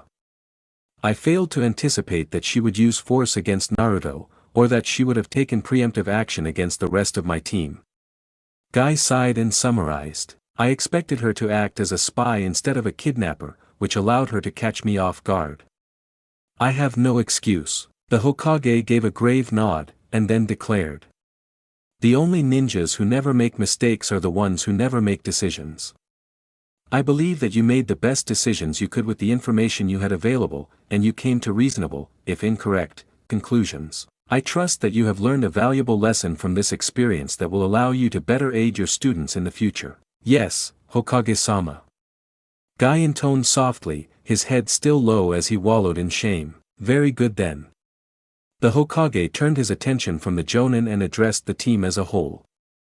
Now, considering the circumstances, I think you should know that 3 days ago we received a message from Kyumo. It contained a lengthy and eloquently written letter of apology from Yujito, in which she explained that her attempted kidnapping of Naruto Uzumaki was a rash, impulsive decision prompted by her own outrage at hearing of his treatment in Konoha and the fact that the leaders of Konoha concealed his status as a Jinchuriki from him. Consequently, her attack was upon Naruto, and Tenten was completely unsanctioned by the Raikage, and she bears sole responsibility for her actions. What?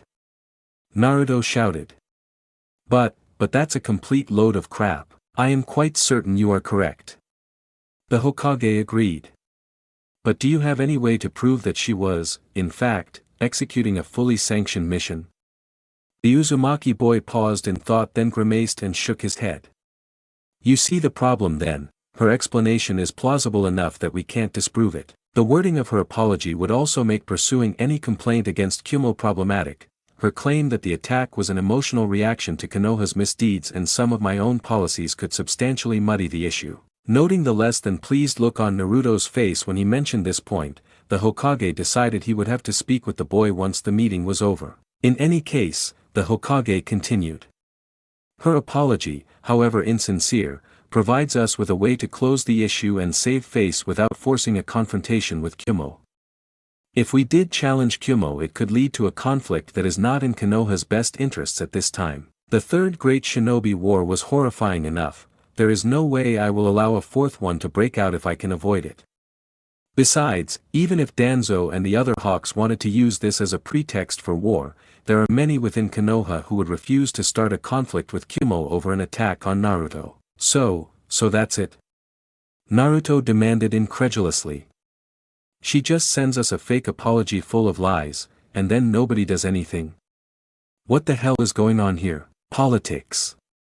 The old man answered gruffly.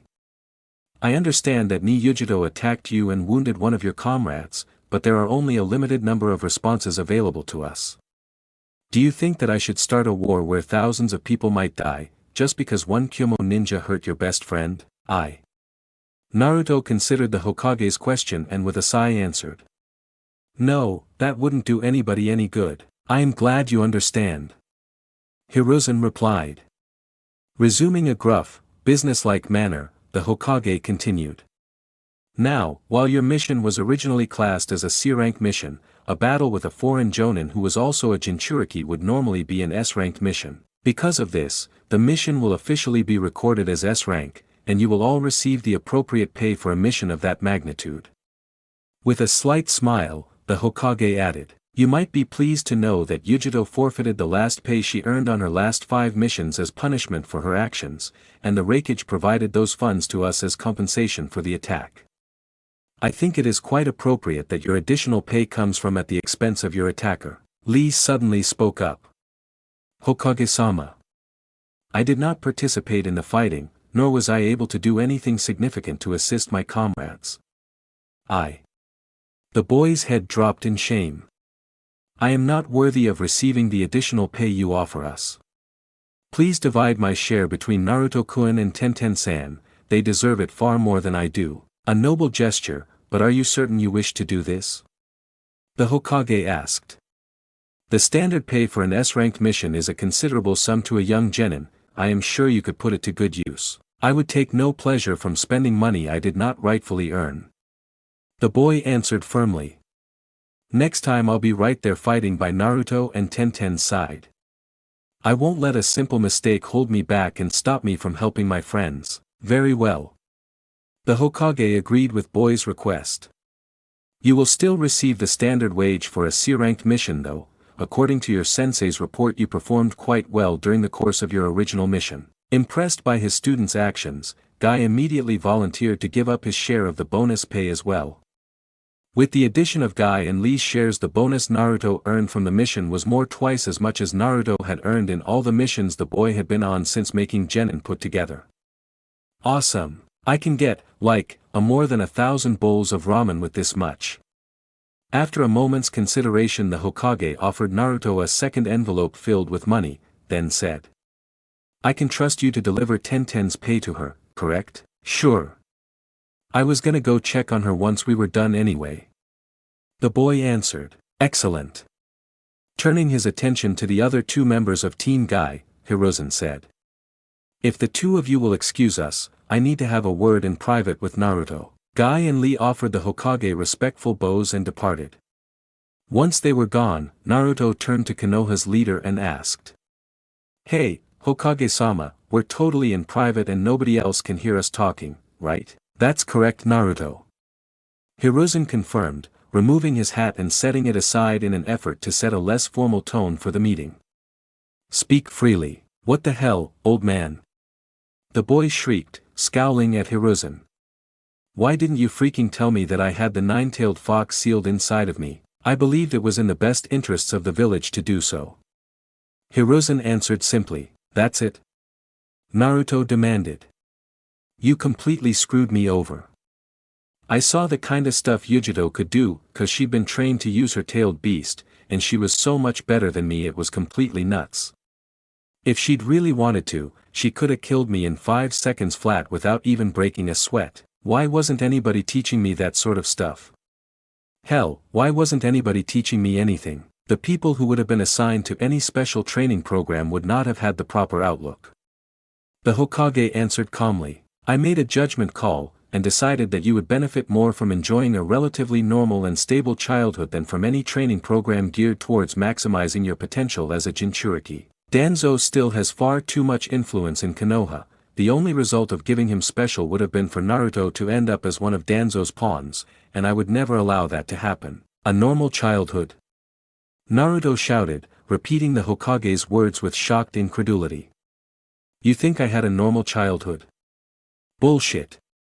I always just figured the people who treated me like crap were assholes, or maybe my parents did something really bad and they were taking it out on me, but you knew the entire time what was really going on. You could have at least told me the truth when it became pretty damn clear that people were treating me like crap even though you had some sort of law saying that they couldn't talk about me being a Jinchuriki. And what would you have done if you knew the truth by that point, Naruto? The Hokage asked. Would you have confronted the next person who failed to show you the respect you believed that you deserved? Would you have run around the village, screaming the truth at the top of your lungs and rubbing salt into the wounds left behind by the fox's attack 11 years ago? Perhaps you would have engaged in a series of fox-themed pranks against your enemies. I feared that one or all of those things might be your reaction. By the time it was clear that no law could force people to act as though you were not a Jinchuriki, your personality had developed in a direction that would have made informing you of the truth inadvisable. Your reaction to the news and retaliation against those who neglected and derided you would have only made things worse. Hiruzen looked at the boy once more, and with a sigh conceded. Or so I thought at the time. Naruto has matured over the last few months. He can still act very childishly at times, but the boy has begun to show hints of the man he will one day become. Yujito tried to get me to defect to Kumo. Naruto confessed. Guy and I suspected as much, though you never confirmed that detail of your encounter. The Hokage responded. For a moment I really thought about saying yes. The boy admitted. I mean, Konoha's my home and all, but she kept saying how if I was in Kumo people would be a lot nicer to me and treat me with respect. She was right. The Hokage reluctantly conceded. Nobody in Kumo would ever dare to be openly disrespectful to a Jinchuriki.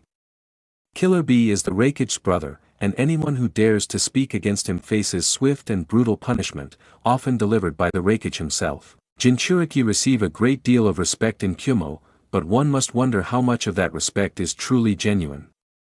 Perhaps Kumo truly is more tolerant and understanding than Konoha, or maybe the Rakige can make his people to respect Jinchuriki by sheer force of personality, or perhaps they merely offer the appearance of respect lest they face his wrath. Or maybe you could have made the villagers respect me if you just tried harder. Naruto countered. Maybe. Hiruzen conceded with a weary sigh. But I doubt it would truly have worked. Using force might make them wear a mask of respect, but they would hate you all the more in their hearts. The Hokage is powerful, but even I can't force people to think the way I would like them to. The only way you will ever truly win the respect of the villagers is if you earn it through your own labors. Yeah, there's no shortcuts to getting real respect, are there? Naruto said, grasping the old man's point. Nobody in Kumo really knows anything about me, why would any of them have a reason to really respect me? They just act all respectful because Yujito and the Rakige told them to. Exactly. The Hokage said, smiling at the young man's comprehension. That sucks. Naruto complained. It's not fair that I've gotta work so hard just to get anybody to really acknowledge me, especially when almost everybody else gets that for free. The boy took a deep breath, and his face hardened with resolve. But whining and complaining about how life's not fair isn't gonna get anything done. You say I've gotta work hard if I really want people to respect me? Well, Guy-sensei's always saying that Lee and Tenten and I are all gonna be geniuses of hard work. Indeed. Perhaps I should keep an eye on you, Naruto. The Hokage said, a slight smile on his weathered face. Rumor has it you're quite interested in replacing me someday, and from what I've seen of you today you would make a fine Hokage one day. Really? Naruto asked, obvious glee in his voice. Leveling a challenging finger at the old man, Naruto declared. You better watch out, old man, 'cause your days are numbered. By this time next year I'm gonna be sitting in that chair, and then I'll make you do a bunch of crappy D-rank missions. I'm just gonna sit back and laugh while you have to go around digging up potatoes and babysitting and grocery shopping and dog walking and all that other worthless stuff. Hiruzen chuckled at the boy's antics. Naruto might grow up to be a fine Hokage, but there are still plenty of years left before he actually grows up. At times like this he really reminds me of his mother. As the boy was about to leave his office, the Hokage called out, one last matter of business, Naruto. Ni Yujito also included a brief personal note for you alongside her much lengthier and much less honest apology. It is quite short, only one sentence long. Pulling out the note in question, the Hokage read, Naruto-kun, if you ever encounter a person wearing black robes with red clouds on them, run away, do not approach them or attempt to fight them under any circumstances. Looking up from the note to meet the young man's eyes, the Hokage asked. I don't suppose you have any idea what that means? Naruto shrugged. Nope, I've never seen anybody dressed like that in my life. The boy frowned in thought, then gave another shrug. Anyways, I'm gonna go see Tenten-chan now, see you later old man. To say that Tenten's parents were less than delighted when their little girl came home from her latest mission with an assortment of broken bones would be a gross understatement. Naturally an explanation had been demanded as to how she could have sustained such serious injuries, and when Tenten gave them a rough summary of the events of her mission, in particular that she had been wounded defending Naruto, the situation had rapidly degenerated. While they had never been particularly outspoken about it, Tenten knew that her parents did not approve of her close friendship with Naruto Uzumaki. In the past it had not been much of an issue. Tenten had attributed their dislike to the fact that the boy had a reputation as an immature prankster and been content to largely ignore their mild disapproval of their friendship. Meanwhile, her parents had been wise enough not to press the issue when they could tell their daughter was genuinely fond of the boy, and their early wariness had begun to thaw as the friendship none of the problems they feared it might. However, learning the truth about Naruto and the nine-tailed fox left Tenten in no mood to brook even relatively minor perceived slights against the boy, while her parents were naturally far more worried about their daughter's well-being than any other issue. Under such circumstances, a rather heated difference of opinion was inevitable. Trying to fight a jonin was stupid and reckless, Tenten. Her mother declared harshly. It's a miracle you survived at all. So, you think I should have just sat back and watched while she kidnapped Naruto instead of trying to help him? Tenten demanded. I mean, I know the two of you hate him, but I didn't think you were that petty. Now Tenten, it's not like that. Her father chided. Your mother's just worried about you, so am I for that matter. I understand that you like Naruto, but you nearly got yourself killed trying to help him. I just think you should ask yourself if he's really worth that much to you. Yes, he is. Tenten answered without hesitation. Tenten, how well do you really know Naruto? Her mother asked, concern clear in her voice. I understand that you believe your feelings for him are very deeply rooted and genuine, but you've only known him for 3 months. There might be really important things about him that you just don't know. You're talking about the nine-tailed fox, aren't you? Tenten responded. How did you hear about that? Her father immediately demanded. It's against the law for anybody to reveal. That foreign jonin we got into a fight with told us. Tenten answered. Don't you understand how that changes things, Tenten? Her mother asked. There has been a lot of trouble with Jinchuriki in the past. Whenever you have a person with a demon living inside of them, it's inevitable that there's going to be trouble. Even if he seems like a nice boy, the demon might take over his body, and then, well, who knows what could happen. Have you ever even met Naruto? Tenten countered. I'm not talking about just seeing him in passing one day, but actually spending a couple minutes talking to him, getting to know more about him than the fact that he's got that stupid fox sealed inside of him. Well, no. Her mother admitted. But I don't really see how that's relevant. Naruto himself isn't what's important, what matters is that the fox could. Never mind. Tenten let out a sound halfway between a groan and a shout of frustration. You've obviously already made up your mind, so there's no point in even trying to talk to you. The girl turned about and stormed up to the front door, fumbling with the doorknob as agitation and the fact that her injuries forced her to use her offhand caused her to have difficulty with the relatively simple task. Wait! Her father called out. Where are you going, Tenten? Out!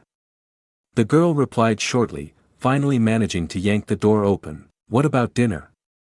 Her mother asked. She had spent the last half hour working on a special meal to welcome the girl home after her long mission. I'll eat out. The girl declared a moment before the door slammed shut behind her. She turned 13 3 weeks ago and she's already acting like a teenager. Tenten's father commented mournfully. The uncomfortable silence descended on the household that was only broken 15 minutes later by a loud knock on the door. Tenten's father opened the door to find a somewhat nervous-looking Naruto Uzumaki standing in the threshold. Oh, hello Tenten's dad. The boy said, desperately trying to recall what the man's name was while nervously rubbing the back of his head. Where's Tenten at? I kinda wanted to see how she's doing since she's still kinda hurt and all, plus the Hokage told me to deliver her share of the mission pay. Oh, hello Naruto-kun. The girl's father said. Tenten went out a while ago, but you can drop her pay off here and I'll give it to her when she gets back. Alright, thanks Tenten's dad. the boy said, handing over the cash-filled envelope. The man gave a chuckle, and then said, "For future reference, my name is not Tenten's dad, it's, who is at the front door, dear?" Tenten's mother called out from the kitchen, "It's Naruto." Tenten's father called back. He was just dropping something off for Tenten. "Hi Tenten's mom." The boy called out cheerfully, "Hello Naruto-kun." The woman answered absently. "By the way, my name is..." The woman's introduction was suddenly interrupted by the sound of several metal objects crashing into each other. A few seconds later Tenten's mother came out of the kitchen and fixed her husband with a furious glare while addressing the man in dangerously sweet tone. "Darling, how many times have I told you put everything back where it's supposed to go when you use my kitchen?" "Sorry." The man said timidly, "We'll talk later." Tenten's mother declared darkly. The woman turned her attention to Naruto for a moment, looking the boy over speculatively before asking, "I don't suppose you've had dinner yet, have you, huh?" "Nah, I was gonna see if Tenten wanted to go get some ramen or something, but since she's not here I guess I'll go by myself." The boy responded. Guessing the direction of his wife's thoughts, Tenten's father spoke up. "Why don't you join us, Naruto-kun? We have more food than we can eat anyway, and it is past time we got to know you a little better." "Well, I don't know," Naruto said uncertainly before asking. "I don't suppose you guys were having ramen for dinner, were you?" "It's been an entire week since I got to eat any ramen. The last time I got any was when Uchiha bought it for me, and that really just doesn't count." "No, we're having dumplings," the man answered before making a second attempt to win the boy over. "Tenten did say that she wanted us to be properly introduced to each other, please join us." "Well, alright then," Naruto agreed with shrug. "Thanks, Tenten's mom and dad." The meal passed pleasantly enough, and by the time it was done the girls' parents had begun to understand why their daughter was so fond of Naruto. Despite all his bumbling awkwardness and occasional idiocy, there was just something endearing about the boy. "So, Naruto," Tenten's mother said once the meal was finished, "Tenten said you saved her life on your last mission. Is that true?" "Yeah, but I didn't really do anything special," Naruto admitted. "I mean, I'd risk death to rescue if she was in danger, so it doesn't seem like just fishing her out of a river when she was having trouble is that big of a deal. Plus, when Tenten saved my life she was so much more badass about it." Tenten's mother looked the boy over once more, and then gave a barely perceptible nod of approval.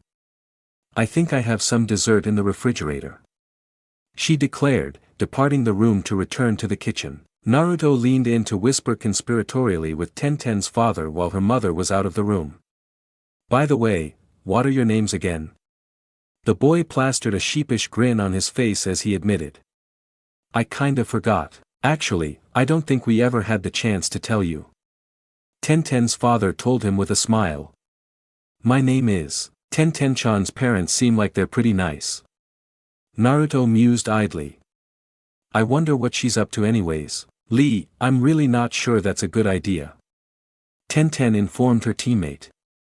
She had noticed that Lee was in the midst of some sort of activity at one of Konoha's many small restaurants and decided to join him. She had been getting hungry anyway. She had been expecting to spend a bit of time hanging out with her teammate, but instead she found herself mixed up in his latest crazy training scheme, and now felt obligated to make an effort to save him from the inevitable fallout. "Why not Tenten-san?" Lee asked earnestly. "Exposing myself to gradually increasing dosages of common shinobi drugs will allow me to build up a resistance to them, so that if anybody ever tries drugging my food again it would have absolutely no effect." Guy-sensei thought it was an excellent idea. He even said he would be doing the same thing with his own food. "That part of it makes sense," Tenten conceded. "But the problem is that you don't know nearly enough about drugs and poisons to do that kind of thing by yourself. You need someone who's an expert to give you guidance and advice. I found a very detailed book in the library," Lee informed her. "As long as I carefully follow all of the instructions in it everything should be fine." The boy frowned in confusion, and then added, "I still haven't been able to determine what exact drug she used on us though. I could find ones that matched almost all of my other symptoms, but so far I haven't learned of any poisons that make you wake up with wet hair and hand-shaped red marks on your cheeks." It is also rather curious that Guy-sensei did not have those symptoms, but every person has a slightly different reaction to even basic poisons. Tenten briefly considered telling the boy she had dumped a glass of water on his head and slapped him a couple times in an effort to wake him from his stupor. In the end, she decided there was no harm in letting him continue to believe he had suffered some particularly unusual side effect, and it would save her the trouble of explaining things. You need to do more than skim through one book before doing something as complicated as this. Tenten insisted. What if you mess up the dosage and knock yourself out because you put too much of the poison in your soup? I read that part of the book very carefully. Lee told her, before shooting her a smile worthy of Guy and declaring. Besides, if I do accidentally knock myself out this time, then next time I'll put in twice as much poison to make up for it. Tenten's head made sudden, violent contact with the table. You can't treat this like you do training with Guy-sensei. The girl groaned. It is a different type of training, but the same basic principles should still apply. Lee insisted stubbornly. If I set a punishment for myself in the event of failure, I'll try that much harder to succeed, and if I do still fail then I gain the benefit of extra training. Determined to prove his point, Lee dumped a small vial of fine powder into his soup, and then quickly consumed the entire bowl. Lee, I'm in no condition to carry you home after you pass out. Tenten scolded the boy. Don't be ridiculous, Tenten. The boy said confidently. I measured everything very carefully and there is absolutely no way anything could possibly go wrong. The boy frowned and squinted at the girl, and then asked. When did you dye your hair green anyway? It makes you shine like an angel. The boy tumbled out of his seat and fell to the ground, then began snoring loudly. Tenten sighed. With Tenten barred from heavy training or missions, Team Guy suddenly found itself gifted with a substantial amount of free time. Guy himself had redoubled his own training efforts. The man was still trying to deal with lingering guilt over the fact that Uchiha had outmaneuvered him and placed Naruto and Tenten in peril. One of the primary reasons each genin team had a jonin at its head was to ensure that if they suddenly faced an opponent beyond their skill level there would be a highly skilled and experienced ninja on hand to both defeat the threat and protect the younger ninjas. However, when his students had desperately needed his aid, Guy had not been there to protect them. They had been left to fend for themselves. While Guy's personal training regimen had always bordered on insanity, the man had taken things to a new extreme lately. When he was not tending to his charges or sleeping, and he didn't spare much time for sleep, the man was always busy running laps, doing push-ups, or just about any other form of exercise he could conceive of. After several days of near constant exercise, it had become obvious that one of the things removed from his daily life in order to make more room for training was personal hygiene. At the most recent team meeting, all three of his genin had been careful to remain upwind of their fragrant instructor. Kakashi had never been more grateful for the fact that his mask completely covered his nose, and thus spared him from the worst of the eccentric jonin's odor. Yo! The man greeted his self-proclaimed eternal rival. You've been back for a week now and you haven't even issued one stupid or pointless challenge. Oh, hello Kakashi. Guy said distractedly, barely even acknowledging the man's existence as he continued to perform sit-ups at a frantic pace. I've been busy training. Yes, I can see that. Kakashi replied, pulling out his dog-eared copy of Makeout Paradise and reading through one of his favorite scenes. You know, he said casually. You should probably stop blaming yourself for the fact that things didn't go according to plan during your last mission. It really wasn't your fault, and all this crazy exercise is starting to make you stinky. Naruto and Tenten were my responsibility. Guy declared between grunts of exertion as he continued performing sit-ups. Only 1,000 more to go, then it's back to running laps. I was supposed to protect them, and instead they had to protect themselves. They survived, didn't they? Kakashi responded, only because of the nine-tailed fox. Guy declared with a grimace. Not because of anything I did. Oh really? Kakashi asked. Funny, I thought you were their sensei. I am. Guy answered stiffly. And as their sensei, I failed. You trained them, didn't you? Every day. Guy affirmed. Well, if the two of them managed to survive a fight with a jonin, you must have done something right with their training. Kakashi asserted listlessly. That's not the point. Guy said, pausing in his string of sit-ups for half a second in order to unleash a wearied sigh. They had to do everything by themselves because I wasn't there to help them. Oh, now I understand what's going on, Kakashi declared, his lone visible eye widening in comprehension. You don't trust your students. I guess I can understand why. That Lee kid does seem kind of shifty. Of course I trust my students.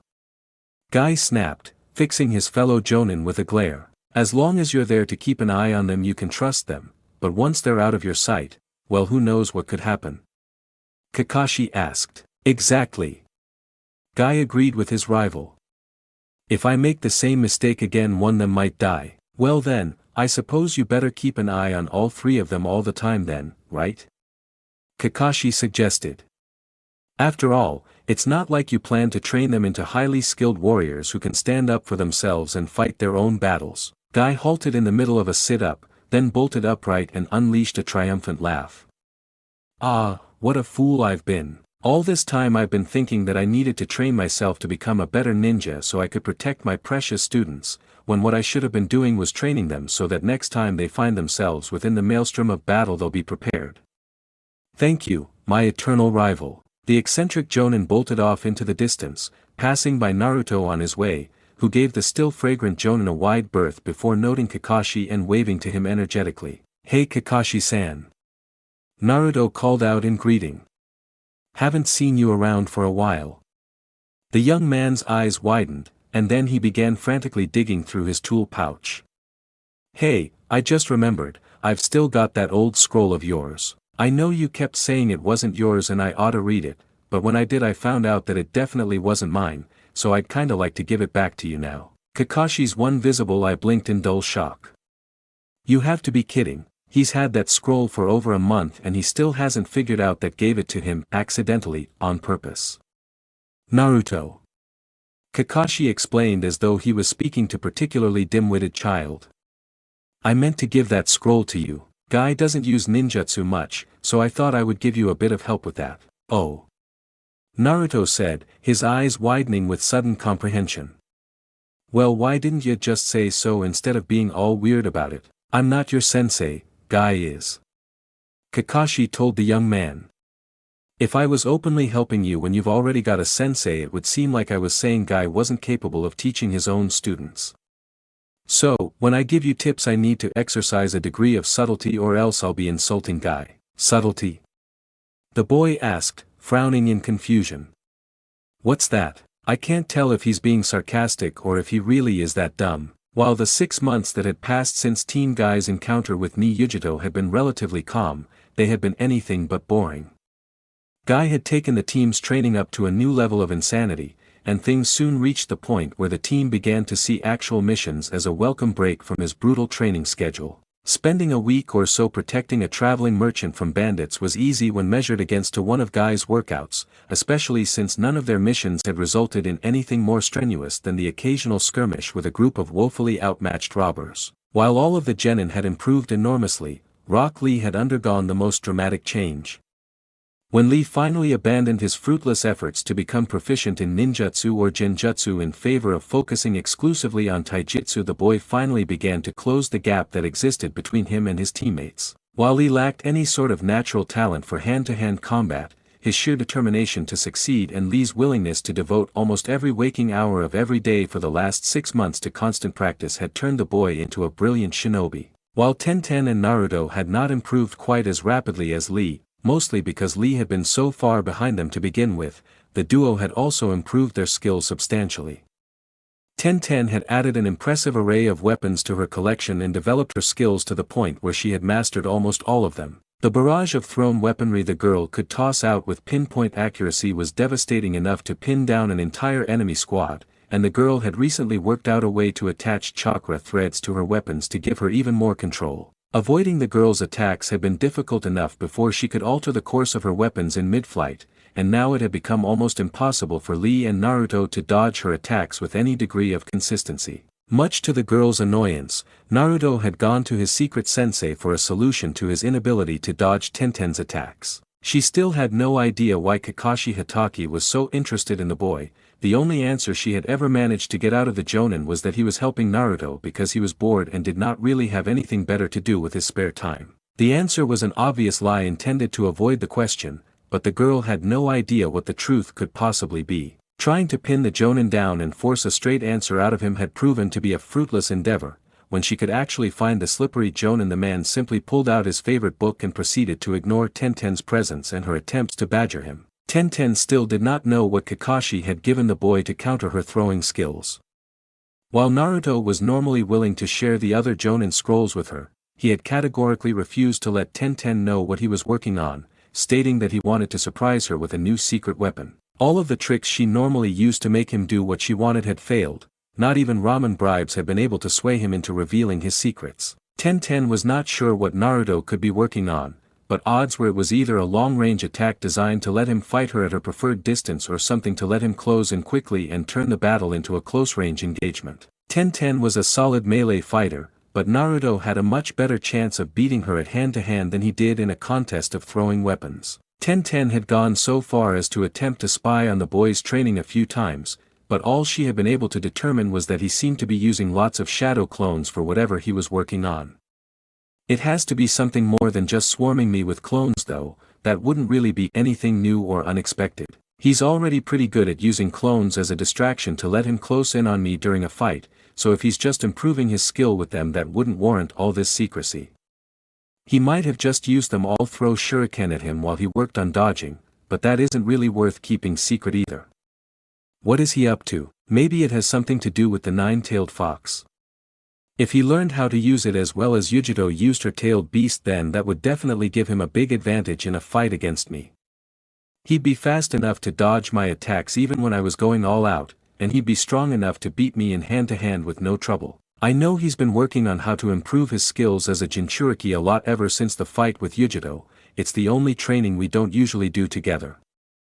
I still can't believe just how far he's willing to go to learn how to use the fox's chakra. Some of the things he's done I never would have expected out of him. After several weeks of his secret training, Naruto announced that he was finally ready to challenge Tenten to another sparring match, and the two had agreed to have their little contest at Training Ground 19. Tenten arrived first, and was surprised to note that many of the trees at the edges of the open, grassy training field seemed to have been completely stripped of their foliage.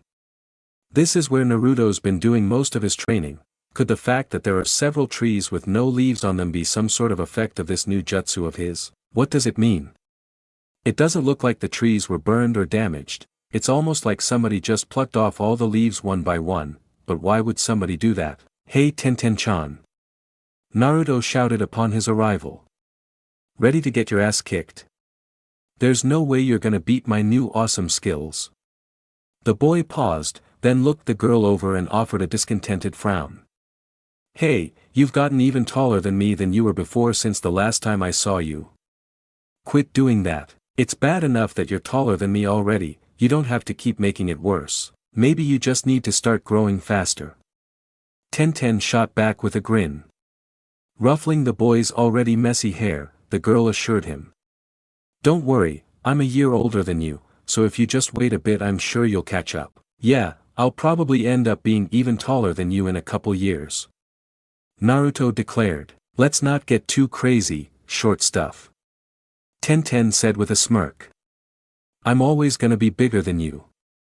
Sometimes teasing Naruto is just too much fun. I am so gonna kick your ass.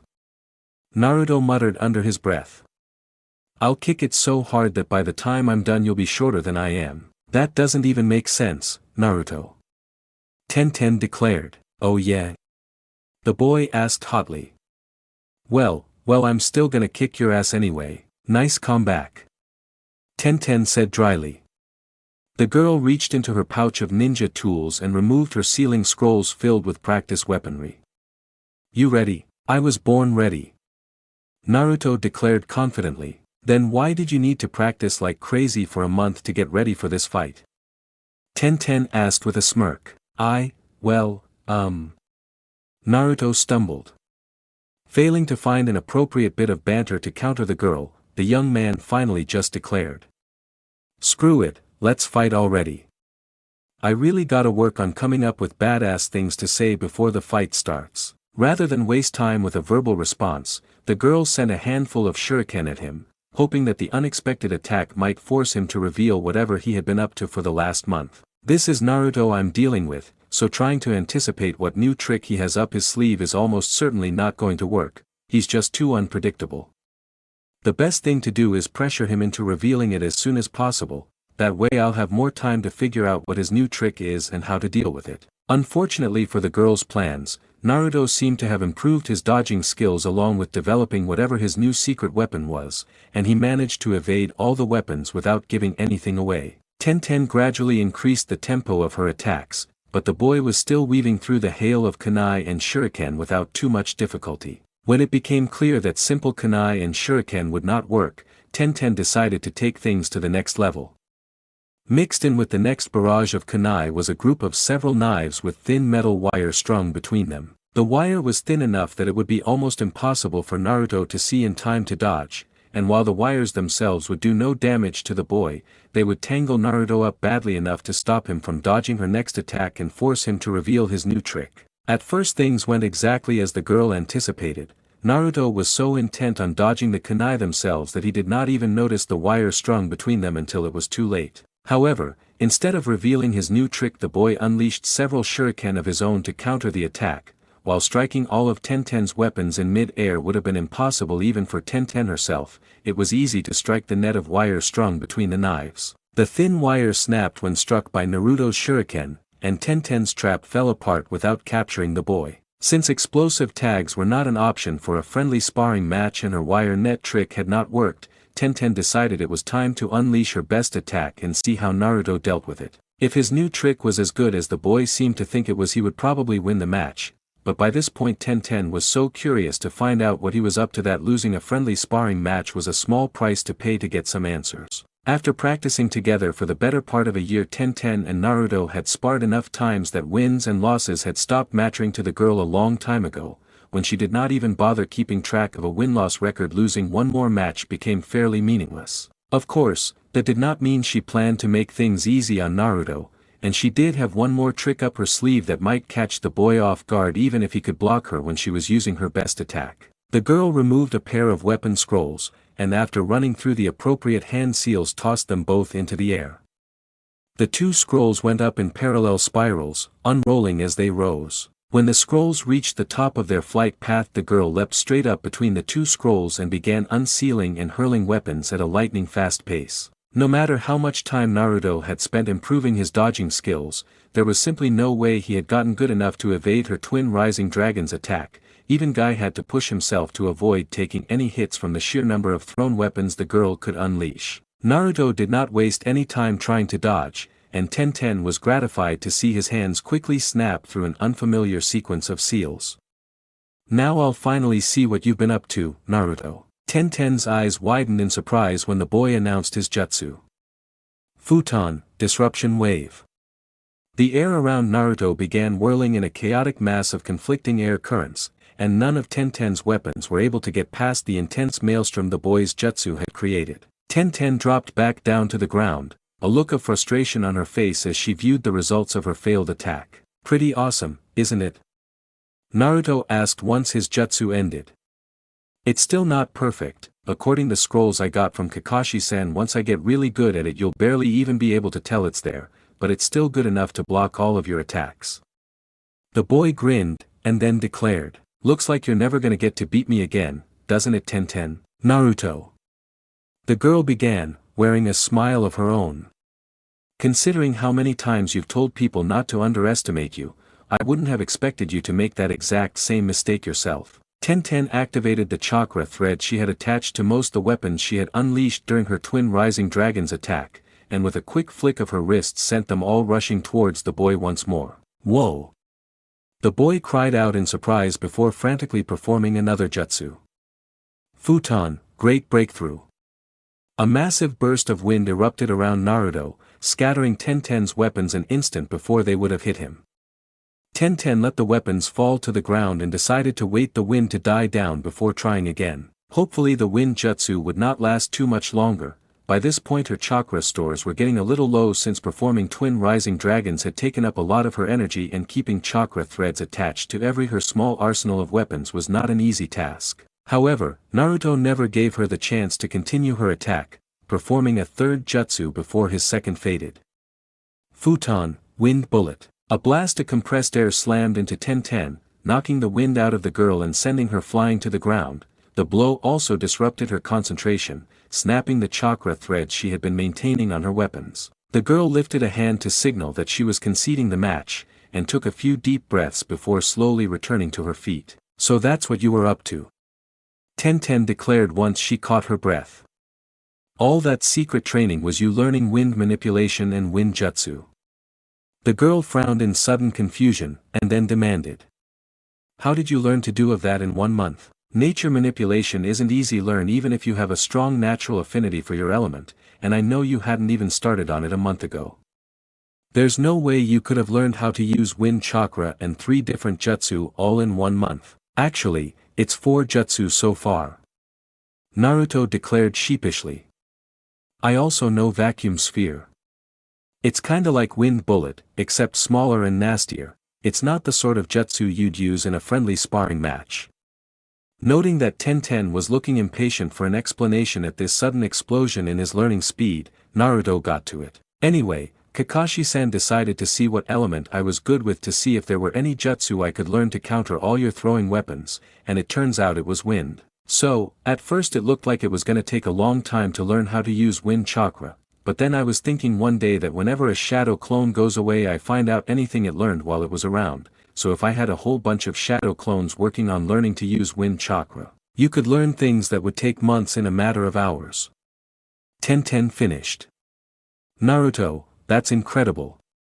The girl's mind reeled as she realized just how massive the potential for shadow clones as a training technique was. Considering how many he could create at once, it would not take long before the sheer amount of cumulative experience the boy built up from that many clones made him, in terms of raw training time, the most experienced ninja in the entire world. "Naruto, you have to teach me how to use shadow clones." "No, you have to tell the Hokage right away. If we started training all our ninjas like this, then Konoha would get so far ahead of every other village that—" "Nah, that wouldn't work," Naruto informed the girl. "When I asked Gai-sensei about that, he said that pretty much nobody except a Jinchuriki actually has enough chakra to use shadow clones like that. Even Kakashi-san and the Hokage can't maintain the jutsu long enough to really make it useful for training, and if they can't do it then nobody else is gonna be able to either." "Oh," Tenten said, disappointed to hear that Naruto had not stumbled upon a brilliant trick to put Konoha at the top of the ninja world. "Well, I suppose if shadow clones could be used like that, the Hokage would have figured it out a long time ago. I suppose it makes sense that even your training methods are so crazy that they only work for you." "Yeah," Naruto agreed. "But Gai-sensei says it won't work for everything. For a lot of stuff I'll still have to learn just like everybody else." "Well, good, I don't want you turning into a super elite ninja and leaving our team just yet," Tenten declared. "You can't leave me alone on the team with Guy and Lee, or I'd go insane and either kill both of them or end up like Lee and start ranting about the power of youth."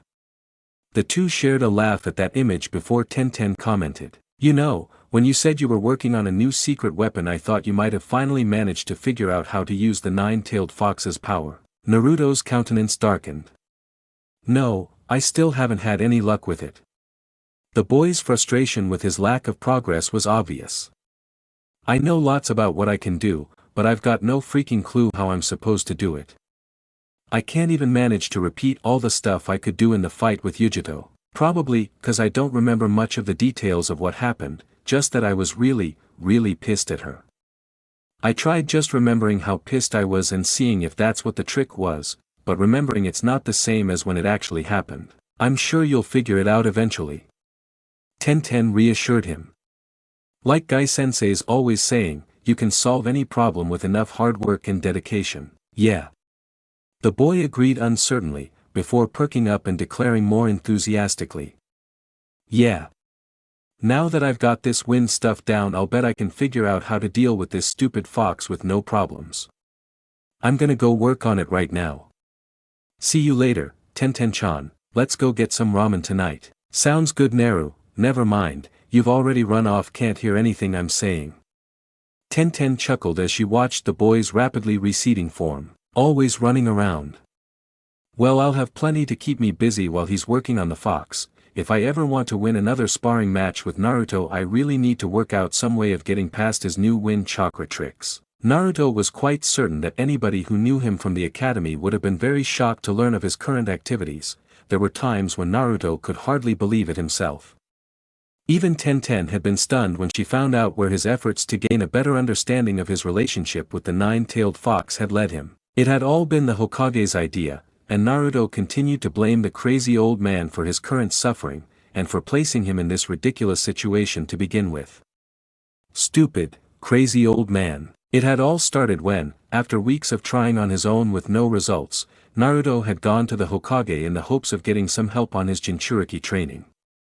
The old man had been more than willing to help Naruto, but admitted that he personally knew nothing about how Jinchuriki mastered the powers of their tailed beasts. However, the Hokage did give Naruto access to the records and writings of Hashirama Senju, the first Hokage and one of only 4 shinobi, 5 if you counted the Rakuto sage, but he was just a legend, known to have the ability to control the tailed beasts. If Konoha had any information that could be of use to Naruto in his quest to master the power of the nine-tailed fox, it would be in the first Hokage's writings. Thus, circumstances had unexpectedly forced Naruto to become something of a scholar. The boy spent hours reading over dusty tomes and analyzing ancient scrolls in the hopes of finding some piece of information that might let him know where to start on his Jinchuriki training. Naruto spent most of the time he had to spare after his daily training with Guy in the records room of the Hokage's tower. The room was cramped and filled with row upon row of shelves stacked with records along with 4 small tables meant for any visitors, one of which was permanently occupied by a clutter of Hashirama Senju's writings and Naruto's chaotic notes. Most people would have mistaken Naruto's study area for a disorganized mess, but Naruto insisted that there was actually an organized system in place, and his ability somehow to find whatever he needed in a matter of seconds made it hard to argue with his claim. Taking a break from his studies to master wind chakra had been a welcome relief, but with that task done he had no excuse to put off the bookwork any longer. Unfortunately for the young Jinchuriki, it was beginning to look like his quest for information would bear no fruit. The first Hokage had recorded no shortage of information on controlling tailed beasts, both for beasts roaming free and when they were confined within a Jinchuriki, but that information was completely useless to anybody who lacked the Kekkei Genkai to use Mokuton Jutsu. Naruto had a brief surge of hope when he learned that the first Hokage's rival Madara Uchiha had a similar degree of control over tailed beasts, but the only information the first Hokage had about how Madara's control methods worked indicated that the Sharingan was involved. Even if Naruto managed to get a Sharingan similar to how Kakashi had, not terribly likely considering how few Sharingan were left in the world after the Uchiha massacre, it would not do him any good since either Madara had never written down his secrets or the records had been destroyed at some point, likely due to the fact that Madara betrayed Konoha and the Uchiha clan. However, with no better options available, Naruto continued looking through the first Hokage's writings in the hopes of coming across something that could help him. Even though Hashirama wrote instructions for a non-Jinchuriki using the Mokuton Kekkei Genkai to contain a tailed beast's power, there might be some hint of information that Naruto could use. It was a thin hope, but it was the only hope Naruto had. The boy was studying so intensely he was barely even aware of his surroundings, and he remained oblivious to the various other people who occasionally drifted in and out of the records room on their own tasks. He didn't even notice when his former academy sensei Iruka Umino dropped by the records room, only to spend several minutes staring at the oddity that was a quiet, studious Naruto Uzumaki. That can't be Naruto, maybe it's somebody else just transformed to look like him. But why would someone transform into Naruto, and then act so completely un-Naruto-like? Right as this thought was percolating within the Chunin's mind, Naruto let out a shout of frustration and slammed his current book shut. Stupid first Hokage. Why won't you tell me anything that's useful to somebody who can't freaking use your freaking Mokuton Jutsu? Geez, what an idiot. When I become Hokage I'll make sure people can actually use all the awesome jutsu I'm gonna invent. Iruka chuckled, gave a resigned shake of his head. No, that's definitely the real Naruto.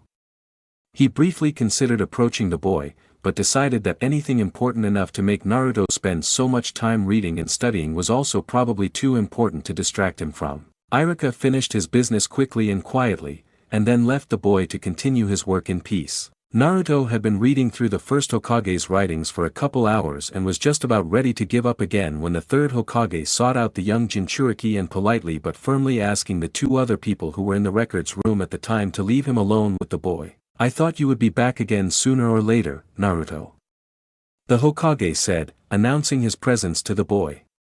"Several people wanted your little study area cleared, but I didn't think you would appreciate the disruption to all your notes." The old man frowned and added, "Still, after you went a month without coming back I was starting to wonder if you'd given up on finding anything useful in Hashirama's papers. Perhaps I should tell Naruto about Tenzo." "No, Tenzo lacks the chakra capacity to use Hashirama's tailed beast controlling jutsu on the nine-tailed fox, so telling Naruto would just give him hope, then crush it. Tenzo cannot help Naruto unless we find some way to enhance the strength of his jutsu." "Nah, I was just taking a break from all these stupid books while I learned some new jutsu," Naruto answered wearily. "I kinda hoped I'd find something I missed before after I spent a bit of time away from all these dumb books and scrolls, but it doesn't look like it's gonna happen." The boy frowned at his collection of documents, and then looked back up at the Hokage with sudden interest. "Hey, I just remembered. A while back you said you were gonna find out if there were any other Jinchuriki that might be able to help me. You get anything back on that?" Hiruzen sighed and shook his head. "Unfortunately Suna and Taki's Jinchuriki are in no condition to help you, and those are the only villages allied with Konoha that currently have Jinchuriki," Naruto grimaced and said. "Yeah, from what Yujido said Suna's been trying to kill theirs for years, so he's probably kinda pissed off by now." The Kazekage provided no details on the boy's condition, but from the rumors we've heard the one-tailed Tanuki's current Jinchuriki is dangerously unstable. Frequent assassination attempts could certainly have that effect. The Hokage frowned in disapproval, and then added, "Taki's Jinchuriki lost control of the seven-horned beetle during an incident within the village several years ago, and has been living in isolation ever since. Even if she could be contacted, if she can't control her own tailed beast I doubt she could help you." "Yeah, probably not," Naruto agreed reluctantly. "Say, what about the Jinchuriki from villages we're not allied with? I mean, even if we're not really friends we might be able to find out something from them. The 4 tails and 5 tails are in IWA, and it is unlikely that Tsuchikage would even consider helping us for anything less than a reversal of the Third Great Shinobi War," the Hokage began. "The 6 tails Jinchuriki has been missing for quite some time.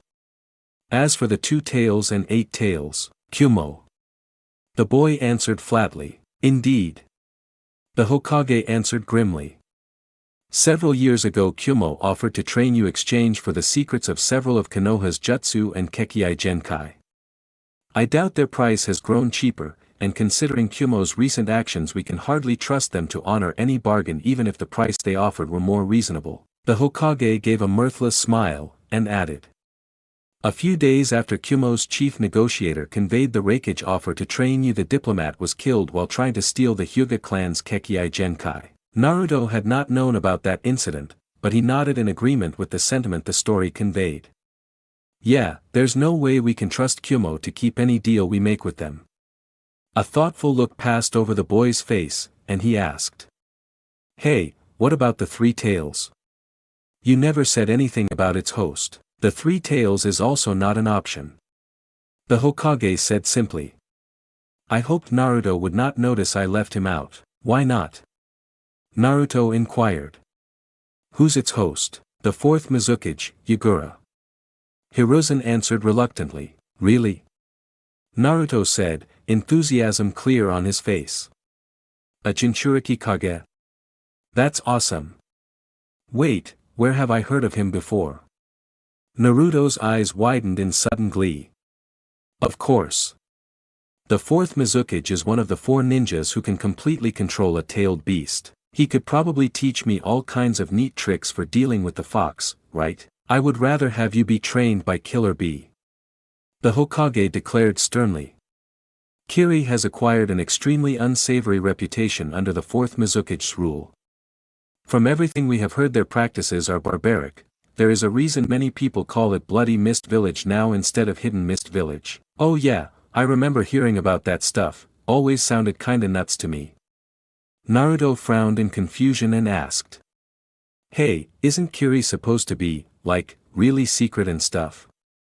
I thought they didn't ever actually let outsiders even come into the village, right? I mean, if nobody ever gets to go there, how do we know what it's actually like in there? There have been reliable reports from people who once resided there. The Hokage explained to the boy, people who used to live there. Naruto asked, confusion coloring his face for a moment before comprehension dawned. You're talking about rogue ninjas, aren't you? Those re the only people who'd have left a closed-off ninja village. Yes. The Hokage responded. Well, why should we believe them? Naruto demanded. I mean, they're rogue ninjas, of course they're gonna things sucked so bad they had no choice but to leave. I bet they're all just assholes who are pissed off that a Jinchuriki managed to become their Kage, and now they're going around making up all kinds of crazy stories so everyone will think he's some kind of monster. Even after he was good enough to become their Kage, those guys refused to see Yagura as anything more than monster. The boy slammed a fist down on his reading table in sudden anger. What a bunch of jerks. The old man gave the mental equivalent of a weary groan. He had been worried that Naruto might take a dangerous interest in a Jinchuriki who managed to obtain the Kage rank Naruto aspired to, but Hiruzen had not anticipated just how badly things would go. Naruto. The Hokage said, trying to calm the agitated boy. You need to understand that we have every reason to believe that these reports are accurate. Well, of course you would think that. The boy snapped, sudden bitterness filling his voice. After all, the guy's a Jinchuriki. He's gotta be a lunatic who goes around killing people just for the fun of it. Naruto. Hiruzen snapped, offended by the implications of the boy's remark. This is not a case of prejudice against Jinchuriki. There is very reliable evidence that the stories emerging from Kiri are accurate. I don't believe it. Naruto maintained stubbornly. I mean, it's all based on stuff you got from people who really hated the guy. It's probably just a bunch of bullshit. The boy took a moment to gather his nerve, and declared. I want to go there and meet him. Absolutely not. The Hokage declared. Naruto is too naive to understand what he would be dealing with in Kiri. He cannot believe that the horror stories coming out of that village could possibly be true, so he attributes them to hatred against the Jinchuriki Mizukichi. It rarely shows, but the bitterness many in Konoha have shown him has left marks on the boy. The thought that even if he achieves his dream of becoming my successor the people of Konoha would still hate him is frightening him enough to make him irrational. Give me one reason besides all those stupid made-up stories that we shouldn't go talk to the guy. Naruto demanded. Yeah, Kiri's kinda quiet and creepy, but they're not all nasty and backstabby like Kumo is, so we can probably work out some sort of deal with them, and he's the only other guy in the world who can teach me all the stuff I need to know about being a Jinchuriki. I'm gonna do whatever it takes to find out how to use the fox's chakra, otherwise there's no way I'll ever be able to protect my friends or achieve my dreams. I know Kiri doesn't usually let outsiders in, but I bet since I'm a Jinchuriki the Mizukichi would at least be willing to listen to what I want. Perhaps I should have just lied to Naruto when he asked who the host of the Three Tales was. No, he probably would have discovered the lie eventually considering his interest in Jinchuriki, and then his trust in me would be badly damaged. In his current mood he might just run off to Kiri by himself if I do not find some way to calm him, but what can I do? Not even Konoha's ANBU can infiltrate Kiri, so we do not have any hard evidence of what is happening there, and Naruto would not believe reports based on hearsay and information gathered from rogue ninjas who have escaped the village. He might even be right that some of the reports are exaggerated. Rogue ninja from Konoha certainly offer very skewed accounts of my own village. Besides, in all likelihood Naruto and his comrades will not even be able to get into Kiri, let alone meet with the Mizukichi. And, if by some chance Naruto is actually right, very well, Naruto. The Hokage conceded. I will authorize a special mission to Kiri to make an effort to contact the Mizukichi in person. However, in exchange I want you to give me your word that you will abide by several conditions. All right. The boy agreed immediately. First, the Hokage began. You will obey any orders your sensei gives immediately and without hesitation or discussion. If Guy believes that the mission has become too dangerous and the team must withdraw to Konoha for your own safety, you will not argue with him, nor will you attempt to continue the mission without his permission or do anything else except follow his orders. Understood, yes, Hokage-sama. Naruto declared, giving the old man the rare honor of addressing him with full, formal respect instead of his usual casual tone. He's doing me a pretty big favor, so I probably ought to be a little more respectful than usual. Second, due to the high potential risk of this mission you will not be operating alongside your fellow genin from Team Guy, you will be accompanied by 2 other jonin of my choosing, whose orders you will obey absolutely. No way. Naruto flatly refused. Tenten-chan and Lee are my friends, and we always go on missions together. I'm not gonna leave them behind. Then you will not be going. The Hokage informed him. What if it was just me and Tenten? Naruto suggested reluctantly. I don't want to leave bushy brows behind either, but if I can only take one of them. This is not up for negotiation. Hiruzen declared sternly. Shinobi operate in 4-man cells, not 6-man units. If anything were to happen during mission Guy and the other jonin would not be able to protect 3 genin. In fact, it is probably best if you tell your other teammates as little as possible about this mission to avoid any potential complications. Fine.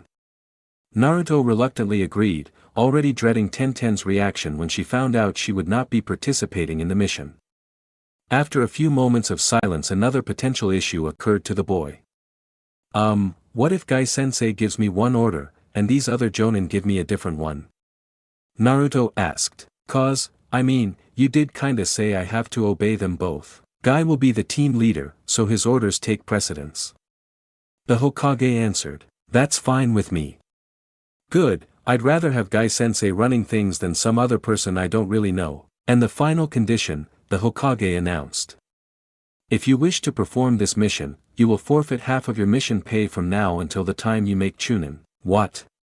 Naruto shouted, why?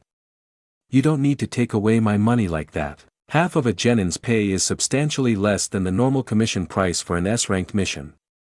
Hiruzen told the boy with a smile. This quest of yours to meet the Mizukage will force me to commit 3 of my jonin to supporting you. Some degree of compensation for lost revenue is in order. More importantly, if you sacrifice something for this mission it will help you understand the mission's gravity, and appreciate what this decision might cost, and it gives me a chance to how serious you really are about going to Kiri. Well, that and the fact that if I charge you for this mission then you won't think you can demand special missions from me whenever you want. But what if I'm stuck as a genin for a long time? Naruto asked. I believe your sensei plans to enter you in the Chunin exams occurring 5 months from now. The Hokage informed him. As long as you perform well you should be able to advance, and being able to earn full pay again will give you an extra incentive to succeed. If he masters the power of the 9-tailed fox he should have no troubles with the Chunin exams, and from what Guy and Kakashi have told me even without the fox he will be a very formidable candidate by the time the Chunin exams arrive. Well, alright. Naruto reluctantly agreed. I can't believe you're stealing my money though. Crazy old man. But if that's what it'll take, then that's what I'll do. Very well. Be ready to leave for Kiri by first light tomorrow. The Hokage instructed the boy. You will meet Guy and the rest of your temporary team at the main gates. Gotcha. Thanks for the mission, Hokage-sama, even if you making me follow a bunch of stupid rules and stealing my money to pay for it. Having to put up with all these rules and not getting paid as much as I used to will totally be worth it if I can finally find a way to get all this Jinchuriki stuff figured out. Now I just have to figure out how to tell Tenten-chan and Lee they're gonna be left behind. No. Tenten declared simply, stating the single word as if it were an absolute edict. Lee did not add anything else, but from his posture and the way he was looking at Naruto it was clear which side of the argument he was going to be on. Hey, it wasn't my idea. Naruto declared in his own defense as the trio entered Ichiraku Ramen. If it was up to me I'd have you guys on the mission, but the Hokage said that it was just gonna be me and Guy-sensei and a couple other jonin. Why? Lee asked as he took the seat on Naruto's left side while Tenten sat on his right. We are your teammates. If you and Guy-sensei are on a mission we should be there as well, fighting alongside you. Yeah, but the Hokage said it was too dangerous for you guys, that's why he's got me teamed up with a bunch of jonin. Naruto answered.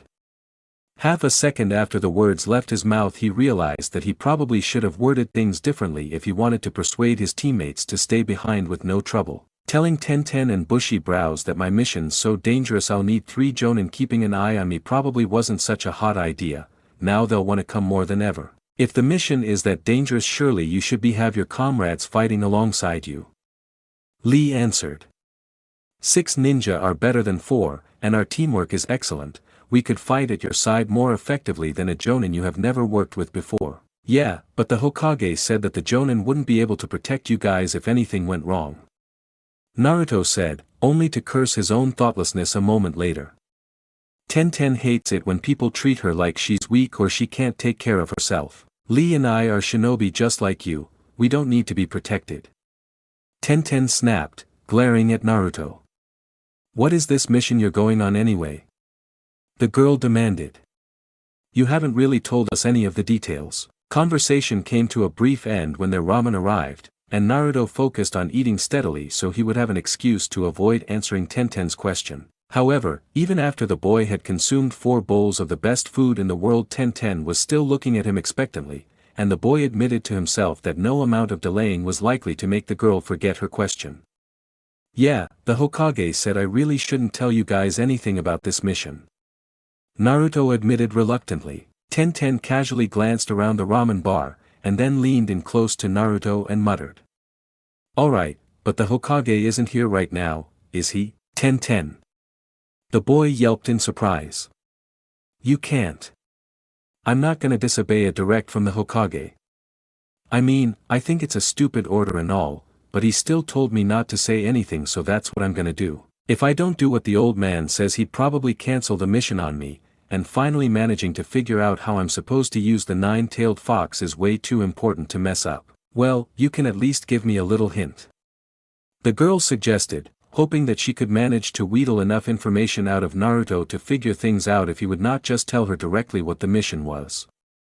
It must be a really important mission after all. Maybe I can get him to slip up and give away more than he should if I feed his ego a bit.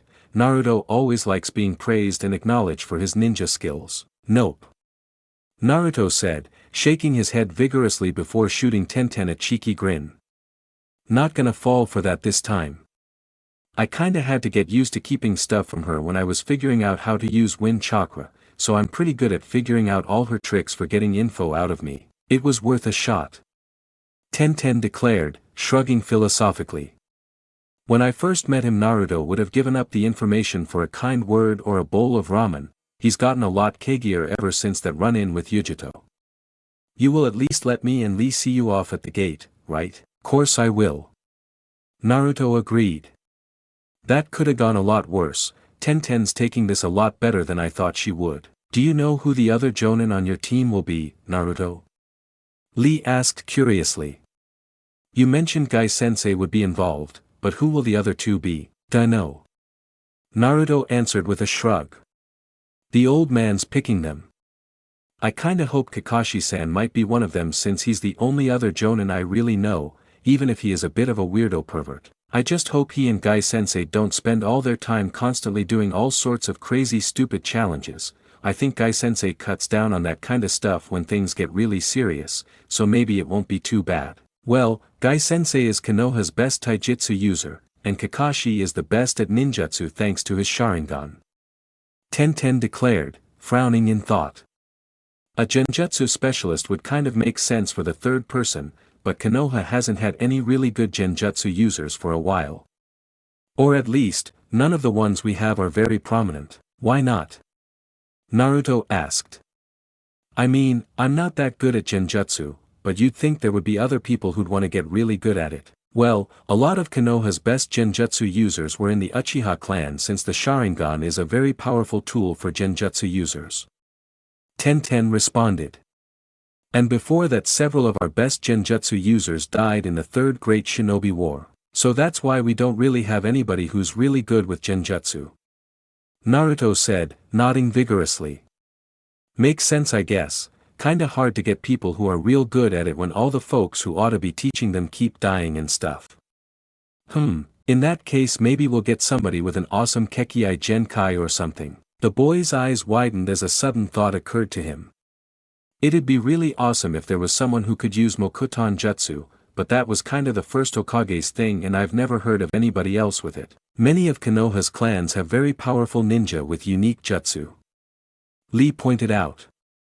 Perhaps one of them will have skills uniquely suited to whatever Naruto's mission is. Yeah, that'd make a lot of sense. Naruto agreed before finishing off his last bowl of ramen. Well, I probably need to start getting all my crap together. The Hokage said I'd be leaving at first light. I'll see you guys at the gates if you still want to say bye one last time before I'm gone. Naruto trotted off towards his apartment, looking back over his shoulder to wave goodbye to his friends. No idea what Naruto's up to, but at least I know when and where he'll be leaving. That's a start. Once Naruto was safely out of earshot, Tenten turned to her remaining teammate and asked, Lee, are you thinking what I'm thinking? Are you thinking we should run 10 extra laps around Konoha too? The boy asked uncertainly. Never mind. Tenten responded, a hint of annoyed frustration in her voice.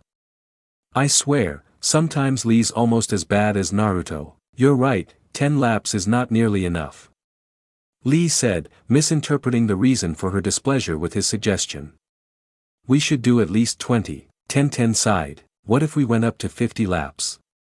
Lee asked hopefully. While he still was rather unhappy about the fact that Hokage had ordered him to leave Tenten and Lee behind, Naruto had to admit that he was rather excited about this mission. Even if it was really just a glorified diplomatic visit, he was pretty sure everyone else was gonna go nuts when they heard that Naruto Uzumaki had been a ninja less than a year and was already working with Jonin teams on classified missions that came directly from the Hokage himself. Maybe people would even start thinking that if Naruto was working with a Jonin team, he must be a Jonin as well. It was a crazy idea, of course. While Konoha had begun the training process younger and fast-tracked promising students to Jonin rank during the Third Great Shinobi War and the immediate aftermath of the attack by the Nine-Tailed Fox. In a time of relative peace, there was no way a boy Naruto's age would reach Jonin rank. The only reason Naruto had even gotten into the academy 2 years earlier than students were normally accepted was that he was a Jinchuriki, though the boy had not known that at the time. Oh well, even if nobody thinks I got a super promotion, they'll still think I must be pretty badass to be working with a bunch of Jonin, and that's good enough. When Naruto arrived at Konoha's gates, he was not particularly surprised to see that Guy was already there and passing the time with an impromptu exercise routine. The boy would have joined his sensei, but when Guy caught sight of the boy, he briefly halted his workout to warn the boy off. You will want to be fresh and full of youthful energy when we start, Naruto. I intend to set a very brisk pace for this mission. Yeah, that makes sense. Naruto responded eagerly. You probably want to go at, like, superfast Jonin speed or something, right? I'll probably have to run as fast as I can just to not get left completely behind. This is so awesome. Well, it will not be quite that extreme, but you will need all of your youthful strength to keep up with us. Guy declared, favoring Naruto with a smile. Once my eternal rival arrives, we will depart. Until then, perhaps you should introduce yourself, our final team member, since I do not believe the two of you have met before. Guy indicated a dark-haired woman leaning against the wall of a nearby building who was watching the boy and his sensei with interest. Hi. I'm Naruto Uzumaki. Naruto called out enthusiastically, running up to the woman and giving her a quick once-over. Kinda weird outfit, but then I'm on a team with two guys who dress in green spandex, so who am I to judge what other people wear? Wait a minute, her eyes, does she have Sharingan? The boy looked more closely, and then gave a minute shake of his head. Nah, they're just normal red eyes, no tomos in them like Kakashi-san's Sharingan. She looks kinda familiar. Oh right, she was one of the instructors at the academy a couple years ago, right when I first got in, but she got promoted up to Special Jonin before I ever had a class with her. Kurenai Yuhi. The woman introduced herself, appraising the boy almost as frankly as he had investigated her. I've heard quite a bit about you, Naruto. I'm curious to see if the rumors match the reality. The woman lowered her voice and added, your sensei speaks quite highly of you, and if this mission is any indication, it seems even the Hokage has taken an interest in you. Yeah, I don't want to brag too much, but I think I'm turning out to be a pretty awesome ninja. Naruto declared in a rather poor attempt at false modesty. Regarding the Jonin with budding enthusiasm, the boy gushed. So anyway, Kurenai-san, I bet you must have all kinds of awesome ninja skills, right? I mean, you are a jonin after all. So, like, out of all your awesome skills which one's the awesomest? Kurenai gave the boy an amused smile, and answered. Well, I suppose you could say that my awesomest skill would be genjutsu. My ninjutsu and taijutsu are also quite solid. I couldn't beat Kakashi or Guy in their chosen fields, but nobody gets promoted up to full jonin rank without possessing a diverse and well-rounded set of ninja skills. Yeah, it would kinda suck if you only had one real trick to use and you ran into someone that it didn't work on. Naruto declared. So Tenten-chan was right, we're getting a genjutsu user to go with Guy-sensei and Kakashi-san. Guess that makes sense, this way we'll be ready for just about anything. Anyway, I'm really good with shadow clones, and I just figured out how to do awesome stuff with wind chakra. My taijutsu's pretty good too thanks to all the work I've done with Guy-sensei. The boy flushed slightly before reluctantly confessing to the genjutsu specialist. I'm not all that great at genjutsu though, I've got the basics down, but I haven't really worked on learning much beyond that, and I still suck at breaking out of them. Most Jinchuriki have little interest in genjutsu. Kurenai told the boy. Genjutsu is more about intelligence and mental agility than chakra reserves or combat power. There is no reason to specialize in field where the advantages you gain by being a Jinchuriki will never come into play. Yeah, that's kinda what I thought too.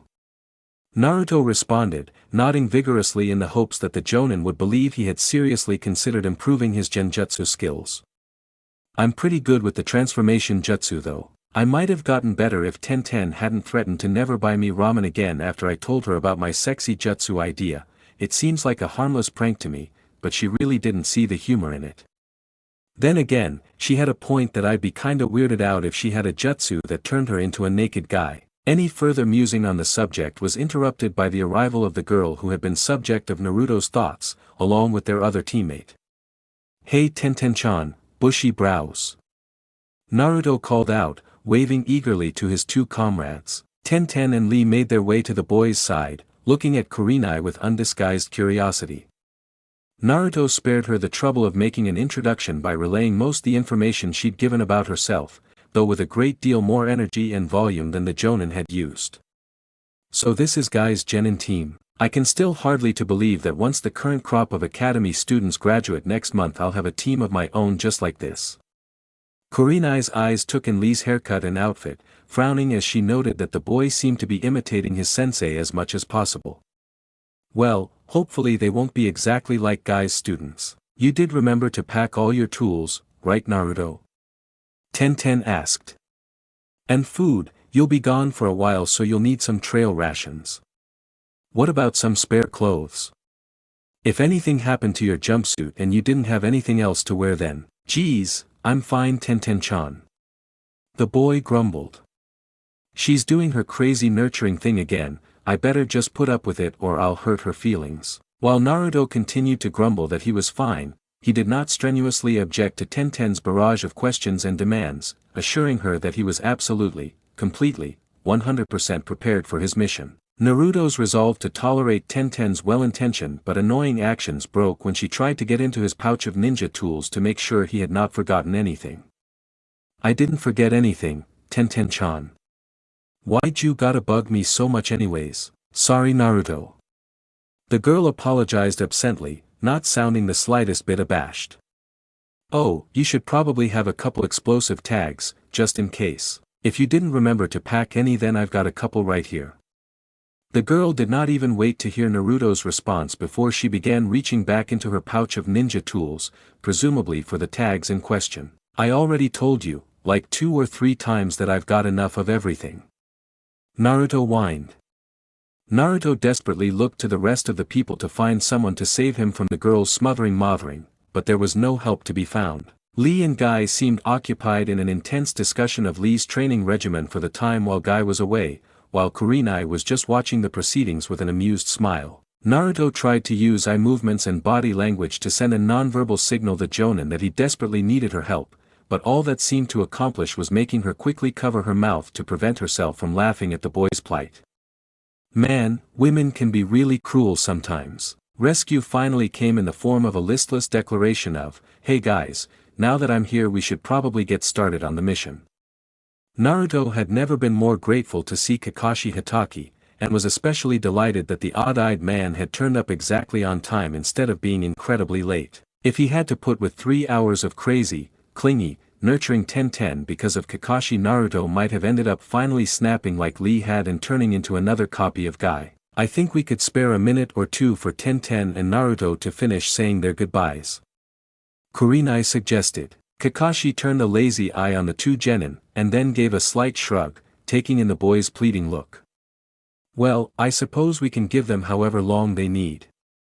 Even with the mask covering his face, Naruto was almost certain that Kakashi was smiling. Tenten immediately began bombarding Naruto with several dozen variations of "be careful," while the boy glared at the two jonin, which only seemed to amuse them even more. I know I pretty much stopped the prankster thing a while ago, but if they're gonna prank me then I've gotta find some way to get back at them for this. Geez, it's gonna take a crowbar to pry Tenten-chan off of me at this rate. Just when it looked like the boy had finally managed to make his escape from Tenten after stopping her from trying to check his pouch of ninja tools once again, the girl suddenly and unexpectedly threw her arms around him in a hug. Wah. Naruto began blushing furiously, too shocked and embarrassed by the unexpected show of affection to even consider hugging her back. When Tenten released the boy he noticed that she was blushing slightly herself. She muttered uncertainly. Just be careful, alright? Yeah, sure. Naruto said softly. Why'd she go and hug me all of a sudden? I mean, we're just friends, but if she starts hugging me and stuff people will think we're, like boyfriend and girlfriend, when we're really just friends. Wait, what if Tenten likes me, like that? Naruto was not entirely certain what to think of the prospect that his best friend might have more than friendly feelings for him, but the first two thoughts that sprang to mind were that the prospect was confusing and terrifying. Fortunately for the off-balance boy, Tenten was clearly as flustered as he was, so he would not be required to produce any answers immediately. Much to Naruto's relief, his exchange of farewells with Lee was short and nicely uncomplicated. See you later, bushy brows. When I get back we gotta have a spar so I can show you the awesome new jutsu I've learned. I look forward to it, Naruto-kun. Lee answered with genuine enthusiasm.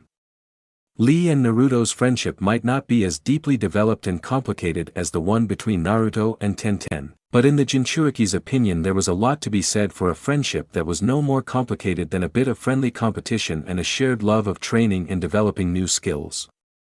At least Lee never got all crazy on him or did hugged and left him all confused about whether they were still just friends. Guy. Kurenai spoke up as Naruto and the jonin made their way out the gates. About the matter we were discussing before Naruto arrived. I know it would normally be something you should address, but if it should become an issue I would appreciate the opportunity to handle the matter myself. I believe that my skills could address the matter in a thorough and uniquely effective manner. Huh? Naruto asked curiously.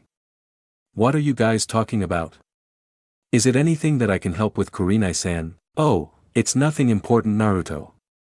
Kurenai declared dismissively. It's quite possible nothing will even happen. No reason to worry the boy unnecessarily. Tenten and Lee watched Naruto and his new companions make their way out of Konoha and off to whatever their secret mission was. Once they were out of earshot, Tenten declared rather defensively. I only hugged him to get that tracking tag into his pouch. We were running out of time and I had to do something or he would have gotten away from us. There was nothing romantic about it. Of course not, Tenten-san. Lee agreed guilelessly. Really, there wasn't. Tenten insisted stridently. I don't like Naruto that way, we're just friends. I know you are, Tenten-san. Lee said simply. Naruto's not even the type of guy I'm attracted to. Tenten continued. And he's too young for me as well.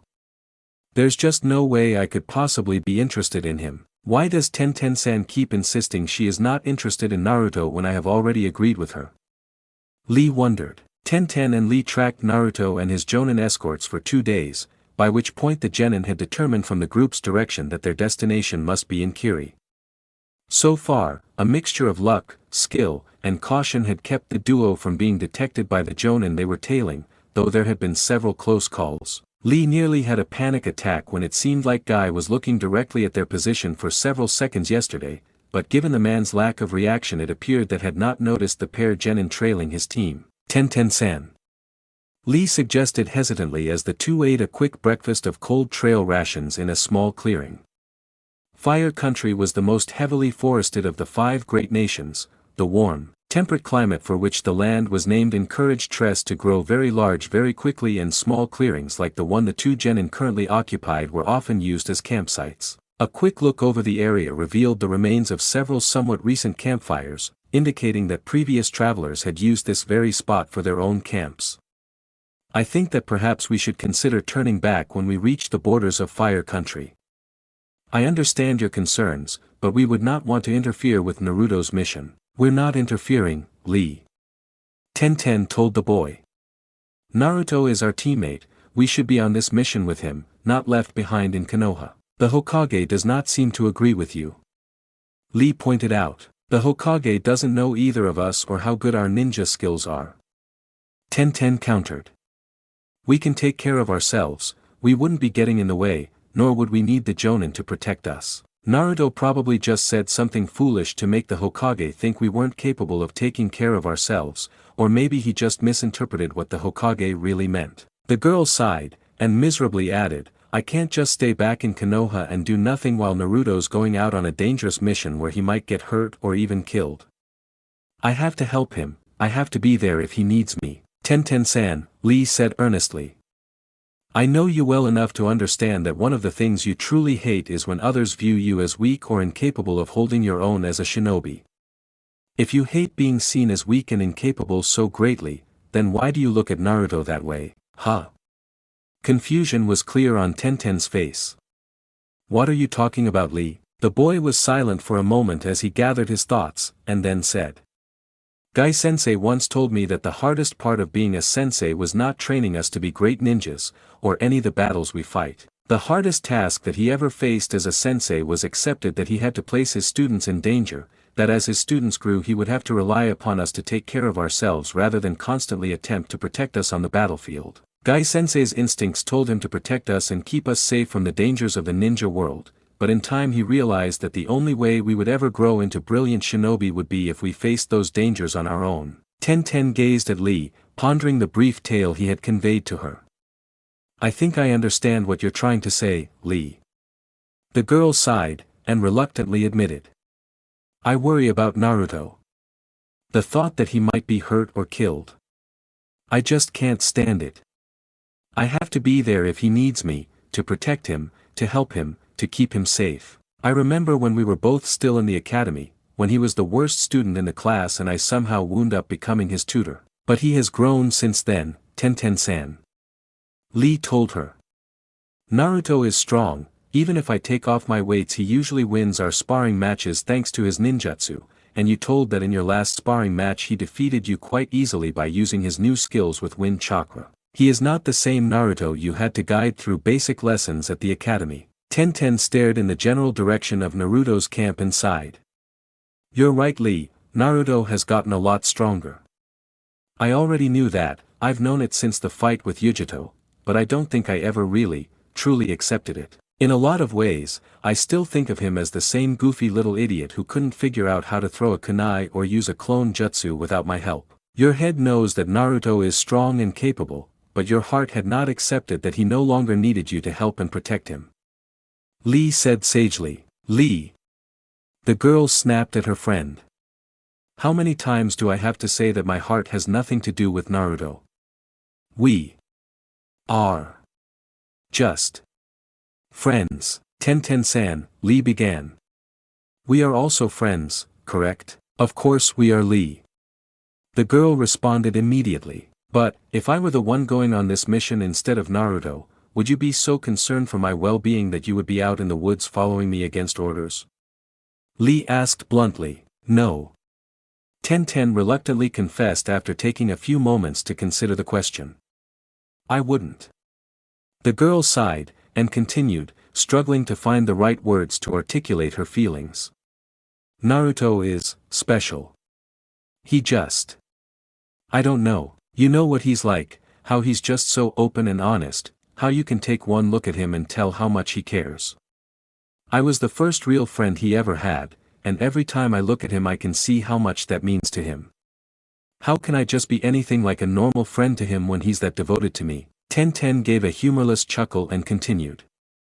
It's funny, but, as scared as I am of him going into battle without me, a part of me hates fighting alongside him too, because I know one day he's gonna do something stupid like jump in front of a kunai that's aimed at me or throw himself on top of an explosive tag to save my life. And the thought that he would do something like that for me, well, it scares the shit out of me.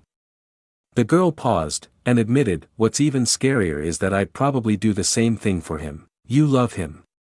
Lee declared, stating the words as if they were a simple, incontrovertible and self-evident fact. Yeah, I guess I do. Tenten agreed, a smile on her face. But I don't think I'm in love with him. I mean, there's none of the usual romantic stuff with us, we get along, we like being around each other, but we don't do any of the things couple are supposed to do. I don't spend hours daydreaming about kissing him or marrying him and having his babies, but I do know that I want to be there, right by his side. I know that whatever he faces, the challenges, the joys, the sadness, all of it. I want to be there to see every bit of it. Silence drifted over the campsite as Lee considered Tenten's words and the girl continued pondering her unique relationship with Naruto Uzumaki. The two genin focused on eating their rations to avoid further conversation, quickly finishing the simple meal. So, do we continue on, or turn back? Lee asked once the two began to pack up their small collection of camping gear. Let's keep going. Tenten decided. I'd still kind of like to keep an eye on Naruto and the rest of them just in case they do need our help, and by this point we're already going to be in trouble for sneaking out of the village anyway, so going back wouldn't do any good. We might as well stay in position to help Naruto and the others out if they need it. If we really save their lives it might even make the Hokage overlook our departure. Lee nodded, and a sudden gust of wind sent several leaves dancing through the clearing and around the two genin. A few seconds later, the two young shinobi heard the sound of an explosion off in the distance. That sounded like it came from where Naruto's camp is. Tenten shouted to her companion. The two wasted no more words, rushing in the direction of their potentially imperiled comrade. The two genin rushed towards the campsite, quickening their pace as the sounds of an ongoing battle drifted through the woods to their ears.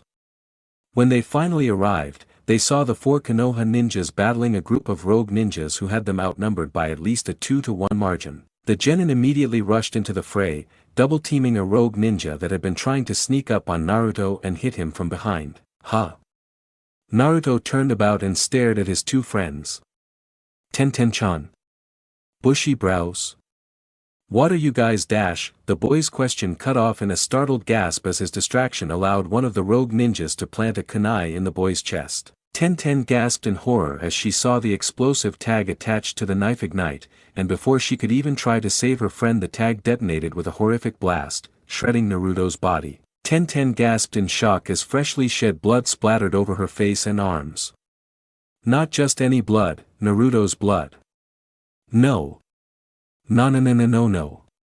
It was just a shadow clone, it couldn't have been the real Naruto. All the blood will just turn into white smoke like it always does when a clone gets killed, and then he'll be right back here laughing at those rogue ninjas and trying out some sort of stupid taunt on them, because Naruto's not dead. He can't be dead, and everything's going to be okay because Naruto's not dead. He didn't just get blown up in front of me, and his blood's not all over my hands and face. He's not dead. Guy went down, overwhelmed when three of the rogues came at him a simultaneous attack while the Jonin was trying to protect Lee. It's all my fault. If I hadn't distracted him then. A massive fire jutsu consumed Kakashi, reducing the Jonin to a pile of ashes and a half-melted forehead protector. They're all dying. I killed them. I was so stupid and I killed them all. Kurenai's throat was torn open by a kunai, leaving a ragged hole through which the Jonin gasped desperately for breath. I never should have come here, I should have just stayed in Konoha like I was supposed to, but instead I acted like an idiot and now everyone's dying because of me.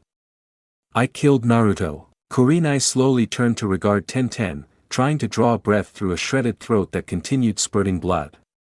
Slowly, the dying Jonin forced a single word through her ruined vocal cords. Release. Naruto. Tenten shrieked her friend's name while shooting bolt upright from her prone position, looking around the clearing in confusion. What? The girl gaped in shock when she saw her friend sitting 10 feet away, alive and unharmed. Her eyes drifted to the three jonin, none of whom had the horrible injuries she had seen inflicted upon them just moments ago, and then she saw Lee, slowly rising from the ground and seeming every bit as confused as she was. It didn't take the girl long to put the facts together, and with a glance at Kurenai the girl declared. Genjutsu, it was all just a genjutsu, yes. Kurenai answered with cool indifference. When did you find out we were following you?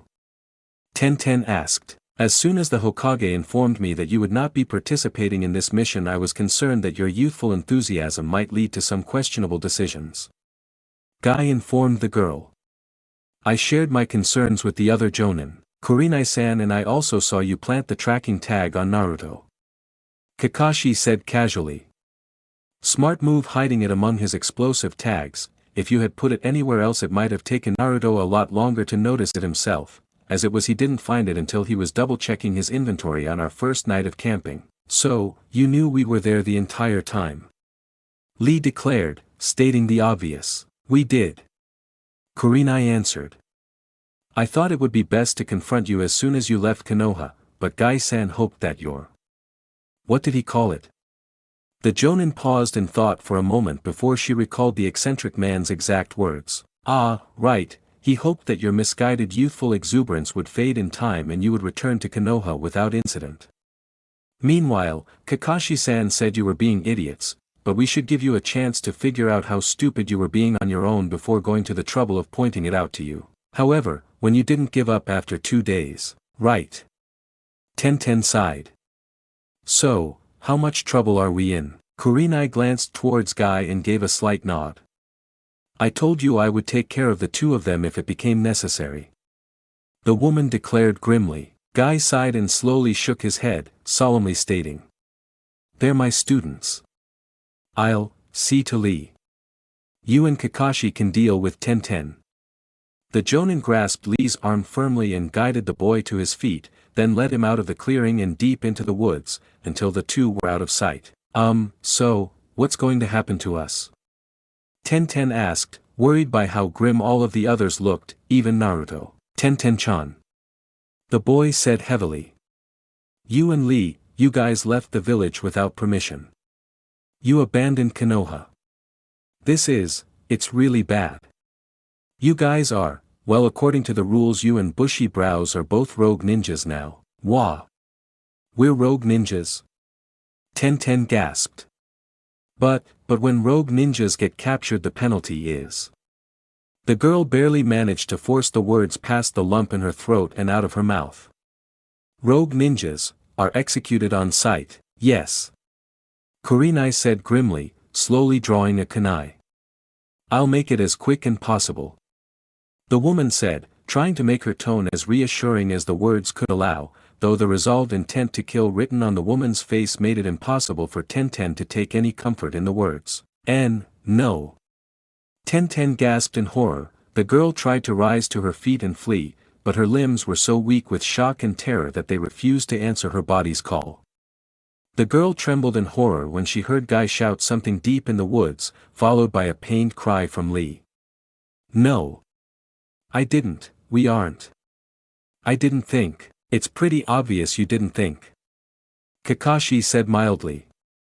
Still, it seems like a shame to kill a promising pair of ninjas when they were just being stupid instead of actively trying to betray the village. I agree, Kurenai replied. But the law is quite clear, any ninja who leaves the village without permission is a rogue ninja, and the penalty for going rogue is death. We cannot simply ignore the law, even if their intentions were not malicious. But you guys can't kill Tenten and Bushy Brows. Naruto cried out, distress clear on his face. I mean, yeah, they broke the rules and all, but they were probably just worried about me and trying to help. Well, trying to help one's comrades is a very important principle. Kakashi declared. I always say that ninjas who don't help their comrades are worse than ones who break the rules, and the two of them were trying to help Naruto. I know the law is usually absolute, but I think that under these circumstances there is something to be said for showing a bit of mercy. Are you suggesting we just let the two of them get away with breaking the law? Kurenai demanded.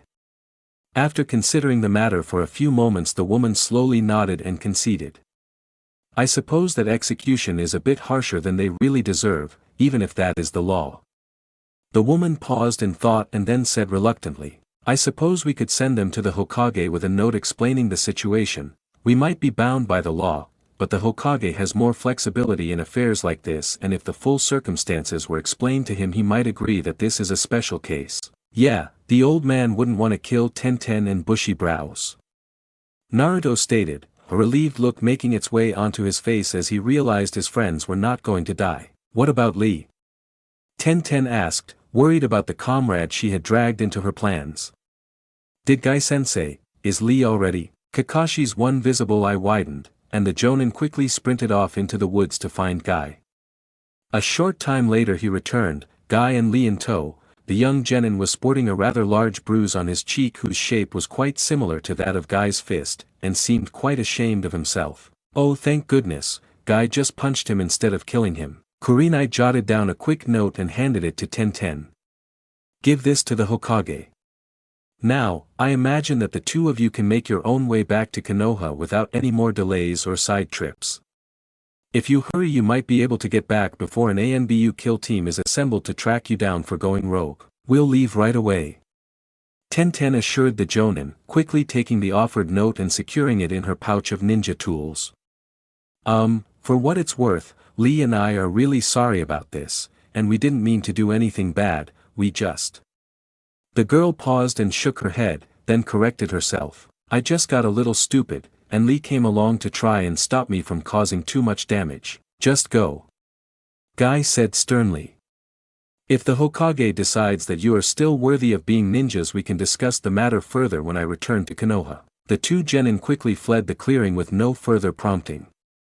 Once the two were long gone, Naruto chirped up. So that's how good ninja, bad ninja works. Kakashi-san was right, the whole plan was sorta like one big prank on the two of them, but, you know, there was like a lesson they were supposed to learn and stuff instead of it all being done just so that we could laugh at them when it was over. Do you think I overdid things a bit? Kurenai asked self-consciously. I wanted to give the girl a good scare, but I was worried that I might have been a bit too melodramatic about it. Plus I feel like a bit of a bully after scaring a 13-year-old girl like that. Sure, it was for her own good and it will ensure that she takes this incident very, very seriously, but still, oh well, this was probably good practice for when I get my own genin squad. No, it was quite good. Kakashi assured her. I thought you looked completely serious, and Tenten was obviously terrified of you. Turning to his self-proclaimed eternal rival, Kakashi asked. How were things on your end, Guy? I believe Lee has now learned that while the power of youth is a vital thing for any ninja to possess, his youthful glory must be tempered by sound judgment or it can lead to foolish excesses of youthful energy. Guy declared confidently. Right, sure, whatever you say. Kakashi muttered. So how much trouble are Tenten-chan and Bushy Brows really gonna get in for all of this? Naruto asked uncertainly. They'll probably end up drawing punishment duty for a couple months. Kurenai answered. Whenever there's a nasty, unpleasant job to be done they'll be the ones sent to do it. Cleaning the sewers was a popular choice when I was a genin, so, they'll get all the really crappy jobs for a couple months, but they won't actually get killed or have to stop being ninjas or anything, right? Naruto asked for confirmation. Yes, severe punishments like death or dismissal would be far too extreme for a bit of misplaced but well-intentioned youthfulness. Guy answered. Punishment duty will give them time to reflect upon the wrongness of their actions and the severity of their mistakes without doing any permanent damage to their ninja careers. Plus somebody has to clean up all the crap in the sewers anyway. Kakashi added helpfully. Without punishment duty nobody would ever take jobs like that voluntarily unless the Hokage added a lot of incentive pay. When you say they're cleaning up crap in the sewers, do you mean, like, literal crap, or is that one of those, meta-whatsists? Naruto asked. If you really want to find out you could always do something stupid so the Hokage would let you join them. Kakashi offered. Yeah, no thanks. Naruto said hastily. Are you sure? Kakashi asked. It would be a new and interesting learning experience, and you would probably find all sorts of uses for your ninjutsu that you never even thought of before. I don't think there's anything I ever need to learn that involves cleaning up crap in the sewers. Naruto declared, shuddering in revulsion. It would seem that even Naruto's boundless youthfulness has a limit. Guy declared. Then again, even my own youthful exuberance had a difficult time sustaining itself in the face of an entire sewer to clean, every single day, especially since it became dirty again almost as fast as I could clean it. The eccentric man gave a quick shake of his head, and then cheerfully declared. But enough of such serious talk. Let us go forward with the power of youth at our backs, driving us forward to ever greater heights. Yeah. Naruto cheered energetically. Let's kick ass. This is supposed to be a diplomatic mission, Naruto. Kurenai reminded the boy. We shouldn't be kicking anybody's ass. Oh, tight. Naruto said. Well, we'll kick their ass but, like, with diplomacy and talking and stuff instead of actually kicking their asses. The boy said uncertainly. That doesn't even make any sense, Naruto. Kakashi commented idly. Kurenai smirked at the boy and nodded in agreement with Kakashi's words. Damn you and your hip attitude, Kakashi. Naruto muttered grumpily in a fair impersonation of his sensei. Why must you always be so cool and ruin my attempts to be awesome? The team traveled for a couple hours before they finally reached the coast of Fire Country, arriving in a small, sleepy fishing village. It took the team some time to find transport to Water Country. The Gato Corporation, which was ruthlessly enforcing its monopoly on transport to and from Wave Country, controlled most of the shipping in the area, and the corporation's ships were not about to provide passage to a group of shinobi. The Konoha ninjas were eventually able to find the captain of a small fishing boat who was willing to take the quartet to Water Country in exchange for a modest fee, which he would use to purchase goods to smuggle goods into Wave Country past Gato's virtual blockade of the island. Naruto only met the man in passing, but he thought that Kaiza seemed like an alright guy, and the man was obviously quite fond of his adopted son Inari. Kaiza deposited the Konoha shinobi on a relatively isolated stretch of shoreline on Water Country's main island, then turned his boat about and made his way back to his homeland. So, what do we do now? Naruto asked, looking around Water Country with open curiosity, fascinated by the fog-shrouded bamboo forest the team had arrived in. It's a lot more humid here than it is back home too, but I guess that figures when we're on an island. Geez, if there was any more water in the air here it'd feel like I'm swimming instead walking. Guess that's handy for Kiri ninjas though, since they do lots of water jutsu. We should probably find some Kiri shinobi who can escort us to their village instead of just walking directly up to Kirigakure's main gates unannounced and asking for an audience with the Mizukage. Kurenai suggested. Considering Kiri's reputation for distrusting outsiders, it would be best if we found some Kiri ninjas to accompany us as soon as possible. It is a pity we had to avoid stopping in a major port to get into the country at all, or we could have found some there. I agree with Kurenai-san's reasoning. Guy declared. We want to avoid causing any diplomatic incidents. The Konoha shinobi made their way through the misty bamboo forest, eventually finding a rough road headed inland. The team walked down the road openly, hoping that they would either encounter a Kiri patrol somewhere along the way or find some of the hidden village's ninjas when they arrived at one of the many settlements along the roadside. Before either of those things could happen, a thin, reedy scream tore through the woods ahead of the shinobi. Operating on pure instinct, the ninja quickly and silently rushed towards the source of the sound. Several new cries drove the ninjas onward. That sounds like a kid's voice. After a short sprint, the ninja team arrived on the edges of a small hamlet surrounded by rice paddies, and Naruto's progress was quickly halted when Guy gripped the back of his shirt, preventing him from exiting the thicket of bamboo that surrounded the small community. Wait, we should stay back and evaluate the situation before jumping in. We have no idea what might be happening. There was wisdom in the man's words, but before Naruto could answer, another scream emerged from the village, and the small, bloodied girl who could not have been more than 5 years old came rushing out from between the village's buildings. To the horror of the Konoha shinobi, a Kiri ninja, a genin judging from his size and apparent age, followed in close pursuit, and with a flick of his wrist threw a kunai into the back of the girl's neck, severing her spine.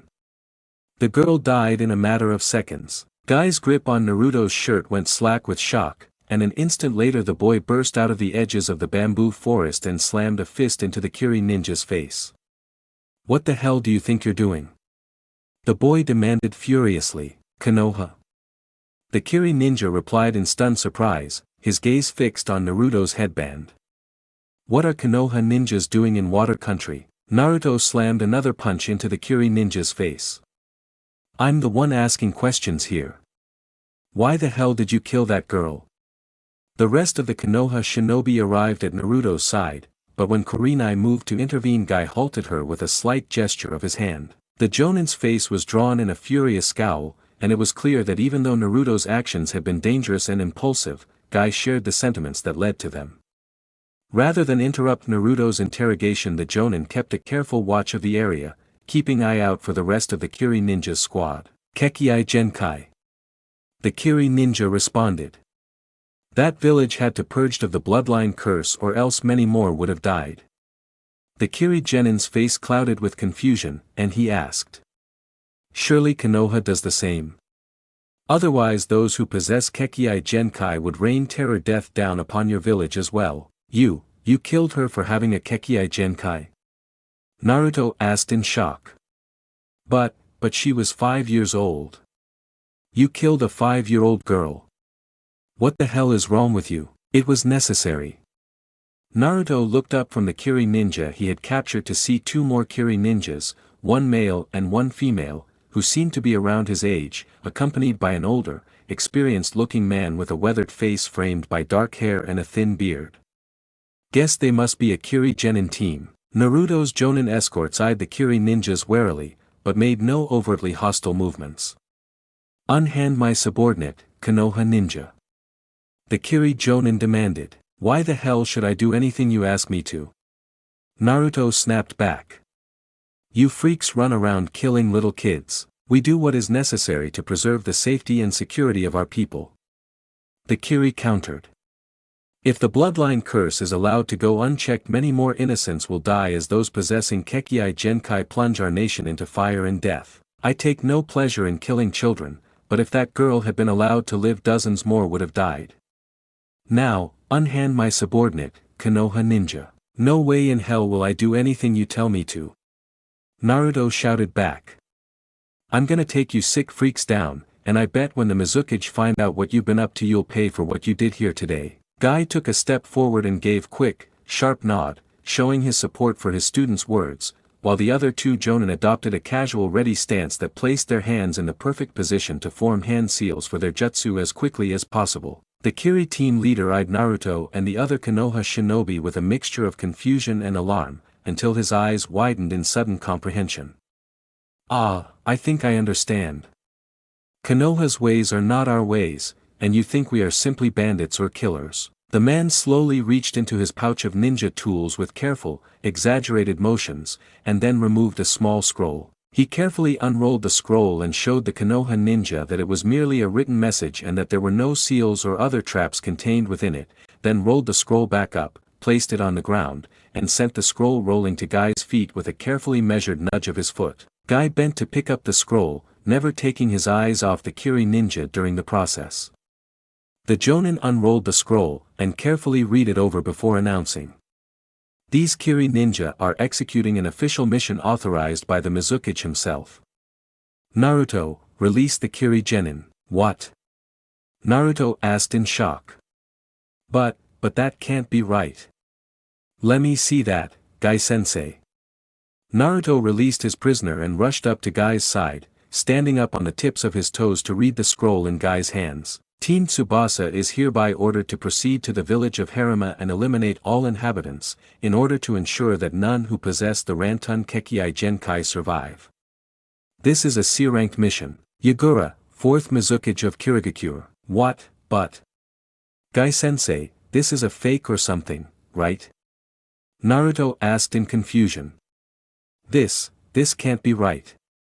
I mean, there's no way the Mizukage would order people to do this kind of thing. The message appears to be authentic." Guy answered. "I am not familiar with the security protocols used by Kiri, but from what I know I have no reason to believe that this scroll is a forgery. Also, Simple killers would not be carrying around falsified orders on the off chance that a group of foreign ninjas might be passing by, especially not in a closed nation like Water Country. But this can't be an official mission. Naruto insisted. The Mizukage wouldn't do something like this. He wouldn't kill a whole village full of innocent people just cause some of them have Kekii Genkai. It's insane. It's evil. It's. I was wrong about him. Naruto admitted to himself. All the rumors, everything, it's all true. I thought since he was a Jinchuriki he must be just like me, that he was a good guy trying to take care of his village, and the people saying he was a mass-murdering lunatic were bunch of assholes making up lies about him. But, he's not like me, is he? Naruto's eyes drifted down to the little girl's corpse, the girl whose death Yagura had ordered. He really is a monster. Guy passed the scroll back to the Kiri Jonin, and gently placed a hand on his student's shoulder. Naruto, we should go. The Jonin whispered. There is nothing more for us to do here. The Hokage would not want you associating with or being trained by the type of person who could order this massacre. Go. Naruto asked incredulously. How can we just go? They killed all these people, kids. Yagura killed all of them. Our mission was to contact the Mizukage. Guy responded simply. There is no point in contacting him anymore, so we should return to Konoha at once. This is why people hate Jinchuriki like me. Naruto slowly looked over the rest of the ruined village, noting the crushed, bloody forms of its inhabitants. Yujito, yeah, she hurt Tenten and me, but in her own way she was just trying to help her village. I don't like what she did, but there was a reason for it, and I could even kinda understand why she thought she was doing the right thing. This is just wrong. Is this people think about when they hear I wanna be the next Hokage? Do people think if I'm in charge I'll go around killing people like this? Naruto. Guy said, a hint of sternness coming into his voice. It's time to leave. I can't just let this happen, can I? Yagura, he won't stop killing people, and as long as he keeps killing people we'll keep hating Jinchuriki, they'll keep thinking that we're all monsters. No. I won't let him do that. I won't let him hurt any more innocent people. I won't let him make people hate and fear Jinchuriki any more than they already do. I won't. Rage caught the boy in its iron grip once more, and Guy quickly pulled his hand off Naruto's shoulder as the fox's chakra enveloped the boy. What are you do? The Kiri Jonin's question was cut off in mid-sentence when Naruto, filled with the power and rage of the nine-tailed fox, shot forward and slammed a punch into the man's chest, knocking him flying. Then Kiri Genin moved to support their sensei, but Kurenai acted quickly to prevent them from jumping into a fight where they would be hopelessly outmatched. Demonic illusion, tree-binding death. The three genin dropped to the ground, harmlessly incapacitated by Kurenai's genjutsu. Guy was about to jump into the fight between Naruto and the Kiri Jonin when Kakashi cut him off with an upraised arm. Let Naruto handle this on his own. We don't know how much control he'll have over himself while using the power of the nine-tailed fox, and his combat style and actions might be erratic. You can't count on him to support you like a comrade normally would. And it might be interesting to see just how powerful the nine-tailed fox can make Naruto. Could he really stand up to a Jonin-level ninja using its power? Kakashi shifted his headband so that he could view the battle between the Jinchuriki and the Jonin with his Sharingan. That chakra, if Naruto ever manages to gain full control over the nine-tailed fox's chakra, he will become an incredible ninja. Naruto's father couldn't even stop the fox without giving his life in the process. If Naruto manages to combine the skill of Minato with the raw power of the nine-tailed fox, no wonder the third Hokage thinks that Naruto might end up being his successor. The Kiri Jonin was not about to go down without a fight. As soon as he recovered from Naruto's unexpectedly fast attack, the man's hands were flashing through the seals for a jutsu. Suetun, water encampment wall. Fog and water from the nearby rice paddies condensed into a thick wall of water between the Jonin and the Konoha shinobi. What are you doing? The man demanded. Attacking Kiri shinobi in their own country when they are executing their Mizukage's lawful orders, it's an act of war. Only if you live to report anything. Guy responded. I did not want this fight, but now that it has started we have to see it through to the end. At least Kurenai can use her genjutsu to leave the genin so confused about what really happened that they will not be reliable witnesses, so only one person will have to die today. Turning to his student, Guy said. Finish it, Naruto. The enraged Jinchuriki needed no further prompting. Futon, vacuum sphere. A small blast of highly concentrated air shot forward, powered by Naruto's own considerable chakra reserves and bolstered further by being infused with the power of the nine-tailed fox. The Kiri Jonin's water wall had been intended to block the large fire jutsu that Konoha was known for, and was not nearly dense enough to stop the tight, concentrated blast of wind Naruto sent at it. The vacuum sphere tore through the water wall and drilled a hole into the Jonin's head, killing the man instantly. Naruto took several deep, calming breaths, and the fox's chakra gradually receded from his body. Walking over to the body of the murdered child whose death had set all these events in motion, Naruto dipped his hand in the girl's blood, and tightened it into a fist. I'll stop him. Naruto growled, his voice filled with iron determination. I won't let Yugura kill any more innocent people. I'll show the world that not all Jinchuriki are monsters. I'll prove that we can be heroes too. Well, Kakashi muttered, looking at the trio of captured genin and their butchered sensei, then glancing at Naruto Uzumaki, who looked like he was not about to stop fighting until he reached the Mizukage himself. So much for not causing an incident.